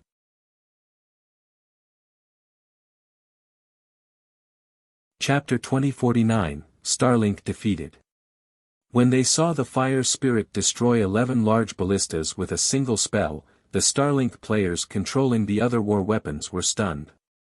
They had intended to attack the fire spirit, but after witnessing its power, they couldn't make themselves move. Quick! Ranged players, stop that thing. Large ballistas, scatter and retreat. Starlink's upper echelons paled as they watched the fire dragon destroy their large ballistas. In the blink of an eye, they had lost 11 war weapons. The fire spirit was an even more dangerous and more expensive opponent than the 4 guardian puppets. Although the guardian puppets were much faster than the large ballistas, Starlink still had Tier 3 summoned creatures to slow them down. The puppets would need some time to catch up to one of the ballistas, but it was a different story for the fire spirit. Not only could the fire spirit fly, but its movement speed was also higher than the guardian puppets. Moreover, it possessed powerful ranged attacks. It could hunt down the large ballistas far more easily than the guardian puppets. The only benefit they had was the fact that players' attacks were somewhat effective against the flame dragon. Starlink's members swarmed toward the fire spirit, bombarding it with ranged attacks. Meanwhile, the remaining 49 large ballistas began their retreat. However, by the time Starlink's members had gathered around the fire spirit, the dragon had already finished casting the Tier 3 curse, Scorching Laser. Suddenly, the fire spirit stretched open its maw, and a twofold magic array manifested before it, rapidly gathering the surrounding fire-type mana. In less than a second, the array transformed into a blinding, miniature sun. As the miniature sun's scorching heat washed over them, nearby players felt a stinging pain. Roar! As the fire spirit voiced its anger, the miniature sun transformed once more into a white beam that swept across the land, extending up to 200 yards away from the flame dragon. The beam annihilated everything it touched, and the players who were hit didn't even have a chance to scream before they were vaporized. When the beam disappeared, it revealed a scorched groove, 5 meters deep, in the ground before the fire spirit, separating Starlink's army into 2 halves. 2 large ballistas that had been caught in the attack had instantly been turned to ash. Seeing this, The 100 Flowers Palace members watching from Moon Creek Town's walls could not help but gape in shock. So, this is Zero Wing. An intense shock filled Crimson Heart as she turned to Sherfone beside her. Just one of Zero Wing's monsters was enough to drive Starlink's army into chaos. This battle had certainly altered her understanding of combat in God's domain. Zerg tactics. Siege tools. In front of absolute power, neither mattered. If a guild fought a monster like the Fire Spirit, which wielded numerous large-scale destruction spells, and failed to cope properly, there would be no battle to speak of. There would only be a slaughter. Meanwhile, the various major powers watching from within the town fell silent as they watched the scene through their magic mirrors. What is that monster? Isn't it a little too powerful? It can use so many large-scale destruction spells. Amazing. With this, Starlink will have trouble capturing Moon Creek Town. The 100 Flowers Palace has actually kept such a card hidden. That can't be right. If the 100 Flowers Palace had something like this, it would have used it to defend East Valley Town. I saw that cloaked fellow summon that monster. He should be one of Zero Wing's members. What kind of guild is Zero Wing? I thought it was merely an up-and-coming guild without any backers. How could it have such a powerful foundation? For a moment, the various major powers' curiosity regarding Zero Wing grew. First, Zero Wing had revealed 4 incredibly powerful guardian puppets, slaughtering Starlink's forces. Then, the guild had proceeded to summon the Fire Spirit, a creature that was akin to a natural disaster on a large battlefield. With such strength, Zero Wing could certainly afford to clash with any superpower, yet despite its strength, they had rarely heard of Zero Wing before this battle.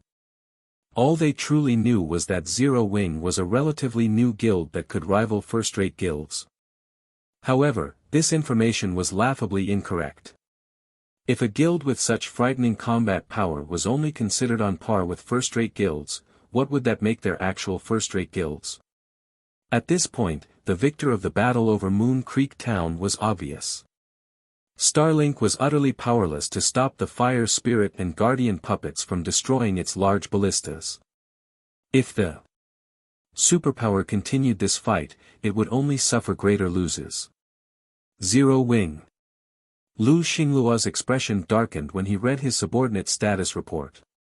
Despite how short the battle had been thus far, Starlink had already lost 43 large ballistas. Once the Fire Spirit had joined the fray, in particular, the ballistas began to fall even faster. Guild leader, are we going to continue this battle? Dawn Webb could not help but ask. Retreat. Have everyone retreat. Lu Xingluo growled, grinding his teeth as he glared at the rampaging guardian puppets. Although he didn't want to admit it, he was truly powerless to stop the guardian puppets and Fire Spirit at this time. He'd lost far more war weapons if he chose to stay. Every large ballista cost a fortune to craft. They were also Starlink's only advantage in battle. While they might capture Moon Creek Town if they continued, it would cost ever large ballista in Starlink's possession. The trade simply wasn't worthwhile. Understood. I'll relay the command right away. Dawn Webb breathed a quiet sigh of relief when she heard Lu Xingluo's decision. Shen then began to contact the various units' commanders. Following Dawn Webb's instructions, Starlink's forces began to scatter and flee. Neither the Guardian puppets nor the Fire Spirit gave chase, allowing Starlink's army to leave without a fight. The enemy had far too few players now, and with how scattered Starlink's forces were, they'd hardly kill anything even if they chased them down. Big Sis Crimson, Starlink is retreating. We've held Moon Creek Town. Cleansed Rue exclaimed as she watched Starlink's players flee from the battlefield. Ease. We held it. Even Crimson Heart revealed a joyful grin. For a moment, everyone in Moon Creek Town was stunned as they watched Starlink pull away. Are you kidding me? Starlink actually lost. Zero Wing is just too strong. I doubt even Starlink expected this outcome. Zero Wing can actually fend off a superpower like Starlink. It seems the Dark Knight Empire will have 4 contenders in the future. With a single fire spirit and 4 guardian puppets, Zero Wing had repelled a force of 300,000 elite and expert players and more than 100 large ballistas. This was the first time anyone had achieved such a splendorous victory in the Dark Knight Empire. The most shocking aspect of the battle was that a superpower hadn't been responsible for the feat, but Zero Wing, a guild with hardly any renown. This battle's outcome would undoubtedly shake the entire empire. Now that a power capable of contending with Starlink had arrived in the Dark Knight Empire, the Empire's prior status quo was irrelevant.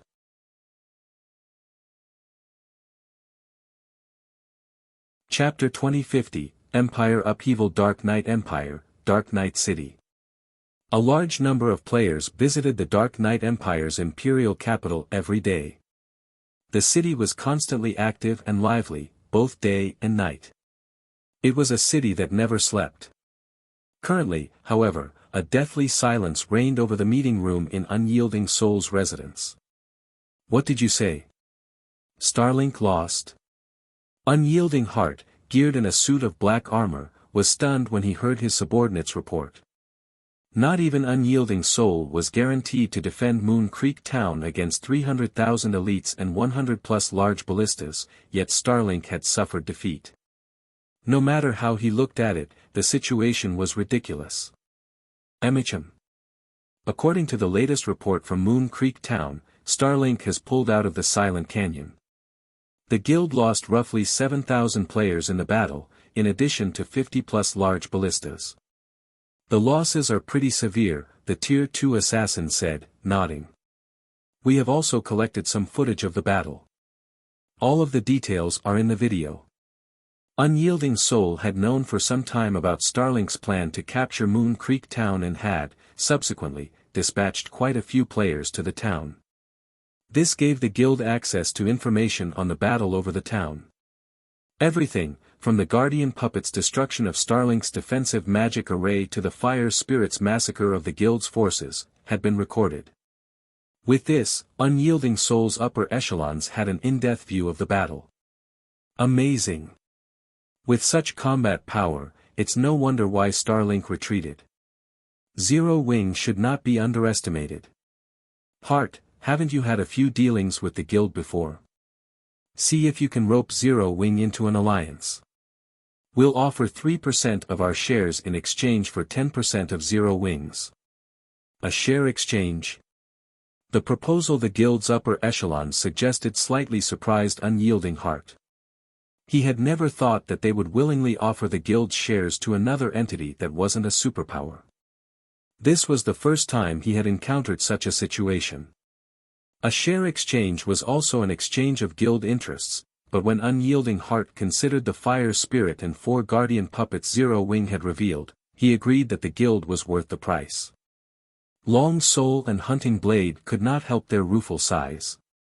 Not long ago, Zero Wing had been a guild on par with first-rate guilds, yet it had already grown into a power that even a super first-rate guild like Unyielding Soul would willingly offer a share exchange for its cooperation. Starlink has suffered a significant loss this time. It will likely need quite some time to recover and will have trouble taking action against us in the near future. We can use this opportunity to secure the rally point in the Phantom Maze. That's right. Starlink has been fighting us for control over the Sea of Trees' Phantom Maze. If we secure the Phantom Maze's rally point, we can acquire a large number of magic crystals and combat techniques. We won't have to worry about nurturing expert players. Although the Strength Zero Wing had displayed surprised Unyielding Soul's upper echelons, they paid more attention to Starlink's defeat. To them, this was definitely a matter worth celebrating. By this time, the Dark Knight Empire's other major powers had also received news about the battle at Moon Creek Town. All of these major powers were astounded. They had never thought that the peerless Starlink would suffer defeat. Moreover, Zero Wing, a guild that they were barely familiar with, had been responsible for its defeat. Zero Wing. Investigate them. Send someone to look into Zero Wing immediately. Zero Wing had suddenly become the center of attention for the Dark Knight Empire's various major powers. Every power was intent on learning more about the guild. After all, a new guild that was powerful enough to defeat Starlink in the Dark Knight Empire meant major changes to the Empire. If they didn't investigate Zero Wing now, they might end up buried under these changes. Dark Knight Empire, Silver Pine City. After the battle at Moon Creek Town, the dark atmosphere that had previously enveloped Silver Pine City had dispersed. The city had reverted to its original, peaceful state. Many players from other cities began to swarm to Silver Pine City, and if one visited the city's teleportation hall, they'd find that most of these new arrivals were guild players. Even elusive guild upper echelons wandered the city streets. It seemed as if Silver Pine City had become the Dark Knight Empire's imperial capital as various major powers gathered here. Big Sis Crimson, the vice guild leaders from 3 second-rate guilds and 1 first-rate guild have come to seek an alliance, a level 58 female summoner reported as she entered the vice guild leader's office. Do you want to meet them? Again. Crimson Heart could not help her bitter smile. All right. Have them wait in the reception room. I'll head there in a moment. Since she had returned to Silver Pine City, more than 20 large guilds had sought her out. The weakest among them was a third-rate guild, while the strongest could even rival the 100 Flowers Palace. This was the first time she had experienced anything like this. This was all due to the alliance between the palace and Zero Wing. To get closer to Zero Wing, the various large guilds had approached her. On the surface, these guilds expressed their desire to cooperate with the 100 Flowers Palace, but in reality, they simply wanted her to recommend them to Zero Wing. They would have far more credibility with an ally's recommendation to Zero Wing than if they approached the guild on their own. Understood. The female summoner nodded before turning to leave, pride filling her heart. Before the battle at Moon Creek Town, Crimson Heart would have been forced to meet with any first-rate guild's vice guild leader if her presence were requested. However, things had changed. Even such important figures would have to wait in line for a meeting. Crimson Heart shifted her gaze to Shifeng, who currently sat on one side of her office. Commander Yifeng, are you sure these shops are acceptable? Crimson Heart asked curiously. According to their contract with Zero Wing, since the guild had helped hold Moon Creek Town, the 100 Flowers Palace had to agree to the previously proposed alliance. In the future, Zero Wing would protect the palace from Starlink in the Dark Knight Empire. In exchange, the 100 Flowers Palace would concede the management rights of 50% of its shops. She had thought that Shifeng would select shops in important NPC cities, but much to her surprise, that hadn't happened. He had chosen quite a few NPC cities with very small player populations. Some of the shops he had chosen were even in NPC towns. He hadn't actually touched any of the 100 Flowers Palace's top 5 shops. His decision was confounding. Emicham. These will do. Shifeng nodded, not bothering to explain his choices. NPC cities with high player populations weren't important to Zero Wing. It had already joined the Secret Chamber of Commerce and no longer lacked sales channels in major NPC cities. As long as Zero Wing rose within secret, it would gain access to even more NPC cities. What Zero Wing currently lacked was access to NPC cities and important NPC towns with small player populations. Moreover, he had chosen the 100 Flowers Palace's NPC towns while considering non-bag space material transportation. Such items would become far more important in the future, including materials used to craft epic items and war weapons. Fortunately, not a single power in God's domain knew about this yet. Naturally, he had to plan ahead. As Shifeng discussed the transfer of management rights with Crimson Heart, the sounds of a series of system notifications reached their ears. System announcement: a total of 100 NPC cities in God's domain have qualified for promotion. In 3 hours, various promoted cities' auction houses will activate the auction arena system. Once active, players may visit the promoted auction houses to learn more.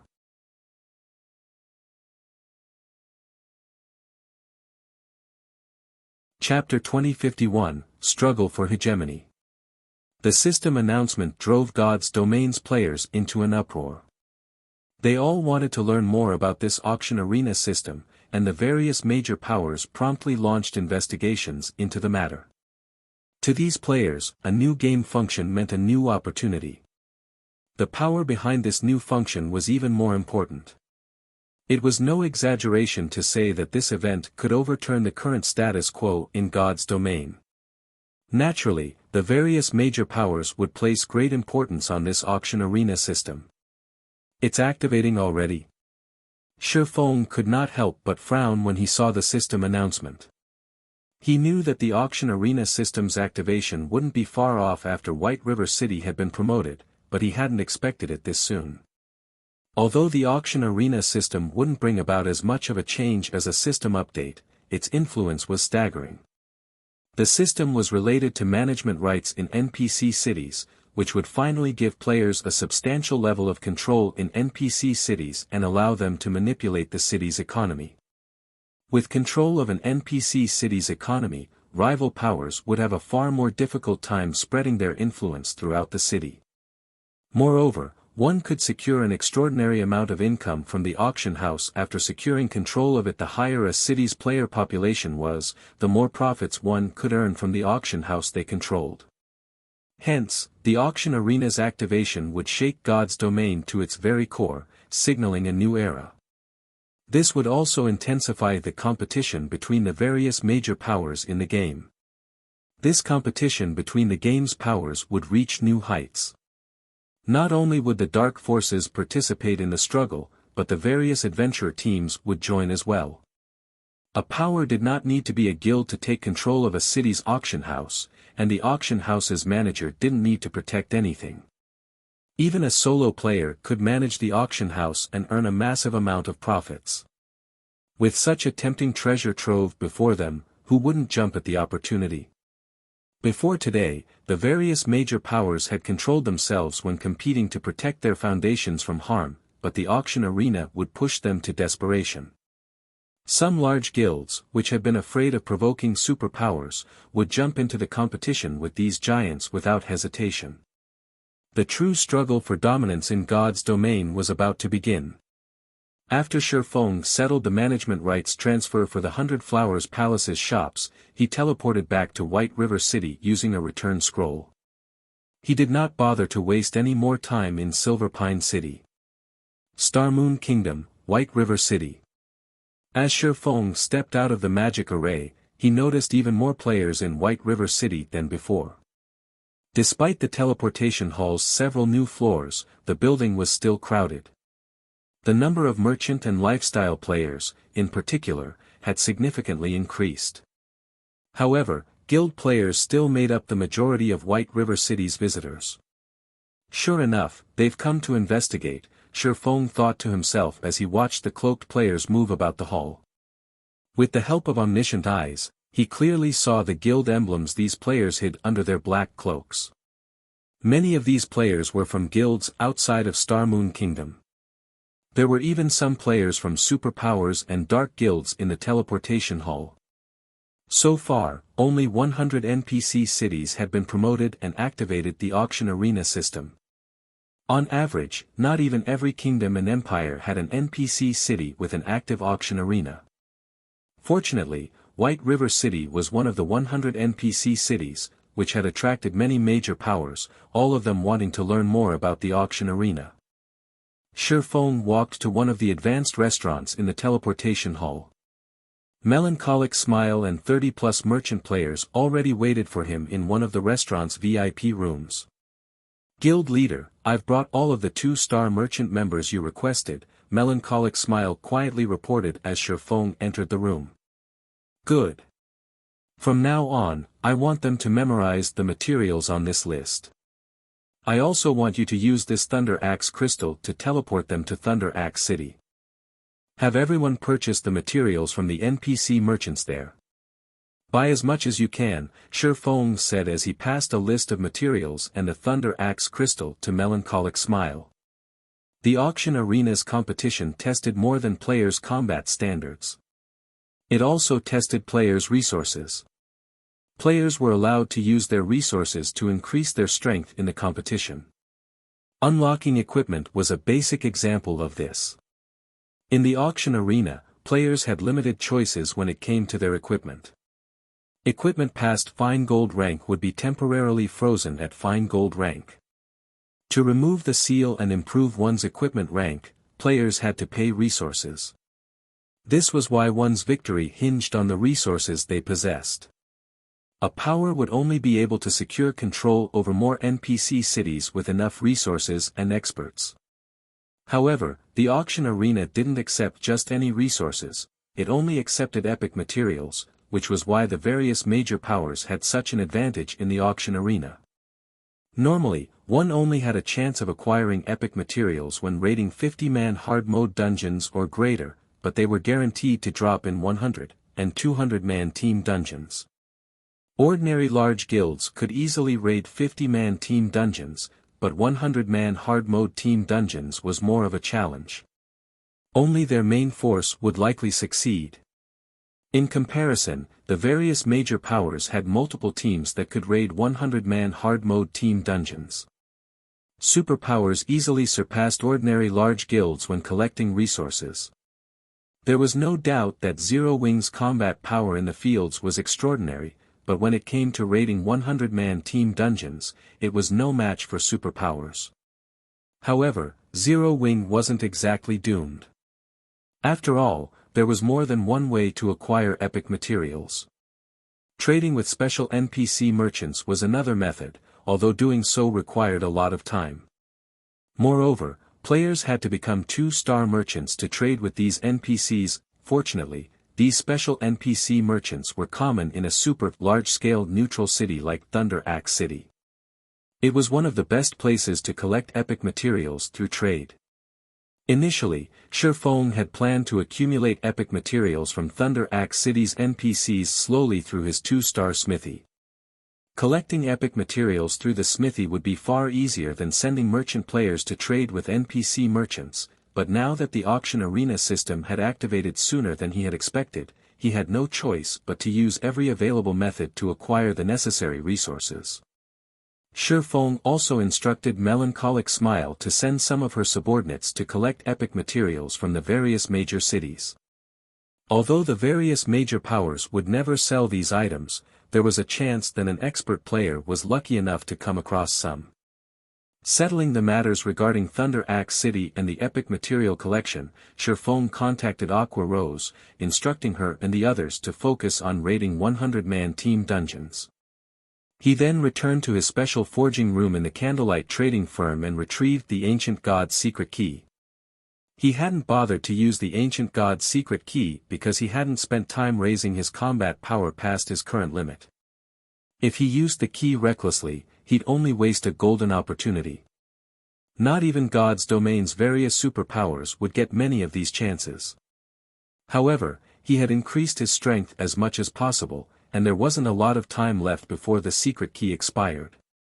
Shifeng tapped on the key made of red luminary's stone, and a silver magic array manifested under his feet. Mana surged toward the magic array, and space seemed to freeze due to the influx. After a short moment, Shifeng transformed into a streak of black light and vanished from the room.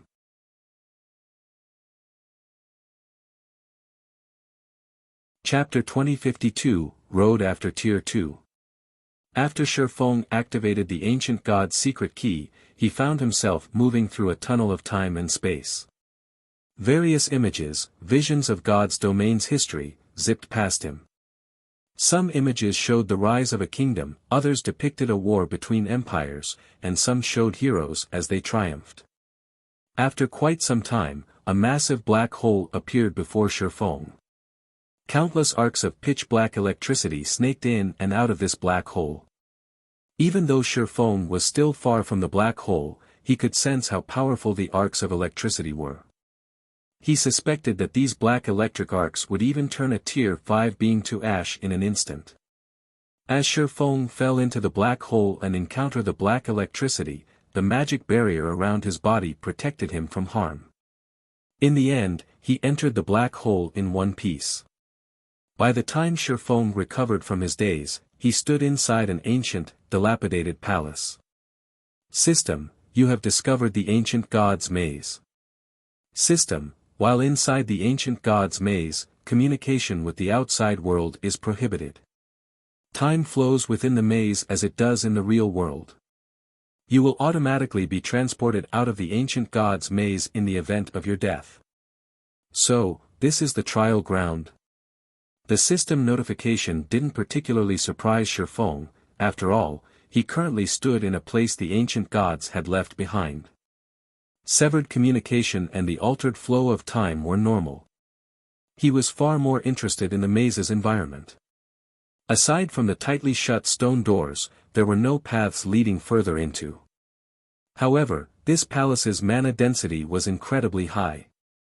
Even zero-wing cities paled in comparison. The environment was a godsend to Shifeng. Not only could players exhibit greater strength while in a high mana environment, but they would also recover their stamina and concentration much faster. Players could continue to fight without worrying about running out of the resources. Following which, Shifeng approached the tightly shut doors. Many divine runes had been carved into the doors, which were made entirely of black luminary stone. The closer Shifeng got to the doors, the more pressure he felt from them. He felt that the door's aura was no weaker than that of a Tier 5 NPC. System, you have discovered the ancient god's gate. You may choose one of 4 difficulties: normal, hard, hell, and Azura. No changes will be allowed once you have made your selection. Please choose carefully. There are 4 difficulties. Shifeng was stunned when he heard the system notification. He remembered that after using the ancient god's secret key, one should only have 3 difficulties to choose from: normal, hard, and hell. The secret key's trial had the same difficulty modes as dungeons in the outside world. As a result, many players who had challenged the ancient god's secret key's trial had taken the difficulty selection too lightly, wasting their golden opportunity. Ordinary experts had no trouble raiding normal mode dungeons. In fact, they usually raided hard mode. However, peak experts accepted nothing less than hell mode dungeons. Most peak experts considered weaker modes an insult to their strength. In the end, however, ordinary experts proved incapable of even clearing the normal mode trial. Peak experts had even been rendered powerless when challenging the hard mode trial. This was why many players who had obtained an ancient god's secret key had wasted their opportunities in the past. One would have a high chance of earning an epic item if they could complete the normal mode trial. Completing the hard mode trial could award players several epic items, with a small chance of obtaining a fragmented legendary item. Finally, completing hell mode gave players a high chance of acquiring a fragmented legendary item. However, Shifeng had never heard of an Azura mode. Why wouldn't it surprise him? This turn of events left Shifeng unsure of which difficulty he should choose. The ancient god's secret key's trial scaled to the challenger's level. As such, it was far more important for the player to improve their combat and equipment standards, rather than increase their level. Shifeng had intended to challenge hell mode and pray for a fragmented legendary item, and he had been relatively confident in succeeding. The discovery of an Azura mode, however, put him in a bind. The difficulty of the secret key's trial increased substantially with each difficulty mode. Of course, if one succeeded, they'd be handsomely rewarded. He was almost certain of completing hell mode, but he'd likely have a hard time if he chose Azura mode. Nothing ventured, nothing gained. Let's go with Azura mode. After giving the matter some thought, Shifeng chose Azura mode. Although he knew he'd have a high chance of earning a fragmented legendary item if he cleared hell mode, it wasn't a guaranteed drop. Based on the trial's setting, however, he should be guaranteed a fragmented legendary item if he cleared Azura mode. Rather than gamble on hell mode, he might as well take the risk and challenge Azura mode. 2 epic items would be of little help to him or Zero Wing. Only fragmented legendary items could bring about significant changes. As players reached higher levels and improved their combat standards, epic items would become more common in God's domain. Zero Wing could still rely on its numerous epic items to contend with Superpower's peak experts, but as time passed, the low quantity and quality of Zero Wing's peak experts would begin to show. As luck would have it, nurturing a peak expert took a lot of time, even with players that had ample resources and heaven-defying talent. The only way Zero Wing could keep up with God's Domain's rapidly developing world was to rely on fragmented legendary items. Moreover, epic items' help would be limited after reaching Tier 2. Tier 3 had been a massive turning point in God's Domain in the past. Countless powers had risen to prominence or fallen into the pits of hell when the Tier 3 era had begun. Fragmented legendary items and above would be players' last hope for a significant power boost after reaching Tier 3. These items could even help experts with lacking combat standards reach Tier 3 and Tier 4. This was why guilds with fragmented legendary items had had more Tier 3 and 4 experts than guilds that did not. Every additional fragmented legendary item Zero Wing gained would ensure one more Tier 3 or 4 experts to support it in the future. Since the Azura mode could guarantee a fragmented legendary item, he had no choice but to choose the difficulty. Once Shifeng made his decision, the ancient God's Gate released a golden light. The doors slowly parted to reveal a dark corridor. Sure enough, this trial won't be that simple. Shifeng's expression tensed slightly as he stared down the dark corridor, his instincts screaming that danger awaited him. He could already see multiple skeletons strewn along the corridor's sides from its entrance. The skeletons all wore excellent equipment, every piece radiating with the glow unique to epic equipment. The skeleton's armor was clearly damaged beyond repair. It was easy to imagine how difficult the Azura mode trial was. Those unfamiliar with God's Domain would most likely treat these skeletal corpses as mere decorations. But Shifeng, who had experienced more than a decade in God's Domain, knew that wasn't the case. Rather, they were a warning. Epic items were extraordinary, and they weren't easy to damage. This held true for both players' items and NPCs. Taking a deep breath, Shifeng summoned the fire spirit and instructed it to lead the way. The instant the fire spirit stepped through the gate, a furious roar echoed from the corridor's depths, so loud that Shifeng had to cover his ears. This roar was particularly familiar to Shifeng.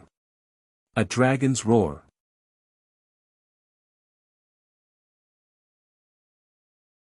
Chapter 2053, Epic Armor Kit Fragment. The majestic dragon's roar reverberated throughout the entire corridor, so powerful that even the sky seemed to shake. Only after the roar faded away could Shifeng finally move his body again.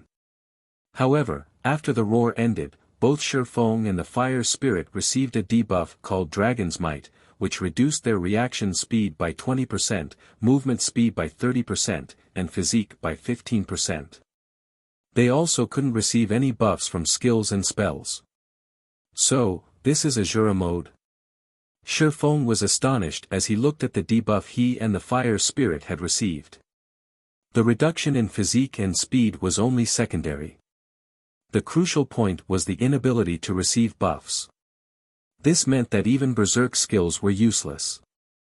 Having berserk skills sealed was potentially fatal to expert players especially when surviving out in the fields.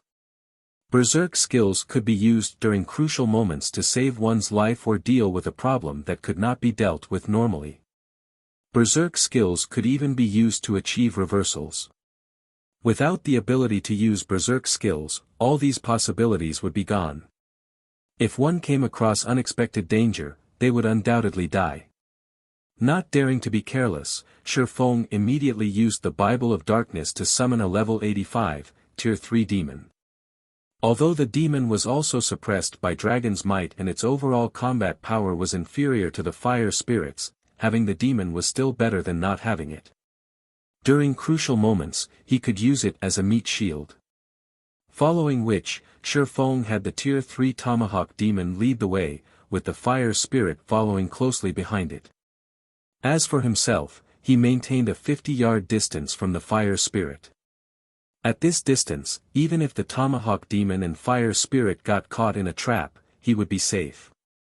If they stumbled upon a dangerous situation, he could also run away at a moment's notice. However, contrary to his expectations, he did not come across any dangerous situations at all, even after walking for more than 10 minutes. Let alone a monster, there wasn't even a simple trap set up in the corridor. He traversed the corridor and arrived at a dark hall relatively easily. The hall was the size of a football stadium, with stone pillars erected on all sides. The divine runes carved onto these stone pillars made the place extraordinarily chilly. Even Shifeng, with his extremely high ice resistance, could not help but shudder.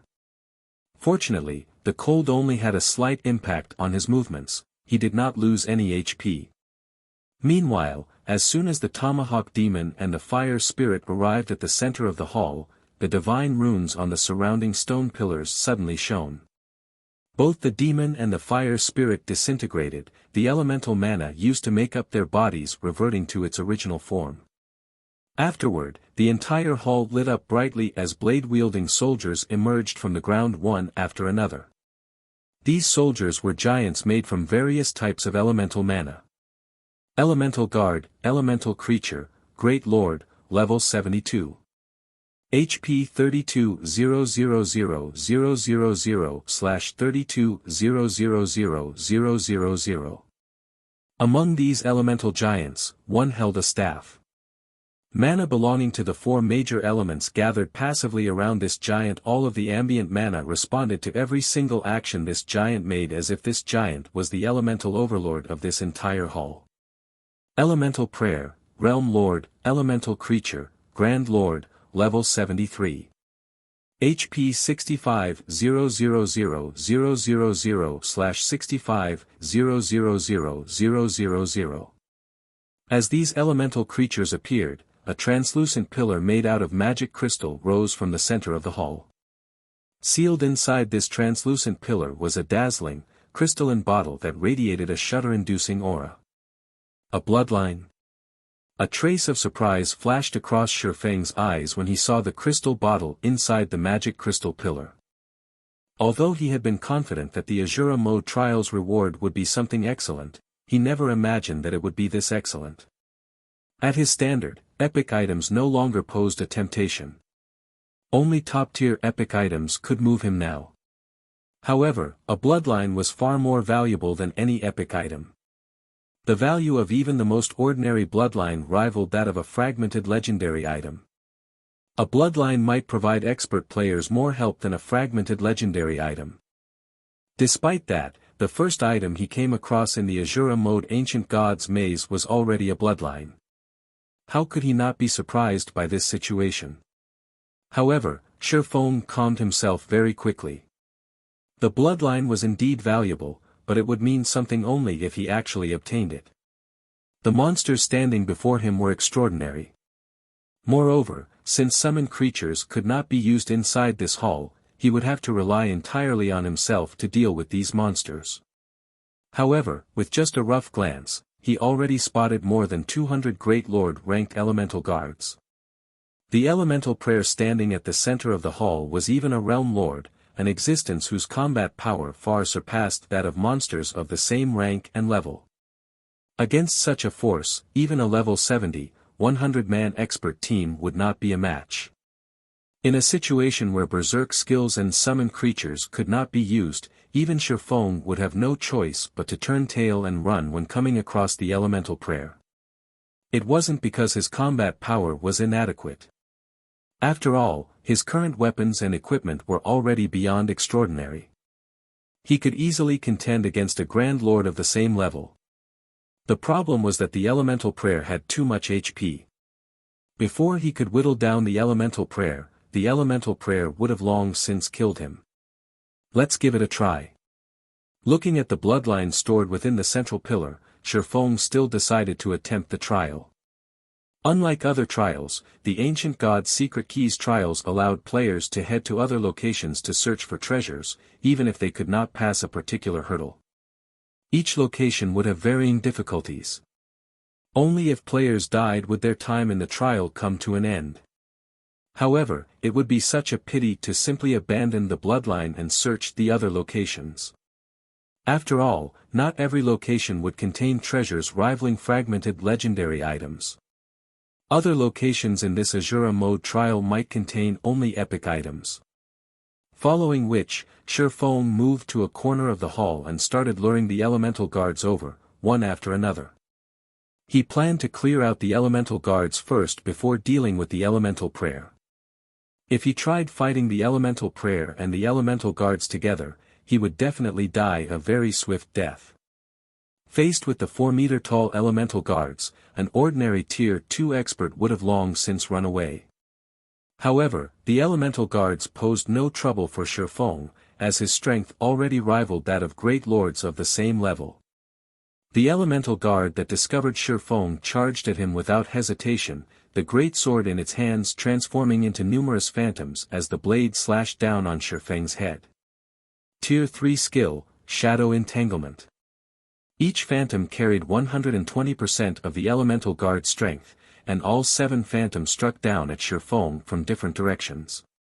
Even a Tier 2 expert would be killed instantly if they were not careful. However, these attacks were nothing before Shifeng. Crisscrossing the abyssal blade and killing ray, he deflected 2 of the 7 phantom swords toward the other phantom swords, neutralizing the attack in the blink of an eye. Shifeng received no damage at all. Following which, he stabbed the elemental guard's elemental core. Minus 43,574. He dealt a critical hit when striking the core. The elemental guard's HP promptly fell by a visible chunk. Afterward, Shifeng stabbed the elemental core once more with his other sword. As the battle wore on, the elemental guard's HP continuously decreased. Even though the elemental guard's battle recovery was strong, killing the elemental guard was only a matter of time. If another Tier 2 expert were here, they would definitely be shocked by the current scene playing out. A Tier 2 player was actually overwhelming a level 72 Great Lord without using any skills or spells, a feat that even peak experts of the same level could not achieve. However, while Shifeng was indeed capable of killing the elemental guard, at the end of the day, it was still a bona fide Great Lord. Even after he started using skills, he still took close to 8 minutes to finish off the elemental guard. After the elemental guard fell, it dropped several items. When Shifeng took a look at his experience bar, he frowned involuntarily. He had gone through great pains to kill a great lord, yet he was awarded only a pitiful amount of EXP, at the standard of a lord of the same level. However, when Shifeng recalled that this was an ancient god's trial, he found the situation understandable.